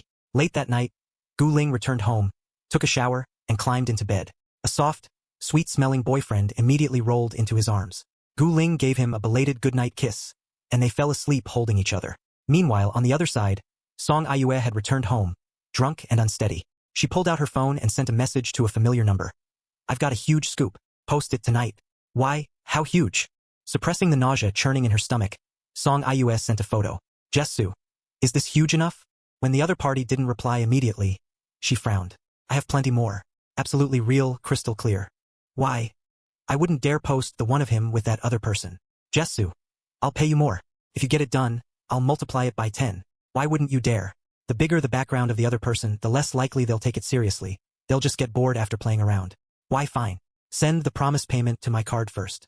Song Ayue cursed under her breath but transferred the money anyway. Why done. You can count on me. With that, the other party logged off. Song Ayue looked at the photos on her phone, a triumphant smile curling at the corners of her lips. She had been dragged to a drinking party today, but on her way back from the bathroom, she stumbled upon this scene. Truly, heaven rewards the diligent. She couldn't wait to see how Meng Qingmu would handle this. And Guling too. Let's see what kind of person you've been defending. You've finally made a mistake for once. She splashed some water on her face to sober up, then opened a group chat and started typing furiously. While most people were fast asleep, the familiar Entertainment Big Scoop account posted a new Weibo. The post directly claimed that Meng Qingmu had been seen on a date with a wealthy woman, with intimate behavior and sweet interactions between them. Reading between the lines, it suggested that Meng Qingmu's success was entirely thanks to a behind-the-scenes sugar mommy, and that his wholesome image had undoubtedly collapsed. Meng Qingmu was at the height of his popularity, and the scoop soon began climbing the trending rankings. But the person in question remained completely unaware, sleeping soundly and comfortably in his boyfriend's arms. Meng Qingmu was woken by his phone ringing. Still groggy, he fumbled to pick it up, and Fang Chuyun's furious voice came through. Little bro, don't worry about what's online. I'll handle it. I don't know who's grown such a guts. But they didn't bother checking who they were dealing with. Meng Qingmu was confused. What's going on? Fang Chuyun hadn't expected Meng Qingmu to be unaware of the rumors. She took a deep breath and tried to speak calmly. Nothing. Someone who can't stand you is playing dirty. Don't let it bother you. Meng Qingmu glanced at Gu Ling, who immediately understood and opened Weibo. The first thing that popped up was a notification about the scoop. Scrolling down, other gossip accounts had quickly followed suit, afraid that missing even a moment would cost them the traffic. Seeing Gu Ling's expression change, Meng Qingmu mouthed silently, "What's wrong?" Gu Ling shook his head, found a gossip account with few comments, and handed his phone to Meng Qingmu. Meng Qingmu read the caption aloud. Yesterday, Meng Qingmu, who shot to fame through Let's Lie Down Flat Together, was photographed dining with a beautiful woman. The woman, dressed in a suit, exuded an elite corporate vibe. Unsurprisingly, she has been identified as the current president of Tianya Corporation. Fang Chuyun cut him off. All right, stop reading. Aren't they just trying to say I'm your sugar mommy? If I were going to keep someone, why wouldn't I go for a young, fresh thing? Meng Qingmu, Gu Ling leaned in. Can you get the internal surveillance footage from a private kitchen? They value customer privacy, and the angle of this photo doesn't look like it was taken by paparazzi from outside. Fang Chuyun seemed to be pacing back and forth. The faint click of her high heels came through the phone. I've already sent someone to get it. Private kitchen isn't giving any pushback. I'll find out who's got this much nerve. All right, I'm hanging up. I'll notify you as soon as I hear something. After she hung up, Meng Qingmu finally reacted. So, I've been smeared. That's right, Gu Ling said. Seeing that his mood wasn't affected, he ruffled Meng Qingmu's messy hair. It means Meng the cat is truly famous now. Meng Qingmu flopped back against Gu Ling. It feels kind of new. I've never had this happen before. Gu Ling wrapped his arms around Meng Qingmu's waist from behind and rested his chin on his shoulder. You're not angry? Meng Qingmu didn't feel much either way. It's fine. What happens online doesn't really affect my real life. Gu Ling buried his face in Meng Qingmu's neck, took a deep breath, then pulled back. He pulled out his phone and said in a low voice, "But I'm angry." Meng Qingmu turned around and changed positions, lying on Gu Ling's lap and looking up at him. Even from this unflattering angle, Gu Ling's looks held up. The sharp, clean line of his jaw was so tempting that Meng Qingmu couldn't resist reaching up to scratch it. Completely unaware that he was acting cute, Meng Qingmu said, "Don't be mad. Stop looking at it." Gu Ling did something on his phone, then set it aside. He cupped Meng Qingmu's face in both hands and gave it a firm, squishing rub. But when I got dragged online, you were furious. Meng Qingmu blinked. His lips pursed out from the pressure. That's different. Gu Ling didn't let go. Then tell me, Meng the cat, what's different about it? Meng Qingmu? He guiltily averted his eyes. Okay, fine. I guess you're allowed to be angry. Gu Ling turned his face back to look him in the eyes. Now you understand? Lying down, Meng Qingmu nodded with some effort and said sincerely, I get it. I get it. Gu Ling released his face with a small hum. Good. Meng Qingmu suddenly thought of something. Hey, why were you glued to your phone? You weren't using a fake account to defend me? Were you? No, Gu Ling said matter-of-factly. I definitely wasn't using a fake account. Meng Qingmu immediately caught onto his phrasing. He narrowed his eyes at Gu Ling, then quickly grabbed his own phone, which was still tucked under the covers. His phone was already flooded with messages from former co-actors and friends asking what was going on. The most prominent was by Nan Nan, who had managed, all by herself, to turn the red next to her chat into 99+. Meng Qingmu set aside all the concerned messages for the moment and went straight to Weibo. By now, the internet was already in chaos. Although the Entertainment Big Scoop account had posted late at night, there were plenty of night owls around, and many people saw it right away. There were new fans who had joined because of Let's Lie Down Flat Together, fans who had come for the variety show, CP fans of Meng Qingmu and Gu Ling, and of course the gossip lovers who were always first on the scene. Meng Qingmu had always had a good image on the show. Whether it was his early aloofness or his later goofy, adorable side, nothing about him suggested he had a sugar daddy or mommy behind the scenes. A minority of commenters suggested that maybe it was just a normal relationship and there was no need to be so harsh. But those comments were quickly drowned out. Practical netizens argued, a successful female CEO falling for a nobody with no achievements? Do you think this is a TV drama? Regardless, netizens were convinced there was some sort of scandalous relationship. They wanted to flood Meng Qingmu's Weibo with questions, but he still hadn't created an account. Not just on Weibo, but on any platform. The haters had nowhere to go, like punching a pillow, so they turned to the official Let's Lie Down Flat Together account and demanded that Meng Qingmu be removed from the show. When Lulu saw what was happening, he immediately messaged Meng Qingmu, but got no reply. Just as he was growing anxious, Gu Ling suddenly came online. Fans who clicked on Gu Ling's Weibo saw that he had reposted the Entertainment Big Scoop post. Gu Ling, don't delete it. The legal notice is on its way. Smileyface.jpg. Meng Qingmu still hadn't appeared, but Gu Ling taking a stand was enough to shift the tide. Gu Ling had strong goodwill among the general public. Many neutral onlookers saw his response and chose to wait for further developments. Some of Meng Qingmu's haters and paid trolls kept at it, mocking Gu Ling for finally being wrong about someone and warning him not to end up with egg on his face. But the most excited were the CP fans. Which other CP in the industry has one half threatening legal action when the other gets smeared? No one else. Of course, they didn't go gloating directly in front of the celebrities themselves, they just flooded the comments with support. Seeing what Gu Ling had posted, Meng Qingmu turned to him. You didn't use a fake account because you just used your main one? Gu Ling showed no guilt whatsoever. Yeah, is that a problem? Meng Qingmu, not really. Ever since Gu Ling had posted photos of the food he'd cooked, things seemed to have gotten a bit out of hand. He was just a little surprised by how direct Gu Ling was being. As Meng Qingmu was scrolling through the comments on Gu Ling's Weibo, Fang Chuyun called again. The moment Meng Qingmu picked up, Fang Chuyun let out a cold laugh. I got the surveillance footage. Guess who it was? Meng Qingmu had a rough idea. Is it Song Ayue? Fang Chuyun sounded surprised. How did you know? Meng Qingmu said, just a feeling. Regular paparazzi wouldn't go to the high-end side of a private kitchen. And no one else would be that idle.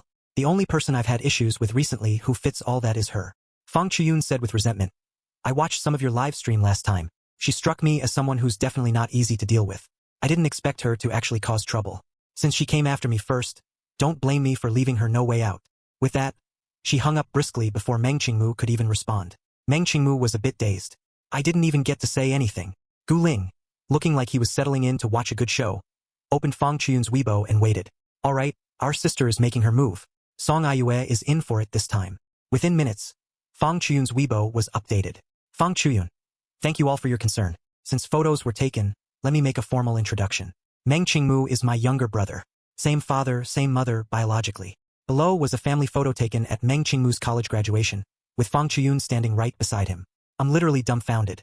So the kitten is actually a rich young master? No wonder he has such class. Same here. So it turns from romance to family.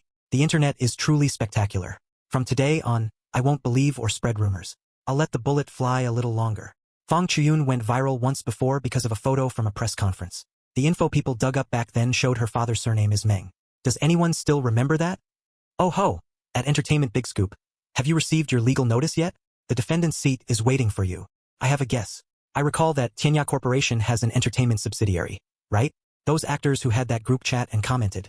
Could it be because of Meng Qingmu's identity? That theory is much more believable. If Meng Qingmu really were who they guessed, Director Mu, the gap between people would just be too huge. Newly graduated kitten looks so good too, so young. Full of collagen. Sis, are you still in need of a sibling-in-law? One who's in a combined PhD program and can cook. You can have the kitten. The CEO sister is mine. Sis, give a girl a chance. Sis, how could I live without you? Just as gossip accounts started reposting this Weibo, a refresh showed Fang Chuyun had posted again. Everyone was stunned, not because of anything else, but because this post directly named names and came out swinging. Fang Chuyun. Some people spend their days not focusing on acting or improving their craft, but instead pulling all kinds of shady stunts. At Song Ayue, since you like leaking scoops, and I happen to have a lot of dirt on you, let's take this opportunity and slowly leak it out, piece by piece. Don't think I'm just bluffing. You can wait and see if I follow through. What's going on? Is this saying Song Ayue was the one who leaked this? Whatever the case, I'm all in on this drama. Too good. Name dropping and going straight for the kill. I hope all future disputes in the industry follow this standard. Stop spreading rumors. Our Yaya has always been very considerate of Meng Qingmu on the show. Now she's being bitten back by a dog. Regardless of what was happening online, Song Aiyue, who had been watching the trending rankings with smug satisfaction, now trembled and spilled most of a glass of water. This time, she was genuinely starting to panic. Song Aiyue had been watching the online backlash with smug satisfaction. She could already see Meng Qingmu getting torn apart by the entire internet, or at the very least, his public goodwill taking a serious hit. But she had never imagined that Fang Chuyun would turn out to be Meng Qingmu's biological sister. The real deal. She had thought the worst-case scenario would be Meng Qingmu making a complete reversal and gaining a rich young master persona. She never expected Fang Chuyun to name her directly. When it comes to industry gossip, aside from those inside the circle, the people who know the most are the wealthy and powerful. After all, once you enter this industry, most of those who can't handle the loneliness and want resources have some kind of unsavory connection with various chiefs or presidents. Song Aiyue didn't think Fang Chuyun was just bluffing to scare her off. She would have been happy to let the matter fade. But her brainless fans were only adding fuel to the fire. Song Aiyue Fan Club. We believe in Yaya. We knew her long before the rumors. If you have evidence, post it. Otherwise, Ms. Fang Chuyun should bear all consequences and issue a public apology to Yaya. Song Aiyue, the ideal type. Can rich people just make up lies? Because you can't stand that Yaya is more popular than Meng Qingmu? You want to sling mud? Of course, there were also clear-headed netizens. Stop, please. Begging for evidence and getting it is going to be a real slap in the face. Do you really think Fang Chuyun's moves are like the petty squabbles in your fandom? Anyone with half a brain would shut up by now. They've been brainwashed by fandom culture. Anytime their idol gets criticized, it's because they're too popular and others are jealous. Those who've committed actual crimes still have fans defending them. I really don't see the point of this kind of blind worship. They've mastered the art of fooling themselves. And indeed, they begged for evidence and got it. Before long, Fang Chuyun posted a long-form Weibo. Fang Chuyun. All I can say is that Ms. Song Aiyue has been bullying others since childhood. She started forming cliques and engaging in school bullying in elementary school. In high school, she was also quite impressive, knowing she was the other woman and still fighting the pregnant wife. No wonder she's so adept at this kind of thing now. Below was a carousel of 9 long images, each one meticulously detailing the claims Fang Chuyun had made. Pictures and proof undeniable. Before netizens even finished reading the images, another Weibo appeared. This one contained the surveillance footage from a private kitchen. The video showed Fang Chuyun and Meng Qingmu eating when Song Aiyue emerged from another room. Upon seeing them, she hid in a corner and pulled out her phone. The direction she was facing matched exactly the angle of the leaked photos. And it still wasn't over. Sharp-eyed netizens noticed that Entertainment Big Scoop had deleted their original post and issued an apology. He chickened out. The gossip account kicked a boulder. Agooling, come look. He actually deleted it. This gossip account is a real cancer. Is there anyone they haven't smeared? Now that I think about it, everyone they've trashed either had conflicting interests with Song Aiyue or was in her way. So this account is basically funded by Song Aiyue. Isn't it? You guys go check it out. The sister posted another Weibo. The gossip account completely sold out Song Aiyue. Fang Chuyun. After investigation, it has been confirmed that the person who paid the gossip account to post the photos is Ms. at Song Aiyue. Evidence and truth. Fans wanted proof? Is this enough? Below were screenshots of the chat logs between the gossip account and Song Aiyue, along with evidence confirming that the gibberish-named alt account belonged to her. At that point, even Song Aiyue's fans went silent. Only a few who had gone completely off the deep end kept stubbornly denying everything, insisting it was all fake. But no matter what the fans said, the situation spread rapidly and dominated the trending rankings. One by one, the many brands that had collaborated with Song Aiyue announced they were terminating their contracts and demanding penalty fees as stipulated. When a wall falls, everyone pushes. People who had been bullied by her in the past also came forward to speak out, each piece of evidence more damning than the last. Song Aiyue sat hugging her knees, staring at her phone. The notification sounds blended into a continuous drone until the phone stuttered. Windows of abuse kept popping up. She didn't realize she was trembling so badly she could barely hold the phone. She just kept muttering, "No." Suddenly thinking of something, she dialed a number with shaking fingers. When the person on the other end picked up, she clung to him like a lifeline. CEO Wang, can you help me? Please. To her surprise, CEO Wang, who had always granted her every wish, now had none of his usual gentleness. Instead, he threatened her viciously. You damned woman, what kind of trouble did you go cause? Now you've provoked someone you shouldn't have, and you still want me to help you? If you dare mention my name, you'll be in for it. Compared to Fang Chuyun, he fell short in every way. He could fool around with minor celebrities on the down low, but if he actually helped Song Aiyue this time and Fang Chuyun exposed all his dirty laundry, how would he go on living? CEO Wang. Wait. Hello? The line went dead, cutting off Song Aiyue's last lifeline. Her eyes vacant, she slumped onto the sofa. Her phone slipped from her hand and landed on the carpet with a dull thud. Then the official let's lie down flat together account finally spoke up. The announcement directly stated that they would no longer collaborate with Song Aiyue and would cut her scenes from previous episodes as well. In just one day, the tide had completely turned. Song Aiyue had become someone everyone despised, while Meng Qingmu, through misfortune, had gained a wave of new fans. While some celebrated and others mourned, Song Aiyue being utterly ruined, Fan Ran was busy showing off in their group chat. Nice to meet you, Fan. Who said I was only on for one episode? Who said that? Director Liu asked me to come back and fill Song Aiyue's spot. Ha ha ha. I want to be the male lead. TCH. So smug. Professional villainous. I admit I'm jealous. But I really didn't expect this. Director Mu comes from such a wealthy family. He's never mentioned it. Filming in progress. Director Mu is a man of few words. He's completely focused when working. Mostly we were too afraid to ask. And nice to meet you, Fan. This time, chat with Director Mu more on our behalf. You can't go through a whole episode still being that timid. Nice to meet you, Fan. Ha. Leave it to me. Just wait until you see me chatting and laughing with Director Mu. Online buzz comes and goes quickly, and Song Aiyue's downfall this time could be described as widely anticipated to some extent.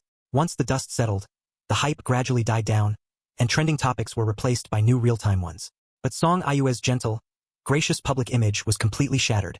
When netizens saw any posts trying to rehabilitate her image, they responded with nothing but mockery and memes, refusing to buy it. Compared to caring about a fallen celebrity, netizens were more interested in the new episode of Let's Lie Down Flat Together. Somehow, the post-production team must have worked overtime, because within just 2 days, all the previous episodes were replaced with Song Aiyue free versions. After watching the edited episodes, netizens found them seamless. It was as if Song Aiyue had never been part of the show at all. I'm dying laughing. This just proves that Song Aiyue did absolutely nothing on the show. She spent all her time trying to grab attention. She always acted so tired and exhausted, as if she'd done a ton of work, a classic case of performative effort. But now that Song Aiyue is gone, will someone else fill her spot next episode? I think Fan Ran would be great. Her and Sang Zheng together are like a pair of goofy siblings. So hilarious. I hope so too, but it seems unlikely. Fan Ran probably only signed a 1-episode contract. If they try to sign her last minute, her schedule might conflict. Really looking forward to the next episode. Hope they bring in someone normal. Not another Song Aiyue who makes your blood pressure spike with her terrifying, backstabbing ways. I don't care who the new guest is, as long as I can still ship the Water Drop CP. Which couple is Water Drop CP? The most popular one, obviously, Gu Ling and Meng Qingmu, because both of their names have a character with the 3-water radical or the 2-water radical, so they're called the Water Drop CP. Meng Qingmu had never released any personal information online, and this scandal had essentially cracked open a door. So, during the wait for the next episode of Let's Lie Down Flat Together, netizens eagerly began digging into Meng Qingmu's background, vying to be among the 10 lucky netizens who might find his Weibo account. Whether because Meng Qingmu had never been one for self-promotion, or because someone had deliberately suppressed information, the internet detectives and netizens only unearthed some trivial details. At most, they found that Meng Qingmu had filmed many things, but whenever they tried to dig deeper and find actual titles, they hit a dead end. This veil of mystery left them itching with curiosity but powerless.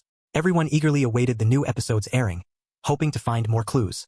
With everyone on tenterhooks, the new episode finally premiered. First came the introductions of the returning guests one by one. Then the camera showed a figure dragging a suitcase. Although the camera operator mysteriously only filmed from the shoulders down, fans quickly recognized the person from their gait alone. Sure enough, when the new guest was finally revealed at the group meeting, it was Fan Ran. Netizens all laughed, saying there was no surprise at all. They'd already guessed it. Fan Ran ran excitedly to the group. Surprised? Didn't expect this? I'm back. Aren't you going to welcome me? Meng Qingmu was the first to applaud sincerely. Welcome, welcome. Seeing his completely calm face, Fan Ran felt a bit deflated. Brother Meng, aren't you shocked at all? I'm back. Meng Qingmu told the truth. Well, actually, we guessed it. Fan Ran protested. Why would you guess that? I thought everyone would be amazed and cheering. Gu Ling asked mercilessly. Who told you that? Fan Ran said matter-of-factly. That's how I imagined it in my head. Oh. The group was now in perfect sync, all thinking the same thing. Of course she did. Amid the playful teasing, a new episode of the show began. This time, they came to a city in the southwest. Because the area gets a lot of rain and is quite humid, the locals eat plenty of chili peppers to ward off the damp chill, gradually forming a love for spicy and aromatic food culture. The terrain here is diverse, with highlands in the west and plains in the east. Who knew if the director's team might suddenly lose their minds and make them experience all of it? Lulu, seeing that they'd finished talking, said, As you all know, the province we're in has many tourist attractions.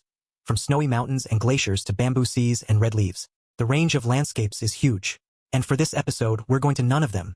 After all, our show is called Let's Lie Down Flat Together. Sitting in a car for half a day, trekking over mountains, that doesn't align with our theme. Sang Zhang objected. Director, We haven't exactly been lying very flat in previous episodes either. True lying flat would be staying home and going nowhere. Meng Qingmu strongly agreed. Gu Ling looked at him with amusement. Haven't you found these episodes fun? Meng Qingmu nodded again. They've been fun, but we haven't been lying flat, so it still doesn't match the show's title. Gu Ling nodded and turned the tables. That's true. The director's team is guilty of clickbait. Trick whoever they can. Lulu raised his megaphone. Every single one of you. I can hear you. What clickbait? This is what I call proper artistic license. Got it? Artistic license. Ha ha ha. Click here to watch the art of director speak. Digging in your heels. He's flustered. He's flustered. They hit a sore spot and now he's embarrassed and angry. Doge.jpg. My CP is whispering to each other. My first sugar of the day. Even though they were loud enough for the director to hear.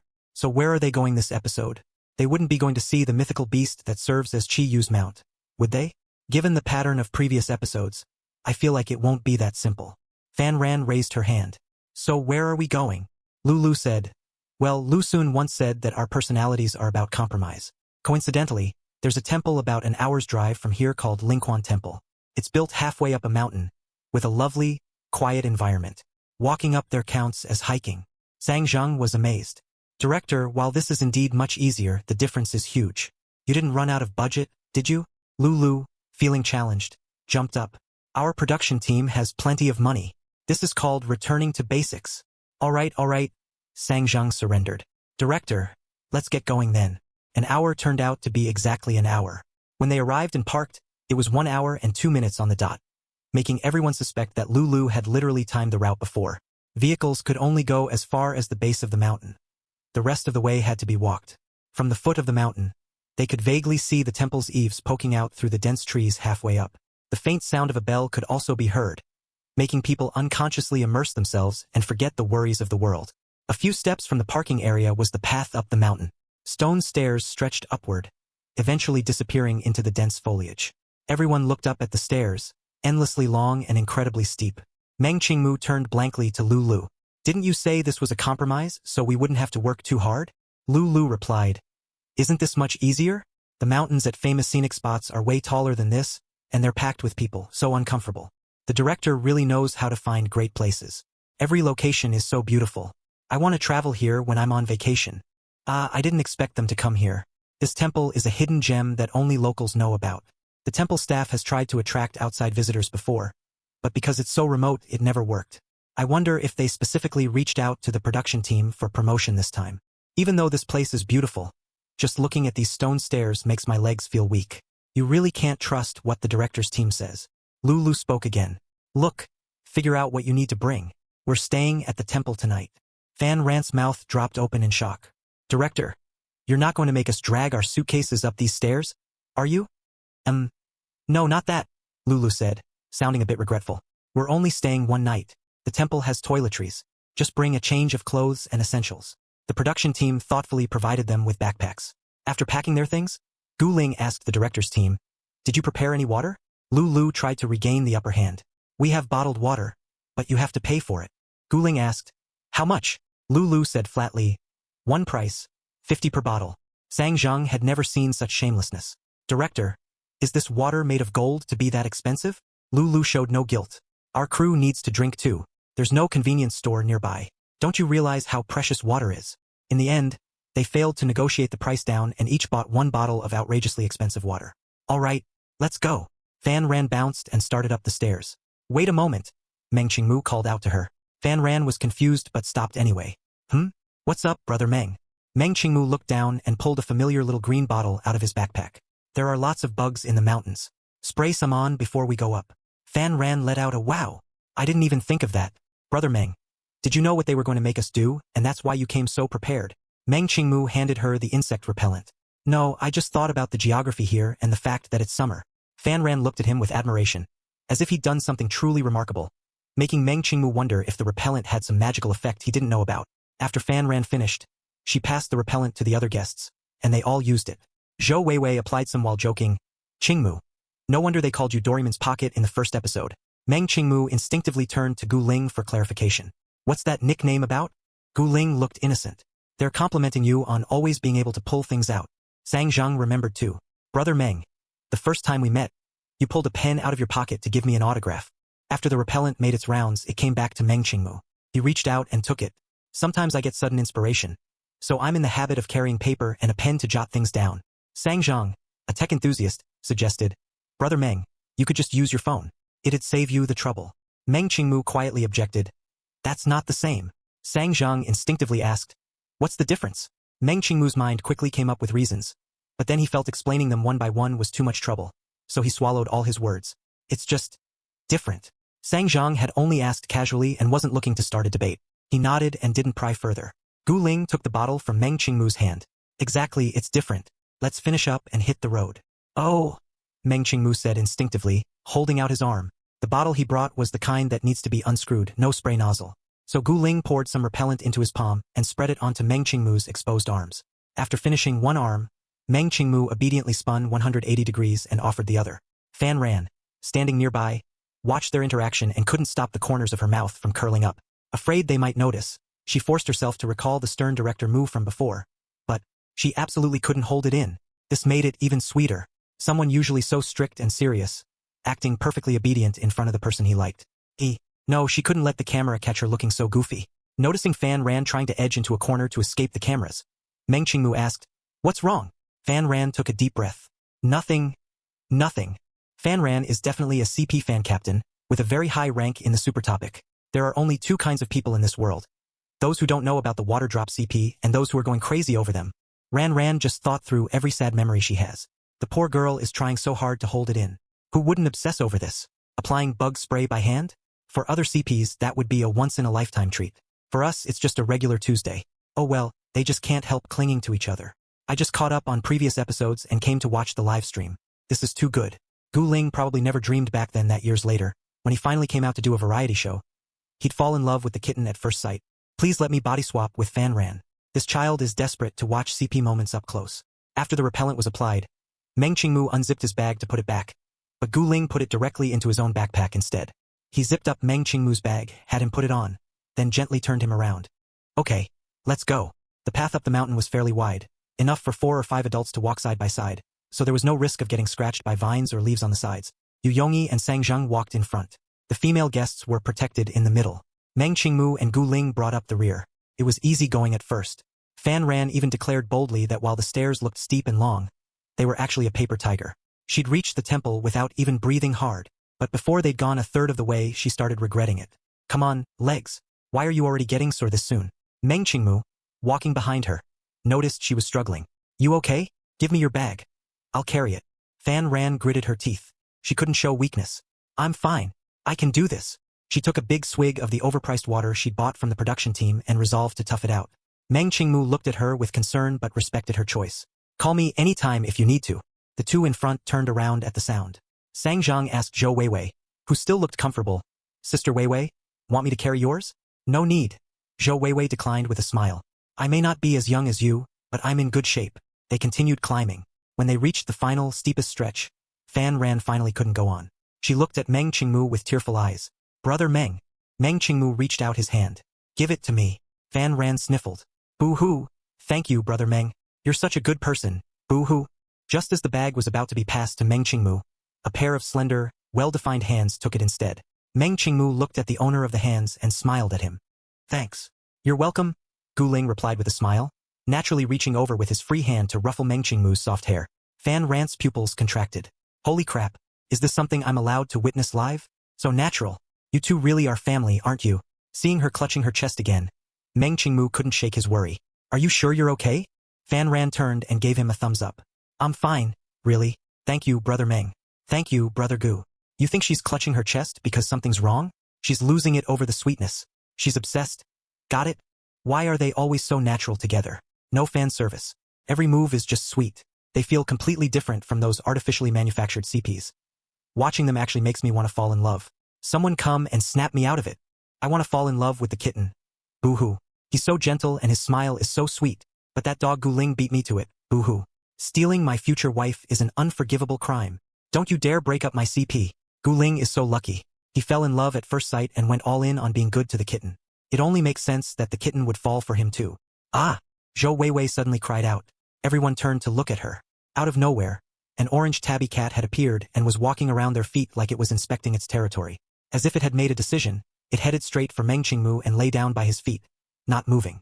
Meng Qingmu crouched down and stroked its smooth fur. The orange cat, pleased by the petting, purred and rubbed its head against Meng Qingmu's hand. Meng Qingmu's eyes unconsciously softened into a smile. Click. Hearing the sound, Meng Qingmu looked up to see Gu Ling taking a photo of him. "What are you doing?" Meng Qingmu asked, confused. Gu Ling put away his phone, showing no embarrassment at being caught sneaking a photo. Two cats together. I wanted to capture the moment. Just then, the orange cat, apparently satisfied with its visit, flicked its tail and walked ahead of them, exuding the aura of a big brother saying, "Follow me." Zhou Weiwei guessed. "This cat must belong to the temple and came down to play, right?" Yu Yongyi nodded. "It looks very clean. Not a stray." The orange cat was indeed leading the way. It would walk a few steps, then sit down and wait for them. With the lively orange cat guiding them, the final stretch of the climb didn't feel nearly as hard. After another 10 minutes or so, they finally reached the temple gate. After all that effort, they truly understood the meaning of a winding path leading to a secluded place. The temple was built into the mountain, with many towering ancient trees both inside and outside the grounds. Additionally, well-maintained flowers, plants, and succulents could be seen along the walls and outside the Buddhist halls, adding a touch of liveliness to the temple's ancient simplicity. By the time they arrived, the meal hour had already passed. The temple's monks rekindled the fire and prepared a midday vegetarian meal for them. After the long trek, even simple vegetarian dishes tasted like delicacies. After eating and resting for a bit, a monk led them to the sutra copying hall. Once seated, the soft chanting of scriptures filled the air, accompanied by the lingering scent of incense. In front of each person were placed scriptures, paper, and brushes. The monk guided them in copying the sutras. In that environment, everyone focused entirely on the task, and even the livestream audience fell quiet along with them. I've wanted to work at a temple for a while now. 9 to 5 weekends off, good pay, and benefits. I even looked at job postings, but they only accept PhDs from elite universities. My heart shattered into pieces. When I was studying for exams, I thought about going to a temple. This atmosphere and environment feel even better than a library.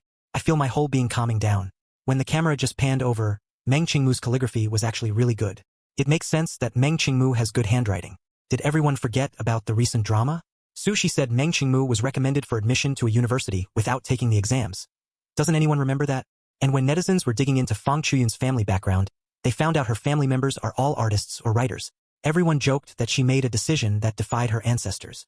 I was wondering why no one discovered Meng Qingmu's background before his sister posted that family photo. But then I realized, we knew nothing about her either until she revealed it herself. Not everyone wants to be exposed to the public eye. If you look at the kitten in the first episode, he clearly wasn't comfortable. His family has protected him well. While netizens discussed Meng Qingmu, the group finished copying the sutras. The completed copies were handed over to the designated staff for proper handling. It really seemed like the temple had specifically reached out to the production team.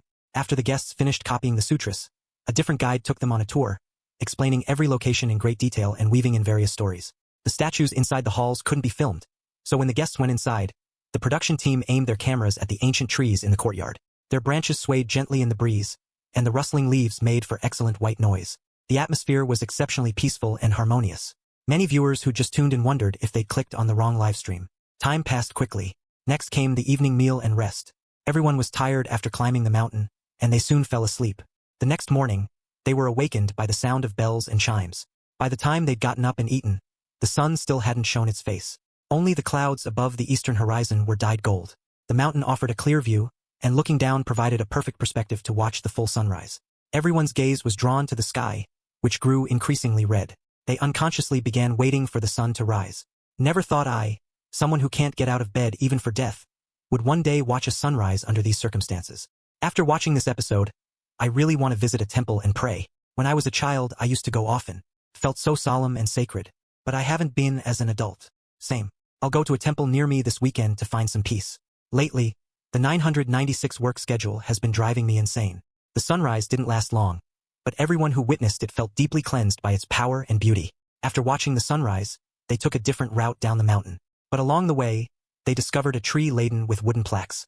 Fan Rant's eyes lit up, and she softly asked the monk who was sweeping nearby, "Master, I'd like to ask, is this tree for making wishes? Could we hang one too?" The monk paused his sweeping and smiled. "This one is specifically for seeking romantic relationships. If you want to make general wishes, you'll need to walk a bit further." "Seeking romance," Fan Ran said, a bit disappointed. "I'm not planning to date right now." Just as she finished speaking, she suddenly thought of something and called out to Gu Ling, who was bringing up the rear. Brother Gu, do you want to hang one? Gu Ling smiled. I'll pass. Leave the romantic fate to those who need it. Fan Ran, newly minted CP analyst, immediately parsed the logic behind his words. Leave the romantic fate to those who need it equals Gu Ling already has his own romantic fate equals he and Brother Meng are real. As for the possibility that Gu Ling simply doesn't want to date, Fan Ran dismissed that thought as soon as it arose. No one who doesn't want to date gets that clingy with her Brother Meng and treats him like a cherished wife. There's no way he doesn't want a relationship. She didn't care. She was going to run with this. Seeing that Gu Ling was about to leave, Fan Ran's brain went into overdrive. Meng Qingmu had already walked ahead.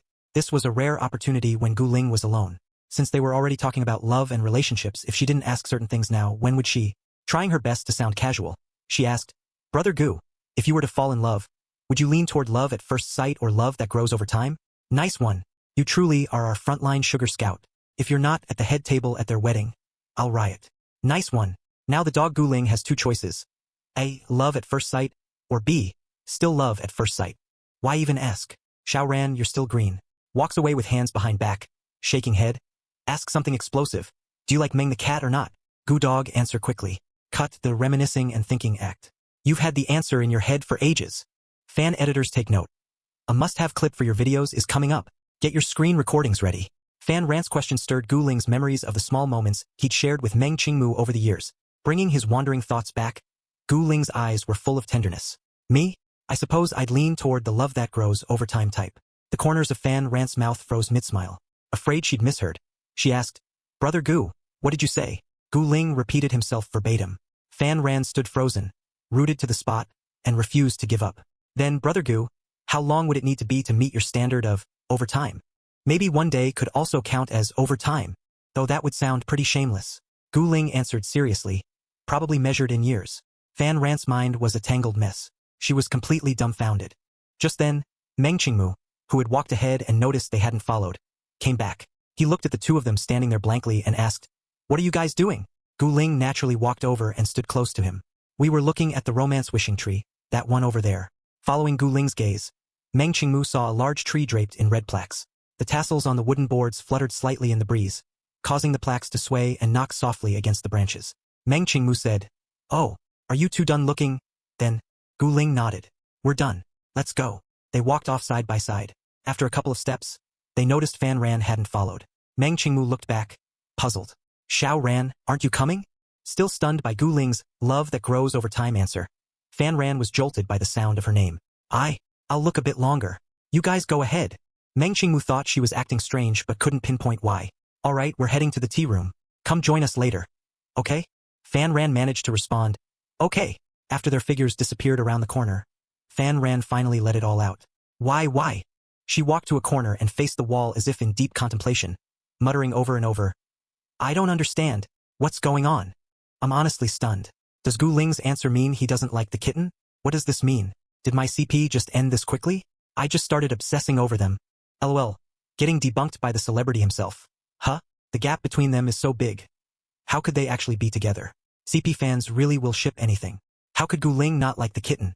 His every thought is about him. My boyfriend isn't even as attentive to me as Gu Ling is to the kitten. If that's not love, is it just brotherly affection? Boo-hoo.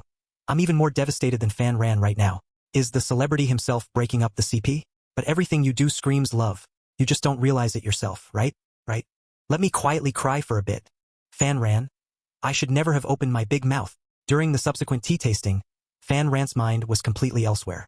She was caught halfway between clarity and obsession. Her rational side telling her to stop shipping them. They're just close. But her emotional side, watching their sweet interactions, insisted there's no way that's just brotherly affection. Fan Ran. Painful grimace.jpg. The group stayed until after their midday vegetarian meal, rested a bit, and then the production team urged them to head down the mountain, worried about the difficult path after dark. They bid a reluctant farewell to the temple's monks and headed down the same way they'd come. The downhill path was much easier than the ascent. As soon as they stepped out, the orange cat that had guided them up appeared from somewhere and came to see them off. This time it lay down at Zhou Weiwei's feet.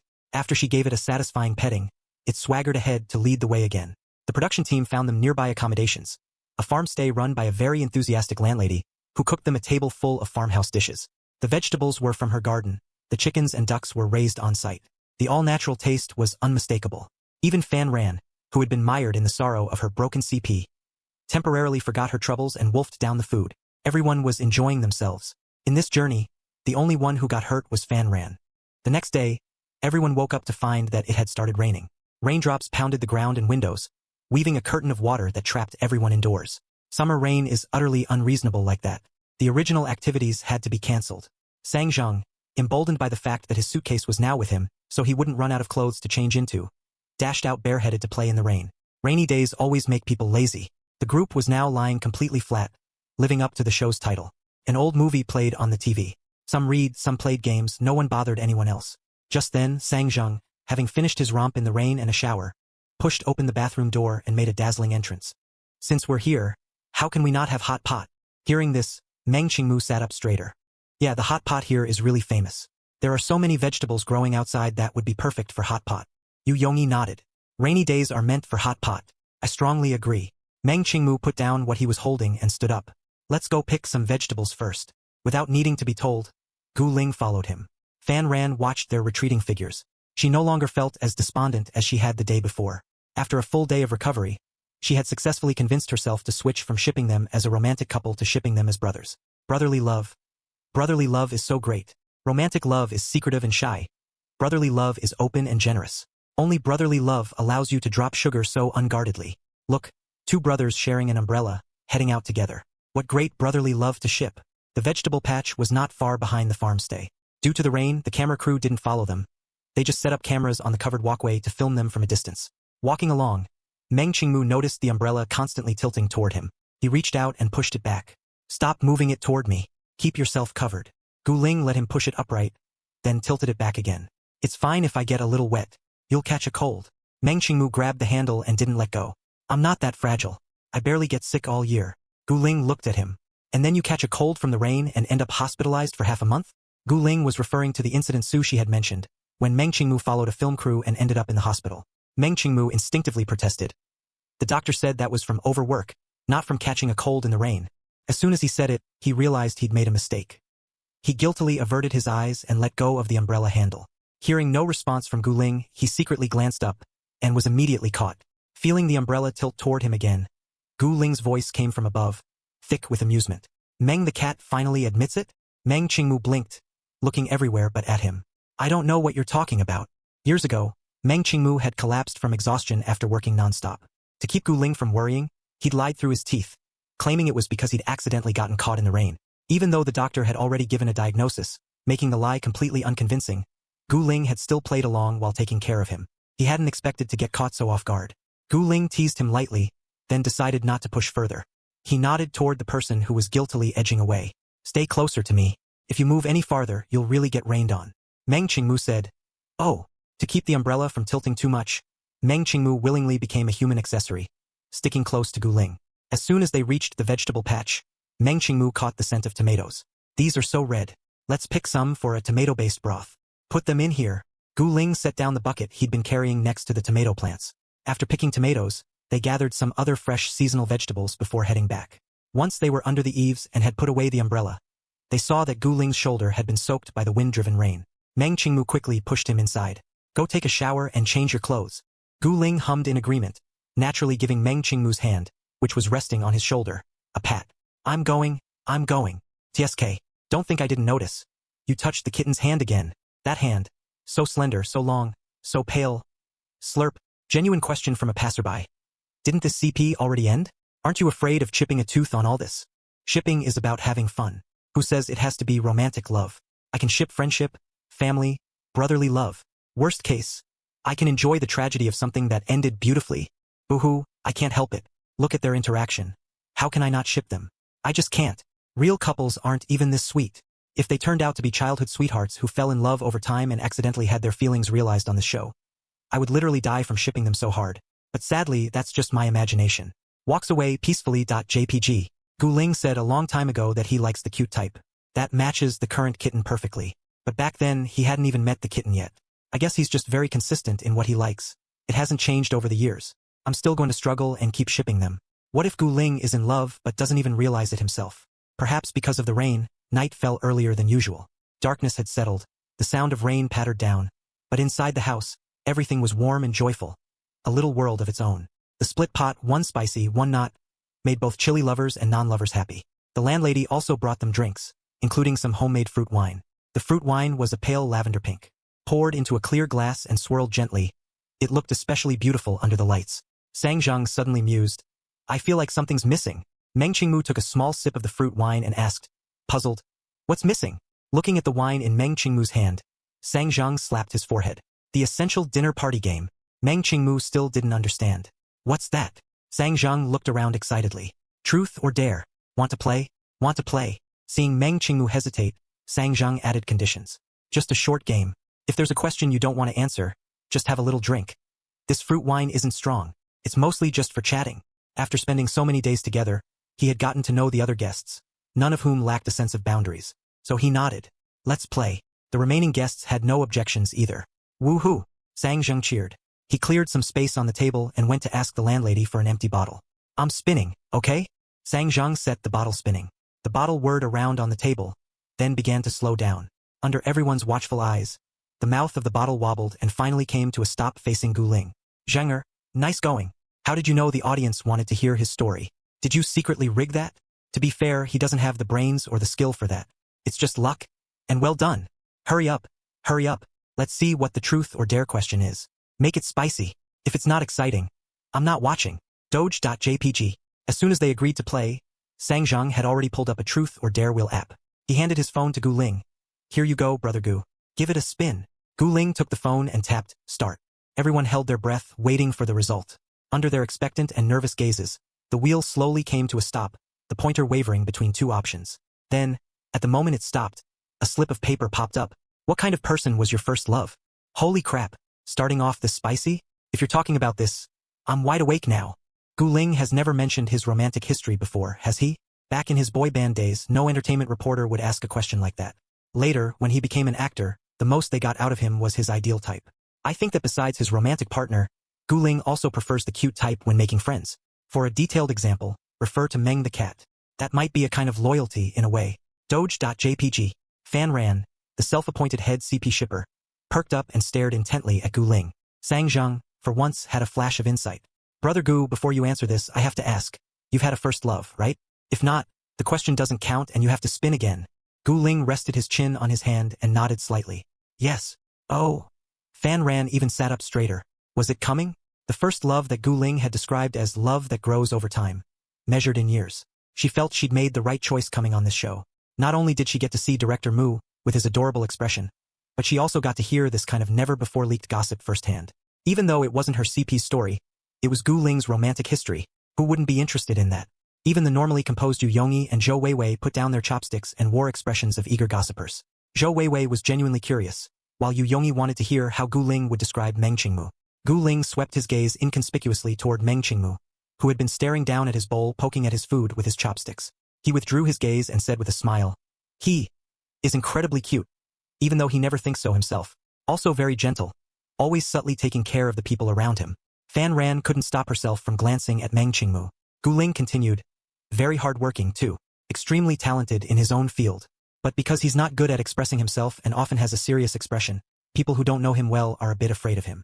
This time, Sang Zhang found the description oddly familiar and couldn't resist sneaking a look at Meng Qingmu. Meng Qingmu didn't look up. He seemed calm, but the tips of his ears had quietly turned red. Gu Ling, calculating the timing, reminded them, the tripe is cooked. Everyone, eat up. Then, very naturally, he picked up a piece with his chopsticks and placed it in Meng Qingmu's bowl. Stop poking at your food. You're about to shred that vegetable leaf. Just when everyone thought Gu Ling was signaling to end the topic, he continued right where he'd left off. But sometimes he's particularly stubborn. If he hasn't finished his work, he'll stay up all night. Even if you tell him to rest a while and promise to wake him up when it's time, he won't listen. Or when he's sick with a cold, he'll get cravings and insist on eating cold things. Ahem. Meng Qingmu cleared his throat softly. Gu Ling pretended not to hear. Although he's very cute, you can't tease him too much, or he'll puff up and scratch. Even though every time he scratches it's just bluster, he looks fierce, but he's actually soft and completely harmless. Then a slice of lotus root was placed into his bowl. Meng Qingmu's voice carried a veiled threat. The lotus root is cooked. You should eat it. What could have been a sweet moment was instead perceived by Fan Ran as something tragic. Fan Ran. Whimper. Brother Gu keeps talking about his ex, and Meng the cat is getting jealous. But for Yu Yongyi, the only one who knew the truth while everyone else remained in the dark. TSK, young couples sure are clingy. And among the audience, who had even less context, their interpretations of this subtle public display of affection were even more varied and dramatic. The first love Gu Ling is describing. Isn't he literally describing the kitten? Everything matches perfectly. Cute, gentle, considerate of others, and outstanding. Isn't that just the kitten? Can I dare to dream that Gu Ling's first love actually is the kitten? Counting from the first day the show aired, they've only known each other for a month. You can ship the CP, but don't steal other people's stories to create fake sugar. That's disrespectful. Let's ship responsibly. It just shows that Gu Ling really likes the cute type, and his fondness for Meng Qingmu is obviously very high.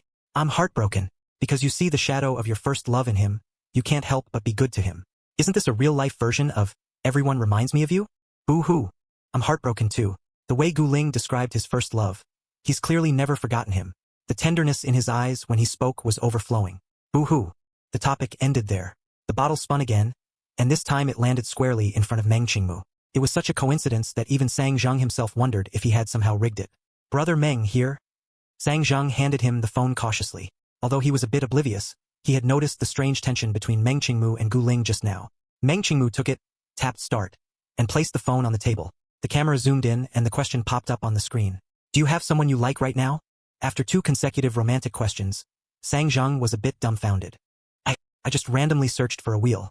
I didn't know it would be all questions like this. Seeing the question, Meng Qingmu instinctively glanced at Gu Ling, only to find Gu Ling still eating the lotus root slice he'd used to shut him up earlier. Well, that made him feel a bit better. He withdrew his gaze and gave a soft hum. Yes. Who? Brother Meng. Tella. Seeing that Meng Qingmu had answered, Sang Zheng relaxed and started pushing his luck. Gu Ling smiled and declined on Meng Qingmu's behalf. That's a second question. Sang Zheng, disappointed that his tactic hadn't worked, sat back down, but he quickly perked up again. Come on, let's keep playing. The truth or dare gods will favor me. I'll land on Brother Meng again eventually, but luck has a way of finding you when you're not looking and running far away when you actively chase it. Sang Zheng spun several more times. Over the course of multiple rounds, the bottle landed on everyone at the table, but never on Meng Qingmu again. One last round, Sang Zheng said, resigned to his fate. Unexpectedly, although the bottle still didn't land on Meng Qingmu this time, its mouth stopped once again in front of Gu Ling. Go ahead. Sang Zheng was quite disappointed that the truth or dare gods hadn't favored him again, and his attitude was noticeably more perfunctory. The wheel stopped again. Sang Zheng stared at the result and fell silent. Finally, he couldn't help but ask, why is it that whenever it lands on you two, the questions are always relationship-related? When was your first kiss? Gu Ling stared at the question for a long time before slowly speaking. About this question, everyone looked at him with gossipy anticipation. I choose to drink. With that, he downed the glass of fruit wine in front of him in one go. He couldn't tease Meng the cat any further. If he did, the cat would get embarrassed and angry and really scratch him. Sang Zheng sighed repeatedly. Sigh. I forgot you could just drink instead. Sigh. After everyone had eaten and drunk their fill, they decided to head back to their rooms to rest. When they stood up, Meng Qingmu's steps were a bit unsteady. Gu Ling steadied him. Meng the cat, did you get drunk on fruit wine? Meng Qingmu looked utterly serious. I'm not drunk, just a little dizzy. Gu Ling teased. Tipsy, huh? Meng Qingmu thought for a moment and nodded. Yes, tipsy. See, my face isn't even red. Meng Qingmu's face didn't flush when he drank. Even when drunk, his face wouldn't turn red at all, and his speech remained perfectly normal. If Gu Ling weren't there, others might have actually believed him. Gu Ling sighed, crouched down in front of him and said, Come on, I'll carry you upstairs. Even though Meng Qingmu kept saying he wasn't drunk, his body was honest. The moment he climbed onto Gu Ling's back, he started mumbling, I'm not drunk, but I'm so sleepy. Gu Ling carried him upstairs, his pace slow and steady. All right, let's go up and sleep. Meng Qingmu wrapped his arms around Gu Ling's neck. Though dizzy and groggy, he still remembered Gu Ling saying bad things about him. You don't believe that I'm not drunk, do you? If you don't believe me, I'll scratch you. Gu Ling found it amusing. So vindictive? The person on his back went silent. Just as Gu Ling thought he'd fallen asleep, the drunk cat finally responded. You're the vindictive one. I'm not vindictive. Okay, not vindictive at all. Gu Ling coaxed him all the way into the room, then coaxed him through washing up before finally tucking him into bed. The next day, everyone packed their luggage to leave. When they came downstairs, they saw Gu Ling cooking something in the kitchen. Sang Zheng poked his head in. Brother Gu, what are you doing? Gu Ling took a spoonful to taste the flavor. I'm making hangover soup. Let's wait a bit before leaving. Sang Zheng asked, Did Brother Meng get drunk? Gu Ling replied helplessly. Yeah, he got drunk on fruit wine. Sang Zheng remarked, Brother Gu, you two have such a good relationship. If I got drunk, my so-called friends would just take ugly photos of me and refuse to delete them. Gu Ling smiled. You can't compare like that. Everyone's situation is different. Sang Zhang didn't catch the deeper meaning. After a moment's thought, he said, "True. I also make sure to get back at them." He turned with his suitcase. "Well, Brother Gu will head off first. Say goodbye to Brother Meng for me." No sooner had Sang Zhang left than Meng Qingmu came downstairs. Yawning, he asked, "Did everyone leave?" Gu Ling said, "Yeah. Did you brush your teeth? Come drink this hangover soup." Meng Qingmu took it, confused. "I only had a little. It's not like I need hangover soup." Gu Ling was unmoved. "It's appetizing and cuts through grease. You can drink it even if you're not drunk." "Oh."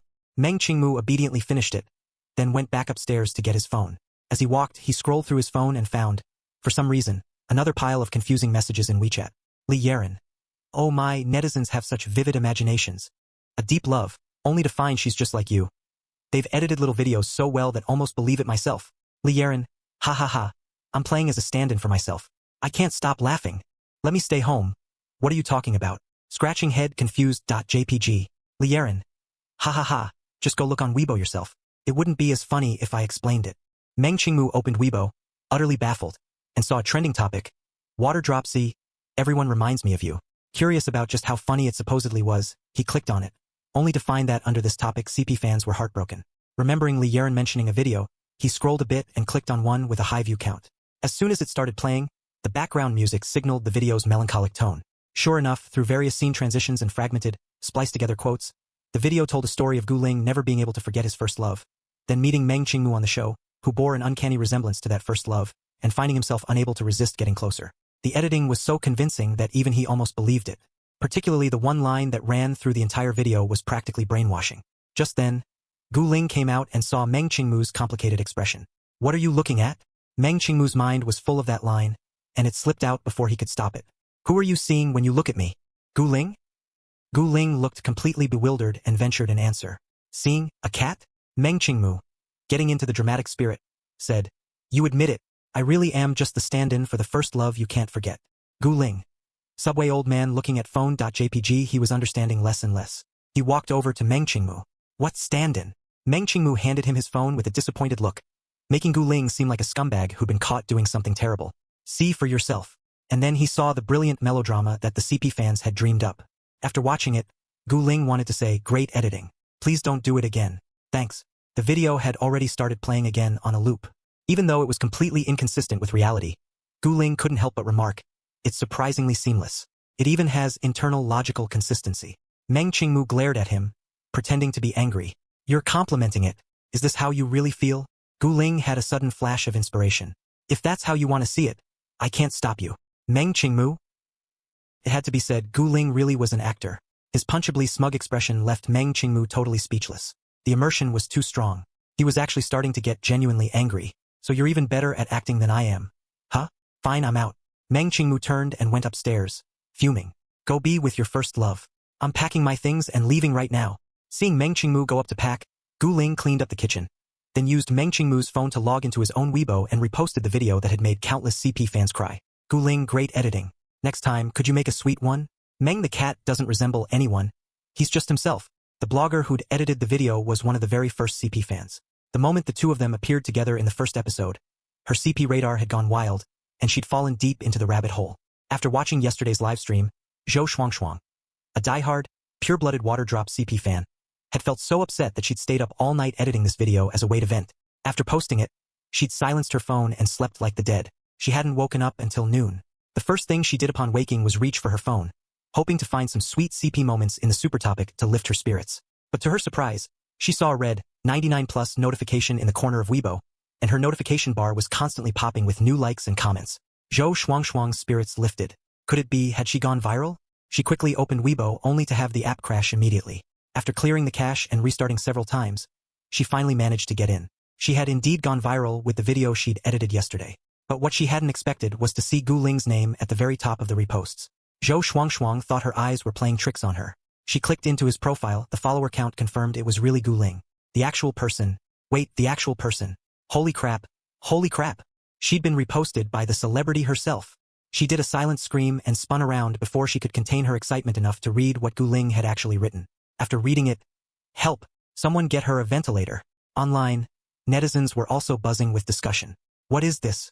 The celebrity himself is forcing us to ship them. I've shipped countless CPs and never seen anything like this. This sugar is so sweet. I'm gonna get diabetes. Who? Who still dares to say we're shipping a fake CP? What other CP is this sweet? They just show off on Weibo every day. Is this really not a public announcement? Are they sure it's not? Don't any of you move. I'm going to go get the Marriage Registration Bureau right now. Does Gu Ling's agent have absolutely no control over him? How can he post something like this? Is it possible that the agent is just afraid to control him? Just because Gu Ling hasn't explicitly played up his rich second-generation persona. Have you all forgotten how wealthy his family is? He's the kind of rich where if he doesn't make it in entertainment, he'll have to go home and run the family business. Doge.jpg. Why do you think Gu Ling does whatever he wants? It's because he has nothing to fear. Gu Ling's family is rich. The kitten's family is rich. Rounding up, they're a perfect match made in heaven. The gloomy atmosphere in the CP Super Topic was completely swept away by Gu Ling's Weibo, instantly jumping to a New Year's level of celebration. Some fans also noticed that the phone model tag on Gu Ling's Weibo post was different from his usual one, but then again, there's nothing strange about a person having two phones. And besides, with the celebrity himself handing out sugar, who needed to dig for crumbs in obscure corners? No one. That's beneath them now. Meng Qingmu packed quickly. By the time Gu Ling finished posting the Weibo, Meng Qingmu had already wheeled both suitcases out of the room. He left one at the door and carried the other downstairs. Gu Ling slipped the phone into his pocket, went upstairs to fetch the suitcase, brought it down, then went back for the other one. Looking at his own neatly packed suitcase, Gu Ling teased Meng Qingmu. The kitten is running away from home, but he's taking me along? Meng Qingmu made clawing gesture with his hand. Do you really want to get scratched? So fierce. Meng the cat. Gu Ling also raised his hand, interlocked his fingers with Meng Qingmu's makeshift claws, and gave their joined hands a little shake. Gotcha. You can't scratch me now. Then, leading the cat by the hand, taking advantage of the early hour when few people were around, they swaggered out the door to catch a taxi to the airport. Back at home, Meng Qingmu threw himself into post-production work again. Perhaps knowing he was busy, Fang Chuyun sent her message directly to Gu Ling. Seeing that Meng Qingmu wasn't on the phone with any of his crew and had paused his work, Gu Ling drew out his name. Qingmu. Meng Qingmu had his headphones on and didn't hear. Meng the cat. Still no response. Boyfriend. This time, Meng Qingmu finally looked up. What is it? Gu Ling held up his phone. Our sister wants us to come home for dinner tonight. Meng Qingmu thought for a moment. I'm meeting Uncle Li later to discuss some things. Do you want to come with me? After we finish, we can head over together. Gu Ling exclaimed with exaggerated emotion. Oh wow. Am I finally going to be taken out and shown to people? Meng Qingmu said. Have you been getting more and more unrestrained lately? No way. Gu Ling blinked innocently, looking as if he'd been wrongly accused. Meng Qingmu. Cat is speechless.jpg. He scrolled through his phone, found Li Heng's number, and called. The other man picked up quickly. Xiao Meng, what's up? Is something wrong? Can't make it. Meng Qingmu said. No, Uncle Li. I was wondering if I could bring a +1. A +1? The man paused for a moment. Is it your boyfriend? Li Heng was Meng Qingmu's business partner. After many collaborations, he'd learned a bit about Meng Qingmu's private life. For instance, that Meng Qingmu had a boyfriend of many years who, for every shoot, would send small snacks, milk tea, and the like to the crew in Meng Qingmu's name. But the boyfriend had never shown up on set. Li Heng had teased Meng Qingmu about it, and the answer he'd gotten was that the boyfriend couldn't easily come around. He hadn't expected that this time, instead of keeping his boyfriend hidden away, Meng Qingmu would actually take the initiative to bring him out. Li Heng agreed readily. No problem. Just come whenever you're ready. I've sent you the address. Meng Qingmu said. Great. We'll be right there. Li Heng arrived at the spot first and then waited for Meng Qingmu to bring his +1. Don't blame him for being nosy. Who wouldn't be curious in this situation? The wait felt agonizingly slow. Even though Meng Qingmu hadn't even arrived by the agreed-upon time, Li Heng felt as if half a century had passed. Finally, the server's voice came from the doorway. Sir, your friends are in this private room. Thank you. It was Meng Qingmu's voice. Then the door opened. Following Meng Qingmu into the room was a tall, elegant man with an impressive presence. Although the man was still wearing a mask, just from his exposed eyes alone, Li Heng could tell he was definitely handsome. He just felt oddly familiar. Meng Qingmu apologized. Sorry to keep you waiting, Uncle Li. Li Heng looked at Gu Ling behind him. No, I just got here myself. So this is your boyfriend? Gu Ling took off his mask and greeted Li Heng politely. Hello, Uncle Li. I'm Gu Ling, Qingmu's boyfriend. Li Heng's pupils dilated in shock. No wonder he thought the man looked familiar. Of course he did. So that's why Meng Qingmu said his boyfriend couldn't easily appear on set. Meng Qingmu had been on Let's Lie Down Flat together recently. Li Heng's daughter was particularly obsessed with shipping the two of them as a couple, and he'd even gently hinted to her that Meng Qingmu already had a boyfriend. And now he was being told that Meng Qingmu's boyfriend was Gu Ling. The entertainment industry might be complicated, but Li Heng still found it hard to believe. So, Qingmu, you're Gu Ling's first love? Gu Ling answered for him. Yes, I am. Li Heng. Too shocked to function.jpg. No wonder Gu Ling had posted on Weibo saying that Meng the cat didn't resemble anyone. How could he resemble anyone else when he was the same person? Reality really was more dramatic than TV. Meng Qingmu pulled Gu Ling back. Shall we start now? Li Heng snapped out of it. Yes, let's start. While the two of them discussed business, Gu Ling played on his phone nearby, even ordering drinks for them at one point. There was a lot to discuss, and Meng Qingmu and Li Heng hardly had a moment to rest. Throughout it all, Gu Ling waited patiently, showing no signs of impatience whatsoever. They didn't wrap up until dinner time. Meng Qingmu checked the time and said, Uncle Li, shall we call it a day? We have some plans tonight. The key points had already been clarified. Li Heng relaxed from his earlier seriousness and said cheerfully, Don't worry about me. I have plans tonight too. I was just about to head out. The three of them left together and went their separate ways in the parking garage. Before driving off, Gu Ling checked his messages. My parents have already arrived. Meng Qingmu asked, The gifts we brought for them are in the trunk. Should we drop them off at Mom and Dad's place first? Gu Ling started the car. Either way, it's just one floor up. After a short drive, they reached the residential complex. Gu Ling parked, grabbed the gifts, and walked upstairs with Meng Qingmu. Since his hands were full, Meng Qingmu pressed the buttons for 2 adjacent floors. When the elevator stopped, Meng Qingmu got off first, while Gu Ling went up one more floor to drop off the gifts at his place. Meng Qingmu arrived at the door, just as he inserted the key into the lock, and before he could turn it, the door swung open from the inside. It was none other than his CEO sister, Fang Chuyun. She lifted her chin, flipped her hair, glanced behind Meng Qingmu, and then, having set the mood, opened her mouth. Yo! Meng Qingmu knew exactly what she was going to say and cut her off preemptively.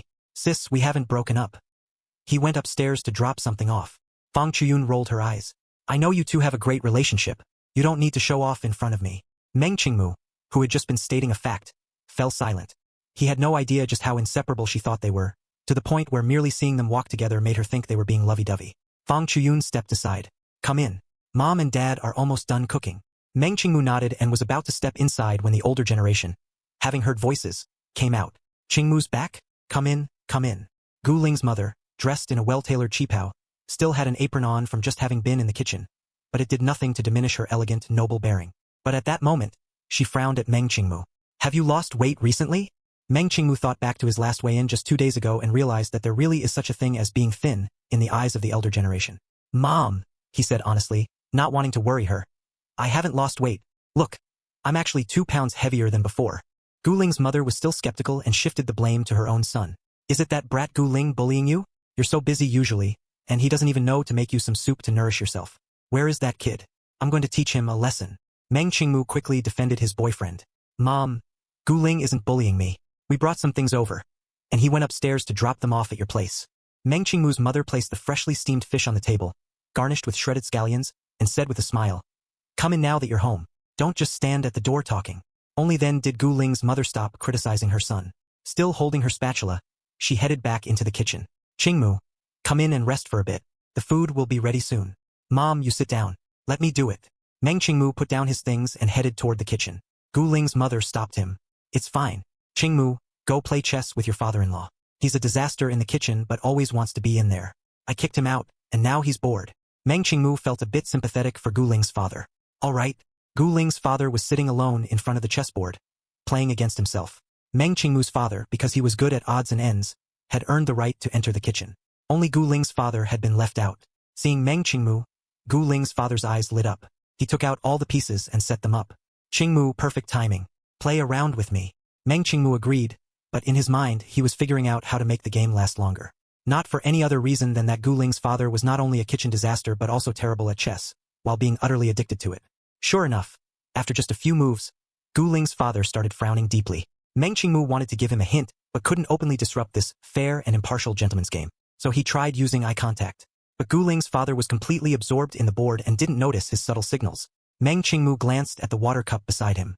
He picked it up and deliberately passed it in front of the crucial spot from an odd angle, pausing there for half a second as if by accident.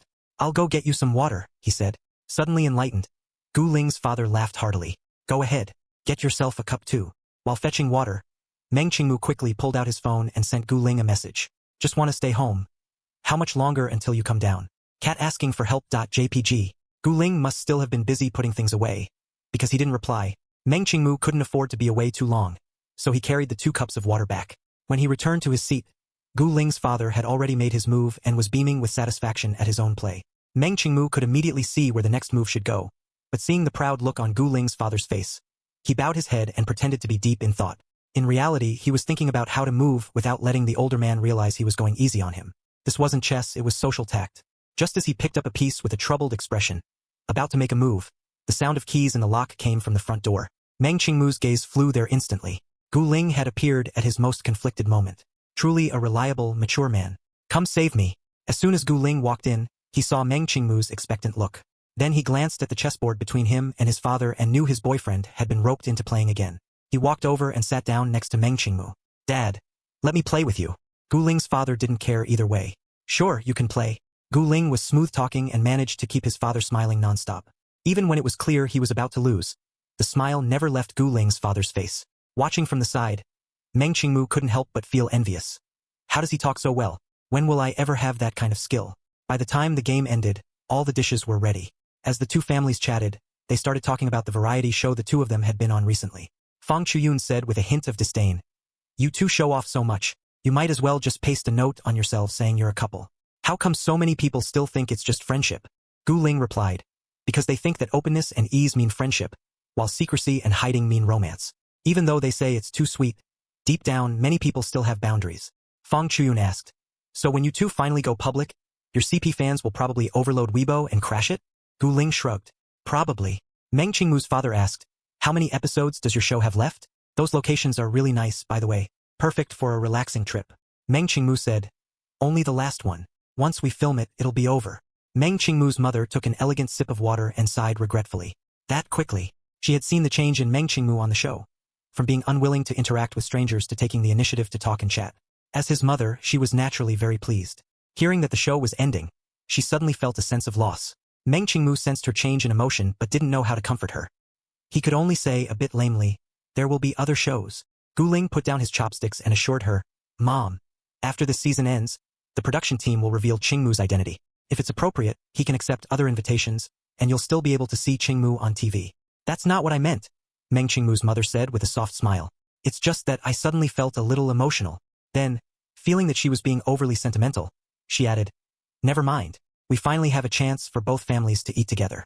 Where did my mind wander off to? After the brief interruption, the atmosphere at the table returned to its original warmth. After dinner, they chatted for a while longer. As it was getting late, Gu Ling's parents decided to head upstairs to their place. The family saw them to the door. Gu Ling's mother stared at her son, who was standing on the other side of the group. "You're not coming with us?" Gu Ling showed no embarrassment at all. "Oh, I think I'll stay. Wherever Qingmu is, that's where I'll be." Gu Ling's mother was speechless. "Can't you act normal?" Gu Ling pressed up against Meng Qingmu and asked him, "Is there something abnormal about me?" "Meng Qingmu, you should go home. You haven't seen your parents in a while either." Gu Ling clutched his chest with a wounded expression. "Qingmu, how could you say that too?" Then he was mercilessly pushed out the door by Meng Qingmu. "Go on. Get out of here." Walking upstairs with his son, who hadn't gotten his way, Gu Ling's mother gave him a disdainful glance. "You were going to come back anyway. Why do you have to make such a production of it?" Gu Ling laughed. "What can I say, Mom? Those of us in the throes of love just enjoy this back and forth." Gu Ling's mother mercilessly exposed him. "You're the only one who enjoys it." After staying for a few days, the two returned to their own home to start preparing for the final episode. Gu Ling folded clothes neatly and packed them into the suitcase. "I wonder where they'll take us this time." Meng Qingmu speculated. "Last time we climbed a mountain. Maybe this time they'll take us to the seaside." Hearing this, Gu Ling started rummaging through things. "Then let's bring some sunscreen." Meng Qingmu blinked. "I was just guessing. I could be wrong." Gu Ling said, "It's fine. Better to have it and not need it." The final episode arrived quickly. The production team announced the news on Weibo. Fans of the show were very reluctant to see it end. Normally, the show aired at a relatively early time slot and had fewer viewers than during peak hours. But this episode reached the highest viewership of any episode in its time slot. Gu Ling and Meng Qingmu had just gotten off the plane. Since it was the final episode, they couldn't be bothered to take separate cars at different times. They got directly into the same car arranged by the production team. From the guests at the beginning to the filming locations for each episode, the production team had been completely committed to secrecy. This time was like opening a mystery box too. During the drive, Meng Qingmu noticed that the road was starting to feel increasingly familiar. He tugged at Gu Ling's sleeve. "Have we been here before?" Gu Ling also felt a sense of familiarity. He had already pulled out his phone to search for any tourist attractions in this direction. Upon seeing a certain name, his fingertip paused as he scrolled. He said meaningfully, "We might be revisiting an old haunt this time." Meng Qingmu thought about the city and responded, "You mean Gu Ling knew he had figured it out too. Yes, looks like we brought the right thing. It really is the seaside. Now that they knew the destination, the scenery along the road grew more and more familiar, awakening memories from their first time there. I remember the freshly caught seafood was delicious, Meng Qingmu said. Every time he visited a new place, the local food always left the deepest impression on him. Gu Ling said, knowing Lulu, he'll definitely make sure we get to eat it. Although the chances were very small, Meng Qingmu couldn't help but feel hopeful. I wonder where we'll be staying. If, out of all those accommodations, we got the one we stayed at last time, that would be quite the coincidence. Gu Ling fiddled with his phone. Then that would mean this place really is meant for us. Although the possibility was slim, it added another layer of anticipation. What had been a boring drive now felt infused with their shared memories, as if even the wind had been given a gentle, lingering quality. The destination drew nearer. The deep, tranquil blue of the sea gradually expanded, and the sea breeze carried a salty, humid scent that washed over them. The driver dropped them off at their accommodation. Cameras were already set up at the entrance. The goofy duo, Sang Zheng and Fan Ran, stood outside talking about something and giggling. Meng Qingmu looked at the familiar sign, finding it increasingly incredible. Are we staying here for the next 2 days? Sang Zheng noticed them and confirmed yes. Then, seeing the car they had arrived in, he asked, Hey, Brother Meng, Brother Gu, did you two run into each other at the airport? Since it was the final episode, Gu Ling could no longer suppress his desire to show off. We came on the same flight. Fan Rant's CP fan soul ignited once again. She had already written an entire fanfiction in her mind, but still forced herself to keep a straight face. That really is quite a coincidence. Gu Ling looked at the guest house they were about to check into and smiled. Isn't it? Every day is just full of coincidences. Fan Ran, great, I've got more sugar. Are they in the same city? How did they come on the same flight? I hereby declare they're living together. Who agrees? Who opposes? Isn't arriving in the same car even sweeter? You're picking up sesame seeds and losing the watermelon. The celebrity himself is putting the sugar right in front of you, and you still don't see it. TSK. This generation of CP fans is lacking. Walks away with hands behind back, shaking head. Miss Fan Ran, please keep up the good work. It's the final episode. Get us CP fans as many benefits as you can. Fist salute.jpg. Fan Ran had arrived a bit earlier and had already gotten familiar with the place. She volunteered to take them to the front desk to check in. At the front desk was a woman around their age. Her hair was loosely tied back, and she wore a light-colored floral maxi dress. She was holding a book and reading intently. Afraid of disturbing her, Fan Ran reminded her softly, Sister Ilio, guests have arrived. The woman finished a passage, closed her book, and looked up with a subtle smile. When she saw who it was, she couldn't help a soft exclamation. It's you. Gu Ling and Meng Qingmu had entered one after the other, so Zhuo Ilio's first sight was naturally Gu Ling. Seeing her reaction, in the split second before Gu Ling could answer, Fan Ran's gaze had already darted between the two of them about 800 times. When she had arrived, she chatted a bit with Zhuo Ilio. The woman had absolutely no interest in the entertainment industry. At most, she occasionally watched some TV dramas or films.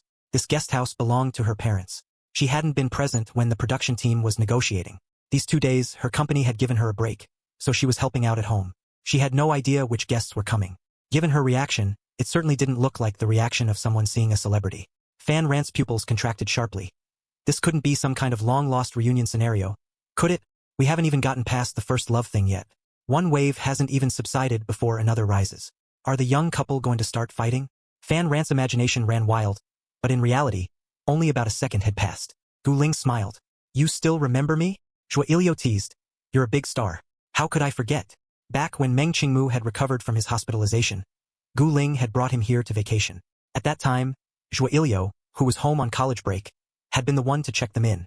At the time, Gu Ling was already somewhat famous as an idol, but that wasn't the reason Zhuo Ilio remembered him. One reason was that Gu Ling was very handsome. Even without makeup, he could outshine many fully made-up celebrities. Another reason was that he and the young man with him were inseparable. No matter when you saw them, they were always together. At first, Zhuo Ilio had believed Gu Ling when he said they were childhood friends who were close. But later, she'd begun to suspect otherwise. Childhood friends? She didn't believe it. She only learned that Gu Ling was a celebrity later, when he transitioned to acting and she happened to come across him online. That was when she realized she'd once hosted a star. But she wasn't one to broadcast these things. She simply treated it as if she had hosted ordinary people. Your childhood friend didn't come this time? Zhuo Ilio teased casually, assuming that since the friend wasn't in the entertainment industry, he certainly wouldn't be part of the show's filming. Fan Ran. Childhood friend? Who else is a childhood friend? He came. Meng Qingmu, who had been mostly hidden behind Gu Ling, raised his hand from behind, then squeezed forward so she could see him. This time, Zhuo Ilio was genuinely surprised. But with cameras around, she didn't lose her composure. Smiling warmly, She completed the check-in for them and handed them their room keys. Welcome back. Have a wonderful stay. Meng Qingmu took the key card and smiled at her. Thank you. Fan Ran? Her emotions had been on a roller coaster all day. What was happening now? Dazed, Fan Ran spoke up. Brother Gu, Brother Meng. Yes. They both turned to her at once, waiting for her to continue. Feeling that her question was too explosive, Fan Ran asked anyway. Are you childhood friends? And you've traveled here together before? Gu Ling didn't dodge the question. Yes, we're also neighbors. Didn't we mention that before? Meng Qingmu thought for a moment and nodded. It seems we haven't. Gu Ling, quick to correct his mistakes, said. It's not too late to mention it now. Meng Qingmu continued nodding. Not too late. Gu Ling said. Let's go. Let's put our things away. Sang Zheng ran in from outside. Are Brother Gu and them checked in yet? The director said Brother Yu and Sister Weiwei will arrive soon too. No one answered. Walking inside, he looked around but found no one. Other than Zhua Ilio reading at the front desk, only the crew were adjusting cameras. Sister Lu, where did they go? Zhua Ilio explained. The two who just arrived went to put their things away. As for the other one, she's over there. Following Zhua Ilio's gaze, Sang Zhang successfully found Fan Ran crouching behind a large potted plant, drawing circles on the ground. The plant's dense foliage mostly hid her from view. You wouldn't notice her unless you looked closely. Sang Zhang crouched down next to her, trying to find what was so fascinating. What are you doing down here? Fan Ran stared intently at the ground. Words cannot express my shock. This is the only way to dispel the chaos in my heart. Sang Zhang? After she briefly explained what had happened, the mushroom crouching in the corner became two. Sang Zhang. Fate really is wonderfully mysterious. Childhood friends? Back when it was revealed that they went to the same school, didn't Gu Ling deny that they knew each other well before? Ladies, we haven't been focusing on the right thing.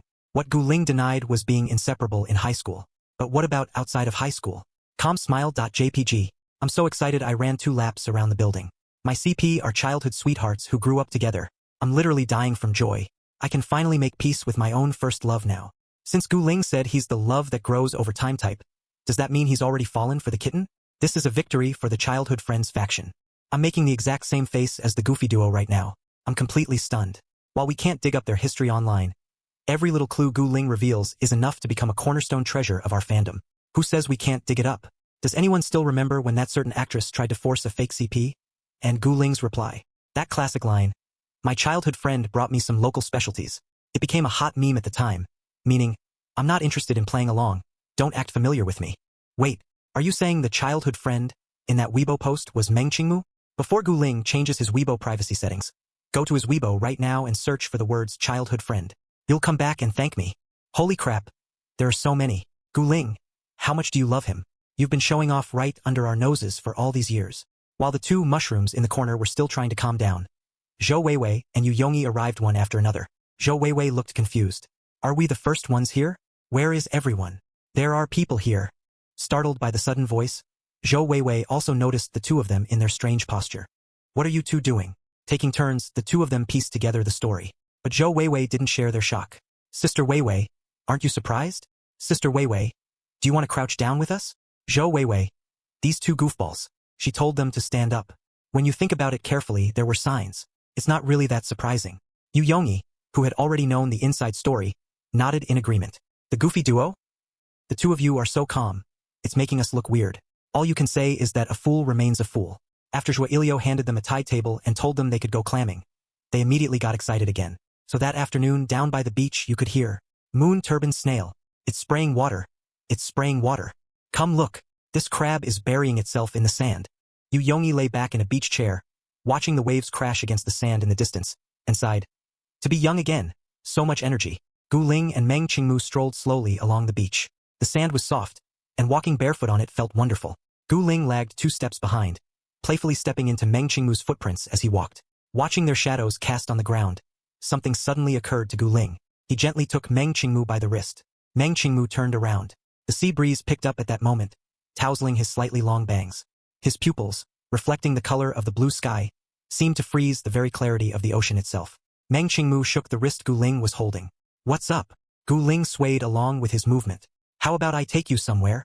Meng Qingmu didn't think Gu Ling had had time to prepare any kind of surprise for him in that short a span. Where are we going? Gu Ling slid his hand down from his wrist and hooked his pinky finger around Meng Qingmu's. You'll know when we get there. What are you 2 doing? Planning to just elope? Is that it? Cameraman, follow them. We're adding an extra chicken leg to your boxed lunch.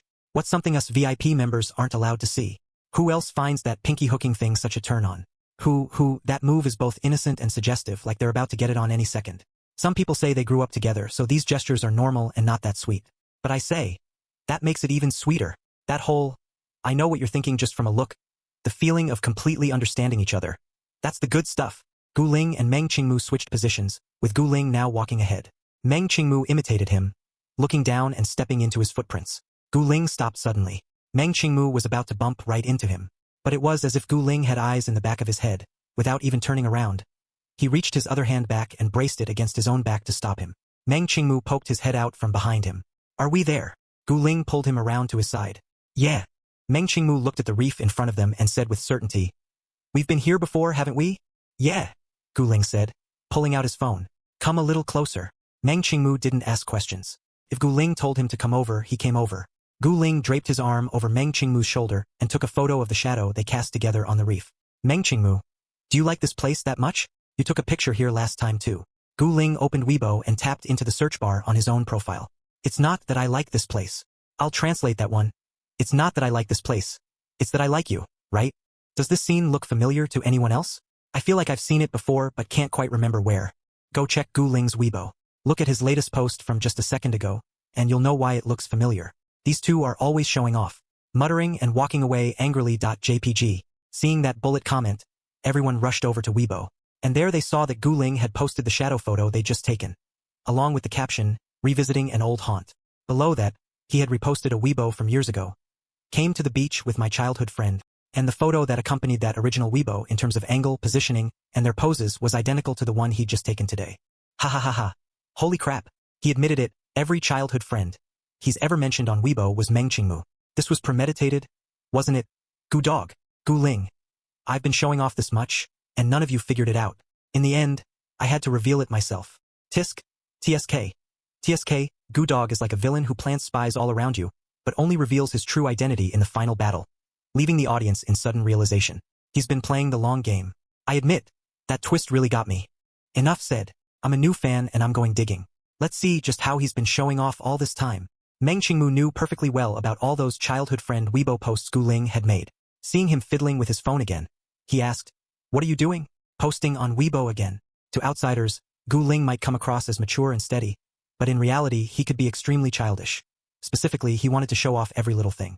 Of course, the little things were limited to anything related to Meng Qingmu. Gu Ling tilted his head and flopped it onto Meng Qingmu's shoulder. You guessed it. I'm showing off my childhood friend for them. Meng Qingmu glanced at the screen and drawled, Childhood friend. Huh? Gu Ling, like a big dog, rubbed his face against Meng Qingmu's neck, his breath landing on the side of Meng Qingmu's throat. She's a childhood friend and a boyfriend, so can I just say boyfriend instead? Meng Qingmu glanced at the nearby camera and pushed him away unceremoniously, touching his neck where Gu Ling's lips had accidentally brushed, leaving a slight ticklish sensation. No. Gu Ling put on an exaggerated pout. Oh, all right. Since the camera was fairly far away and the two intentionally blocked its view, the audience couldn't make out what they were saying. Not even the lip-reading experts could figure it out. Not that they thought there was anything shameful about their relationship. But announcing their relationship live on air, just like that, would be far too hasty. Now that netizens had just learned that the two had known each other for years, they had a bit more understanding of how they interacted. That was already the effect they'd hoped for. There were plenty of CP fans who wanted them to be together, but most people probably still thought it was just some straight guy antics or simply playing up the act for the show's ratings, pretending to be close to gain fans. So all they wanted to do in the show was lay the groundwork, making their future interactions feel natural and justified. What are they saying? Why'd they suddenly lean in so close? Come on, we're all family here. What's the harm in letting us here? This is a kiss, right? Otherwise, why would the kitty touch its neck? Such a sensitive kitty. Gu Dog is showing off too much. He's left our Moo Moo totally speechless. The kitty is also taking a photo, but it's of the sea. Gu Dog, you've been ignored. Ha ha ha ha. Will the kitty post on Weibo too? But we still don't know his Weibo account. Boo-hoo. I wonder who will end up winning the grand prize.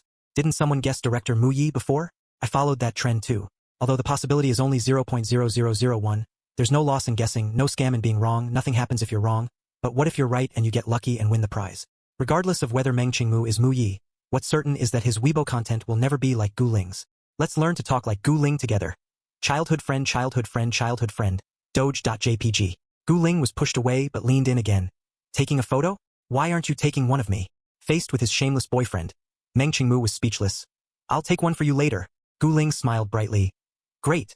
I knew Moo had me in his heart. Meng Qingmu, could you just act normal for once? The two strolled slowly along the beach. Meng Qingmu looked down at his phone, holding onto the corner of Gu Ling's clothes with his other hand to avoid veering off. Gu Ling walked very slowly ahead and didn't deliberately make small talk to disturb him. To protect privacy, the cameraman wouldn't film Meng Qingmu's phone screen. Naturally, they also wouldn't see that the person who had just expressed speechlessness at Gu Ling posting on Weibo now had the Big Eye Boys splash screen icon on his phone page. Meng Qingmu naturally didn't log into the big account full of official promotions, but instead logged into his small daily sharing account. Always wants to go home and lie down. Here at the seaside with my boyfriend again, and then, as usual, a very blurry photo. His followers had grown accustomed to his style of making photos extremely blurry whenever they involved real-world information. As usual, everyone began teasing him for posting couple content. Some followers who were also watching the show commented that it was strange how everyone had been going to the seaside lately. But since the two situations were completely unrelated, and who said you couldn't go to the seaside anyway? No one thought much more about it. Some people honestly mutter that Gu Ling posts on Weibo even more frequently than he posts on his moments, yet the very next second they start showing off themselves, relying entirely on the fact that no one knows their Weibo account to act with impunity. After posting his Weibo, Meng Qingmu jogged a couple of steps to catch up and walked alongside Gu Ling with a composed expression. Gu Ling asked, "What was Meng Kitty up to just now?" Meng Qingmu replied casually, "Oh, nothing, just playing with my phone." Gu Ling imitated his tone. "Oh, is that so?" Meng Qingmu, "Why are you imitating me?" Gu Ling tilted his head to look at him. "Are you mad?" Meng Qingmu, "I'm not mad, but when you ask me like that, should I get mad or something?" But Gu Ling didn't actually insist on an answer, because instead he handed a seashell to Meng Qingmu. "Here's a peace offering." The seashell had clear patterns and distinct colors, the kind that could be admired on its own for its beauty. Meng Qingmu picked up the shell. "When did you find this?" Gu Ling shook his head, sounding very disappointed. "While you were taking photos. You were so focused on taking pictures you didn't care about me at all." Meng Qingmu, "You're getting carried away with the act again?" No, I do care about you." Gu Ling's expression changed instantly, and he said with a cheeky grin, "Great, then let's go back." When they returned from their walk on the sand, the two sandcastle fools were lying sprawled out on beach chairs, a bucket of seafood they had gathered sitting next to them. Without lifting an arm, Sang Zhang wiggled like a worm to bring his mouth to the straw on the small table and took a big sip of coconut water. Sang Zhang waggled his head to signal the two.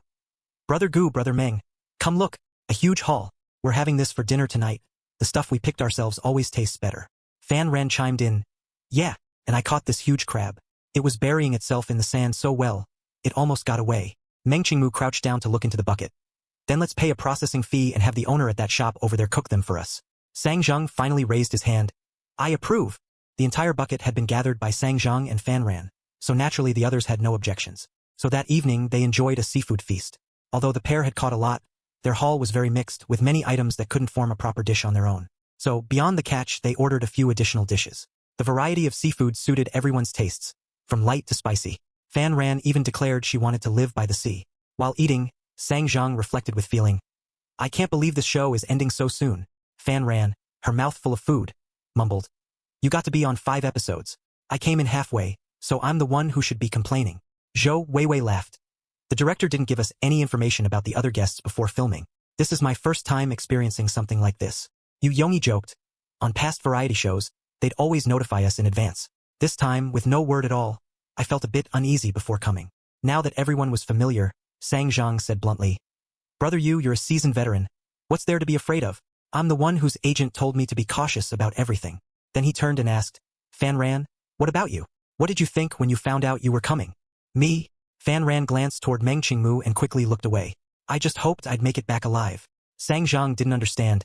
"How is it that terrifying?" Fan Ran, "You don't get it. Ignorance is bliss." Sang Zhang then turned to the two who had been quiet. "Brother Gu, Brother Meng, what about you?" Gu Ling looked at the person intently peeling shrimp and answered, "I just wanted to relax. Since Qingmu was coming, I came along with him." Gu Ling had wanted to help him peel the shrimp earlier, but was refused, on the grounds that shrimp are tastier when you peel them yourself. Meng Qingmu had just peeled a shrimp, dipped it in sauce, and popped it into his mouth. "I don't go out much. My friends couldn't stand it anymore, so they made me come join. The others, wow, how are both of your reasons this amazing? Shouldn't we say, no wonder they're childhood friends? I'm totally hooked." I was wondering why Gu Ling suddenly started coming on entertainment variety shows. Turns out it's because there's someone he wants to be with. The solo fans are having a total meltdown. The reason we get to see Gu Ling on a variety show again is because of another man. Doge.jpg. I still don't know why Fan Ran acted like the show was some kind of trial by fire at the beginning. Every move she made was cautious and careful, exactly like me when I run into my homeroom teacher. The Shu CP can just rename themselves Childhood Friend CP. I declare that shipping Childhood Friend CP makes me the happiest person in the world. The sugar is just smothering me to death. You never know which line is going to be the best, because every line is sweeter than the last. Sang Zhang suddenly thought of something. Have we really not added each other on private WeChat after all this time? Yu Yongyi took out his phone. Let's add each other now then. Gu Ling also took out his phone and added them one by one. Meng Qingmu had just finished peeling shrimp, and both his hands were covered in sauce. He signaled to Gu Ling and said, "Can you get my phone for me? It's in the right pocket." Gu Ling was sitting to Meng Qingmu's left. To get the phone, he had to reach around him, which in everyone's eyes looked like Gu Ling was pulling him into a hug. The bullet comments erupted in another round of screams. Fan Ran struggled to hold back her laughter. "You, hugs and cuddles, I love to see it. Bring on more." Meng Qingmu said quietly, "Just add them for me directly. I don't want to wipe my hands." "Okay." Gu Ling didn't say anything else. He entered the password and opened the WeChat QR code. Everyone? Their relationship is this good.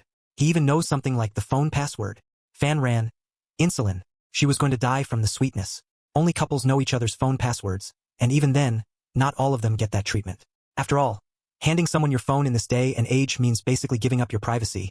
It's like running around naked. After everyone else had scanned Meng Qingmu's code, Sang Zhang noticed Fan Ran hadn't moved. "Fan Ran? Haven't you added him yet?" Fan Ran, still lost in the sugar rush from the CP, snapped back to reality and averted her eyes. I already added him." Sang Zhang was incredulous. "When did you add him? I didn't see it." Fan Ran stammered her way through a cover-up. Just when you weren't looking. It's not like you were watching me every single second." Sang Zhang didn't overthink it. "That's true." Fan Ran felt very guilty. Before coming on the show, the production team had told her not to reveal Meng Qingmu's identity. Luckily, she thought quickly on her feet. If she had actually let it slip, she would have been done for. Seeing that Sang Zhang had bought it, she breathed a quiet sigh of relief. She'd probably gotten away with it, right? But in fact, aside from the simple-minded Sang Zhang, everyone else had started forming their own suspicions. How did Ran Ran already have Qingmu on WeChat? I was watching the live stream the whole time, and I didn't see when they added each other. The live stream shuts off at night. Maybe they added each other then? Also, after each episode finishes filming, there's that long break. They could have added each other privately. From my years of experience reading detective novels, this definitely isn't right. You can tell from the show that Fan Ran really respects Meng Qingmu. If she'd been the first to get his contact info, she'd be showing it off to everyone. But clearly, the others had no idea about this. So you're saying Fan Ran didn't dare to share it? The way you're putting it, this is turning into a mystery. Since we're on the subject, let me chime in too. Does anyone still remember how Ran Ran acted when she first met Meng Qingmu? She couldn't sit still, so nervous she didn't know where to put her hands or feet. Earlier, when Fan Ran posted that photo Meng Qingmu took for her, a lot of industry insiders came out to comment. At the time, netizens noticed that they had all worked with Mu Yi, which led to suspicion that Meng Qingmu might actually be Mu Yi. But eventually, because the gap in status seemed too huge, the theory just died down. Fan Ran has worked with director Mu before. From that perspective, it'd be completely normal for her to have his WeChat. No way, my Meng Kitty is that big a deal? Now I've got to soak up as much as I can before his identity gets revealed. I just hope Meng Kitty isn't a limited time thing after this last episode. I don't care. It's still just a guess for now. And even if he really is Director Mu, so what? My CP is still a pair of childhood friends who know each other's phone passwords. When Meng Qingmu finished peeling the shrimp, Gu Ling, who had been staring at him the whole time, naturally took his hand, pulled out a wet wipe, and started cleaning it for him. From fingertip to knuckle, then to the base of the finger, inch by inch, he worked his way up. The coolness of the wipe traveled across every part of his hand, while the hand holding his fingertips radiated a steady warmth. The extreme contrast of cold and hot made all of Meng Qingmu's senses seem to converge on that one spot. Gu Ling's movements were very gentle. Meng Qingmu's hands were a full size smaller than Gu Ling's, and Gu Ling held it in his own, turning it to different angles to check if he'd wiped it clean. Fan Ran shoveled a bite of food into her mouth. Holding fingers? Hee. How lewd. Zhou Weiwei brought up work after a long while. Qingmu, even though I don't stand a chance personally, I really hope that the artists under me can work with you someday. Meng Qingmu nodded. I'd look forward to that. He welcomed all actors with professional competence and good character. Sang Zhang didn't want to be left out. Brother Meng, I'll support you too in the future. Everyone had figured things out by now. Only the simple-minded Sang Zhang was still clueless, naively thinking he could help Meng Qingmu with publicity. Yu Yongyi patted him on the shoulder. Xiao Zhang, ignorance is bliss. Sang Zhang? Did he just get insulted? They'd eaten dinner the night before with all sorts of thoughts swirling in their heads. After a night's sleep, everyone was back to their usual selves. That hint of work mode professionalism from the previous evening seemed to have vanished overnight. Shouldn't they be praised for thoroughly embodying the show's core principle? Lying flat? Although Sang Zhang and Fan Ran were exhausted from the previous day's clamming, Today they had a new idea and suggested playing beach volleyball. The two members of the retirement group didn't want to move and decided to go sightseeing and take photos at other attractions instead. Gu Ling and Meng Qingmu, however, joined in. For the first time, the two were split onto opposite teams. The reason given was that if they were together, the match would end too quickly. Gu Ling had played beach volleyball on a show before. There was only one word for it: formidable. Although they hadn't yet seen Meng Qingmu's skills, both Sang Zhang and Fan Ran viewed him through 5-meter-thick rose-colored glasses and were convinced he couldn't be bad. So, under their strong insistence, the final teams were Meng Qingmu with Sang Zhang and Gu Ling with Fan Ran. They thought this would make the game last longer, but they had overlooked one thing. Started off well enough, but suddenly a ball came flying in at a tricky angle. Meng Qingmu managed to receive it, but from that point on, the difficulty of the returns for both sides kept escalating. Sang Zhang and Fan Ran weren't skilled enough, and before they knew it, the only two left on the court were Gu Ling and Meng Qingmu. By the time the game ended, the two sandcastle fools had also realized the problem. Yes, they played longer, but they also had zero sense of participation. So after the game ended, Meng Qingmu noticed that the two, who had been so enthusiastic earlier, were now standing off to the side acting as spectators. Meng Qingmu was confused. Not playing anymore? Both quickly waved their hands. No, you two go ahead. We'll just watch from the side. Meng Qingmu vaguely understood what they were thinking. He hadn't agreed to play because he particularly liked the sport. It was just a way to pass the time and keep them company. So Meng Qingmu tossed the ball back to them, then walked over and took Gu Ling's hand. Then you guys play. We're going over there to look at the seagulls. Sang Zhang caught the ball. If you're not playing, should we go find the others? Meng Qingmu smiled and waved at them. Go on. We're leaving now. Okay? Such a gentle kitty. The original must have been a ragdoll. Crying my eyes out. JPG. The way Meng Qingmu looks at the two sandcastle fools really has a kind of senior looking at junior's warmth in it. I almost forgot that while the kitty is cute, he's also 7 or 8 years older than Sang Zhang and Fan Ran. He's still very much a senior after all. Kitty. I don't care who he turns out to be in the end. In my heart, he'll always be a gentle, cute kitty. Meng Qingmu really did go to look at the seagulls. He pulled Gu Ling toward the nearby convenience store to buy bread. I asked this morning. You're allowed to feed the seagulls here. Gu Ling picked up a bag of bread and examined it. Can seagulls eat other things like French fries? Meng Qingmu played along.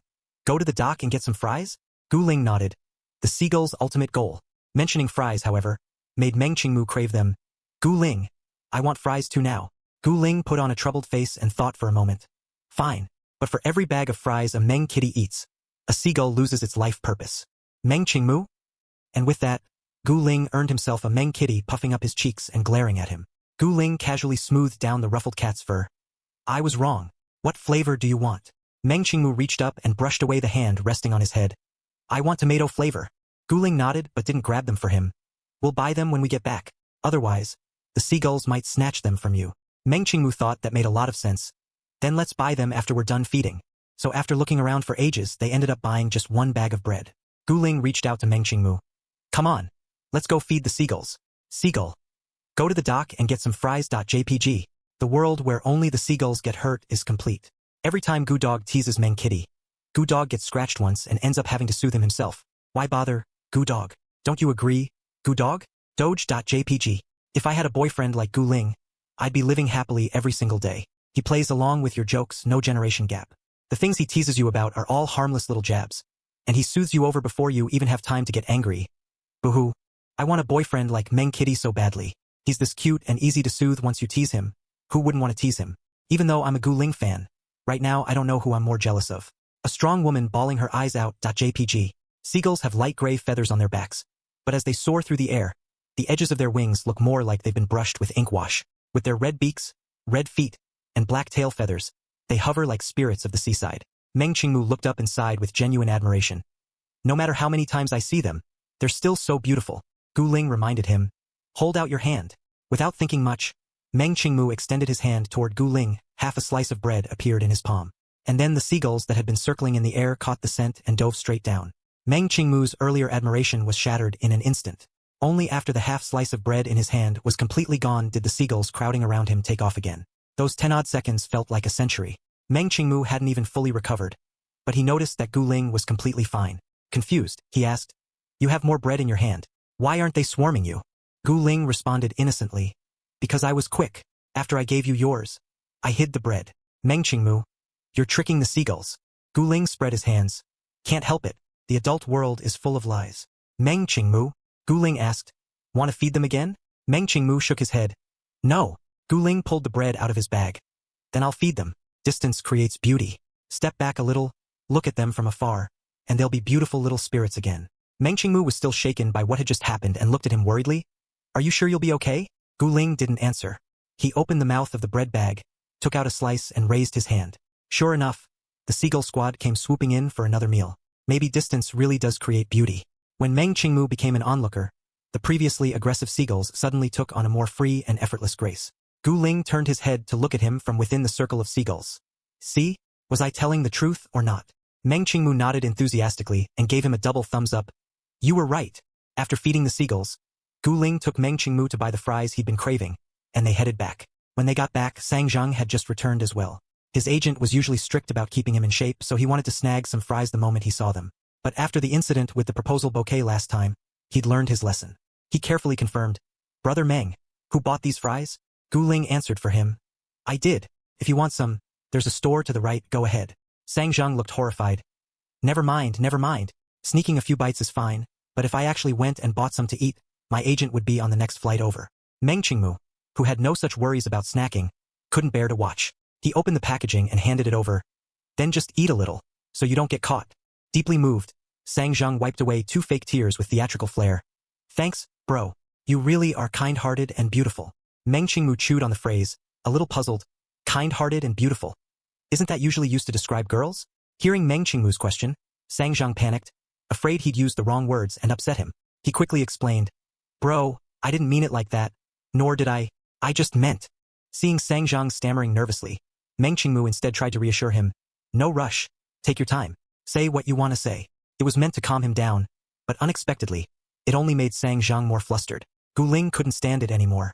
He patted Sang Zhang on the shoulder. I know what you mean. I'll say it for you. Sang Zhang nodded frantically. That's my bro Gu Ling for you, so reliable. So, under the gaze of both of them, Gu Ling explained breezily. He's complimenting you.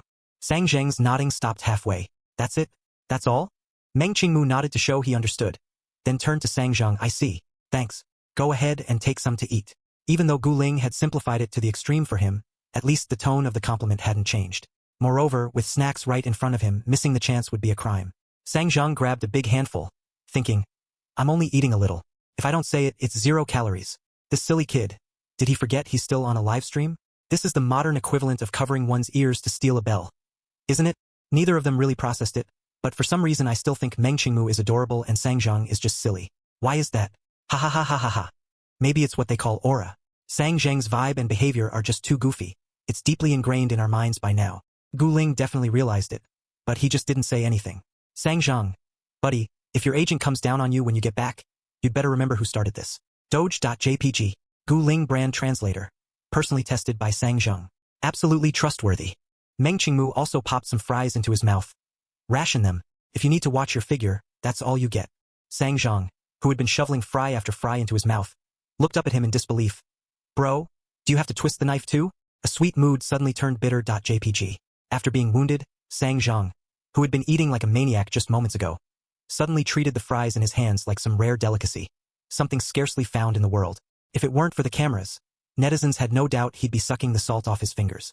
That day, the 6 guests had naturally split into 3 groups based on their interests. When they returned in the evening, it was clear everyone had had a blast. At dinner, they ate at an open-air restaurant, enjoying the food and the gentle breeze. Not far away, waves lazed against the rocks, and the lighthouse beam welcomed the late-returning boats. In the blink of an eye, it was the last night. The sense of parting that hadn't been very obvious the night before was suddenly thick and heavy. Sang Zhang, who had been having so much fun during the day, grew a bit melancholic. Even though we've only really known each other for these few episodes, just thinking that the show ends tomorrow makes me really sad to leave you all. Zhou Weiwei comforted him. The show is ending, but it's not like we'll never see each other again. Fan Ran gave him a hard slap on the back. Hang with me. We'll go out for late-night snacks together. Sang Zhang still had some sanity left. Wah! Won't we get photographed and start dating rumors? Fan Ran, can you read the room? Don't ruin the atmosphere. Yu Yongyi also said, I'm usually not as busy as you guys. If you want, you can hang out with me. Sang Zhang was so touched he felt like crying. He turned to the 2 who hadn't spoken yet. Brother Gu, Brother Meng, can I still hang out with you guys after this? Fan Ran, though reluctant, poured cold water on him. Don't let Brother Meng's relaxed look fool you. He's actually very busy with work. Sang Zhang wailed.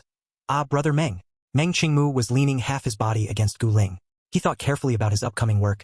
I am pretty busy lately, but after this busy stretch, I'll have some free time. We can plan to go out then. He hesitated for a moment, then added, but we can't have too many people. Sang Zhang. Wah wah wah, brother Meng, you're too kind. You really are. Gu Ling teased. Really kind-hearted and beautiful? Sang Zhang was caught between tears and laughter.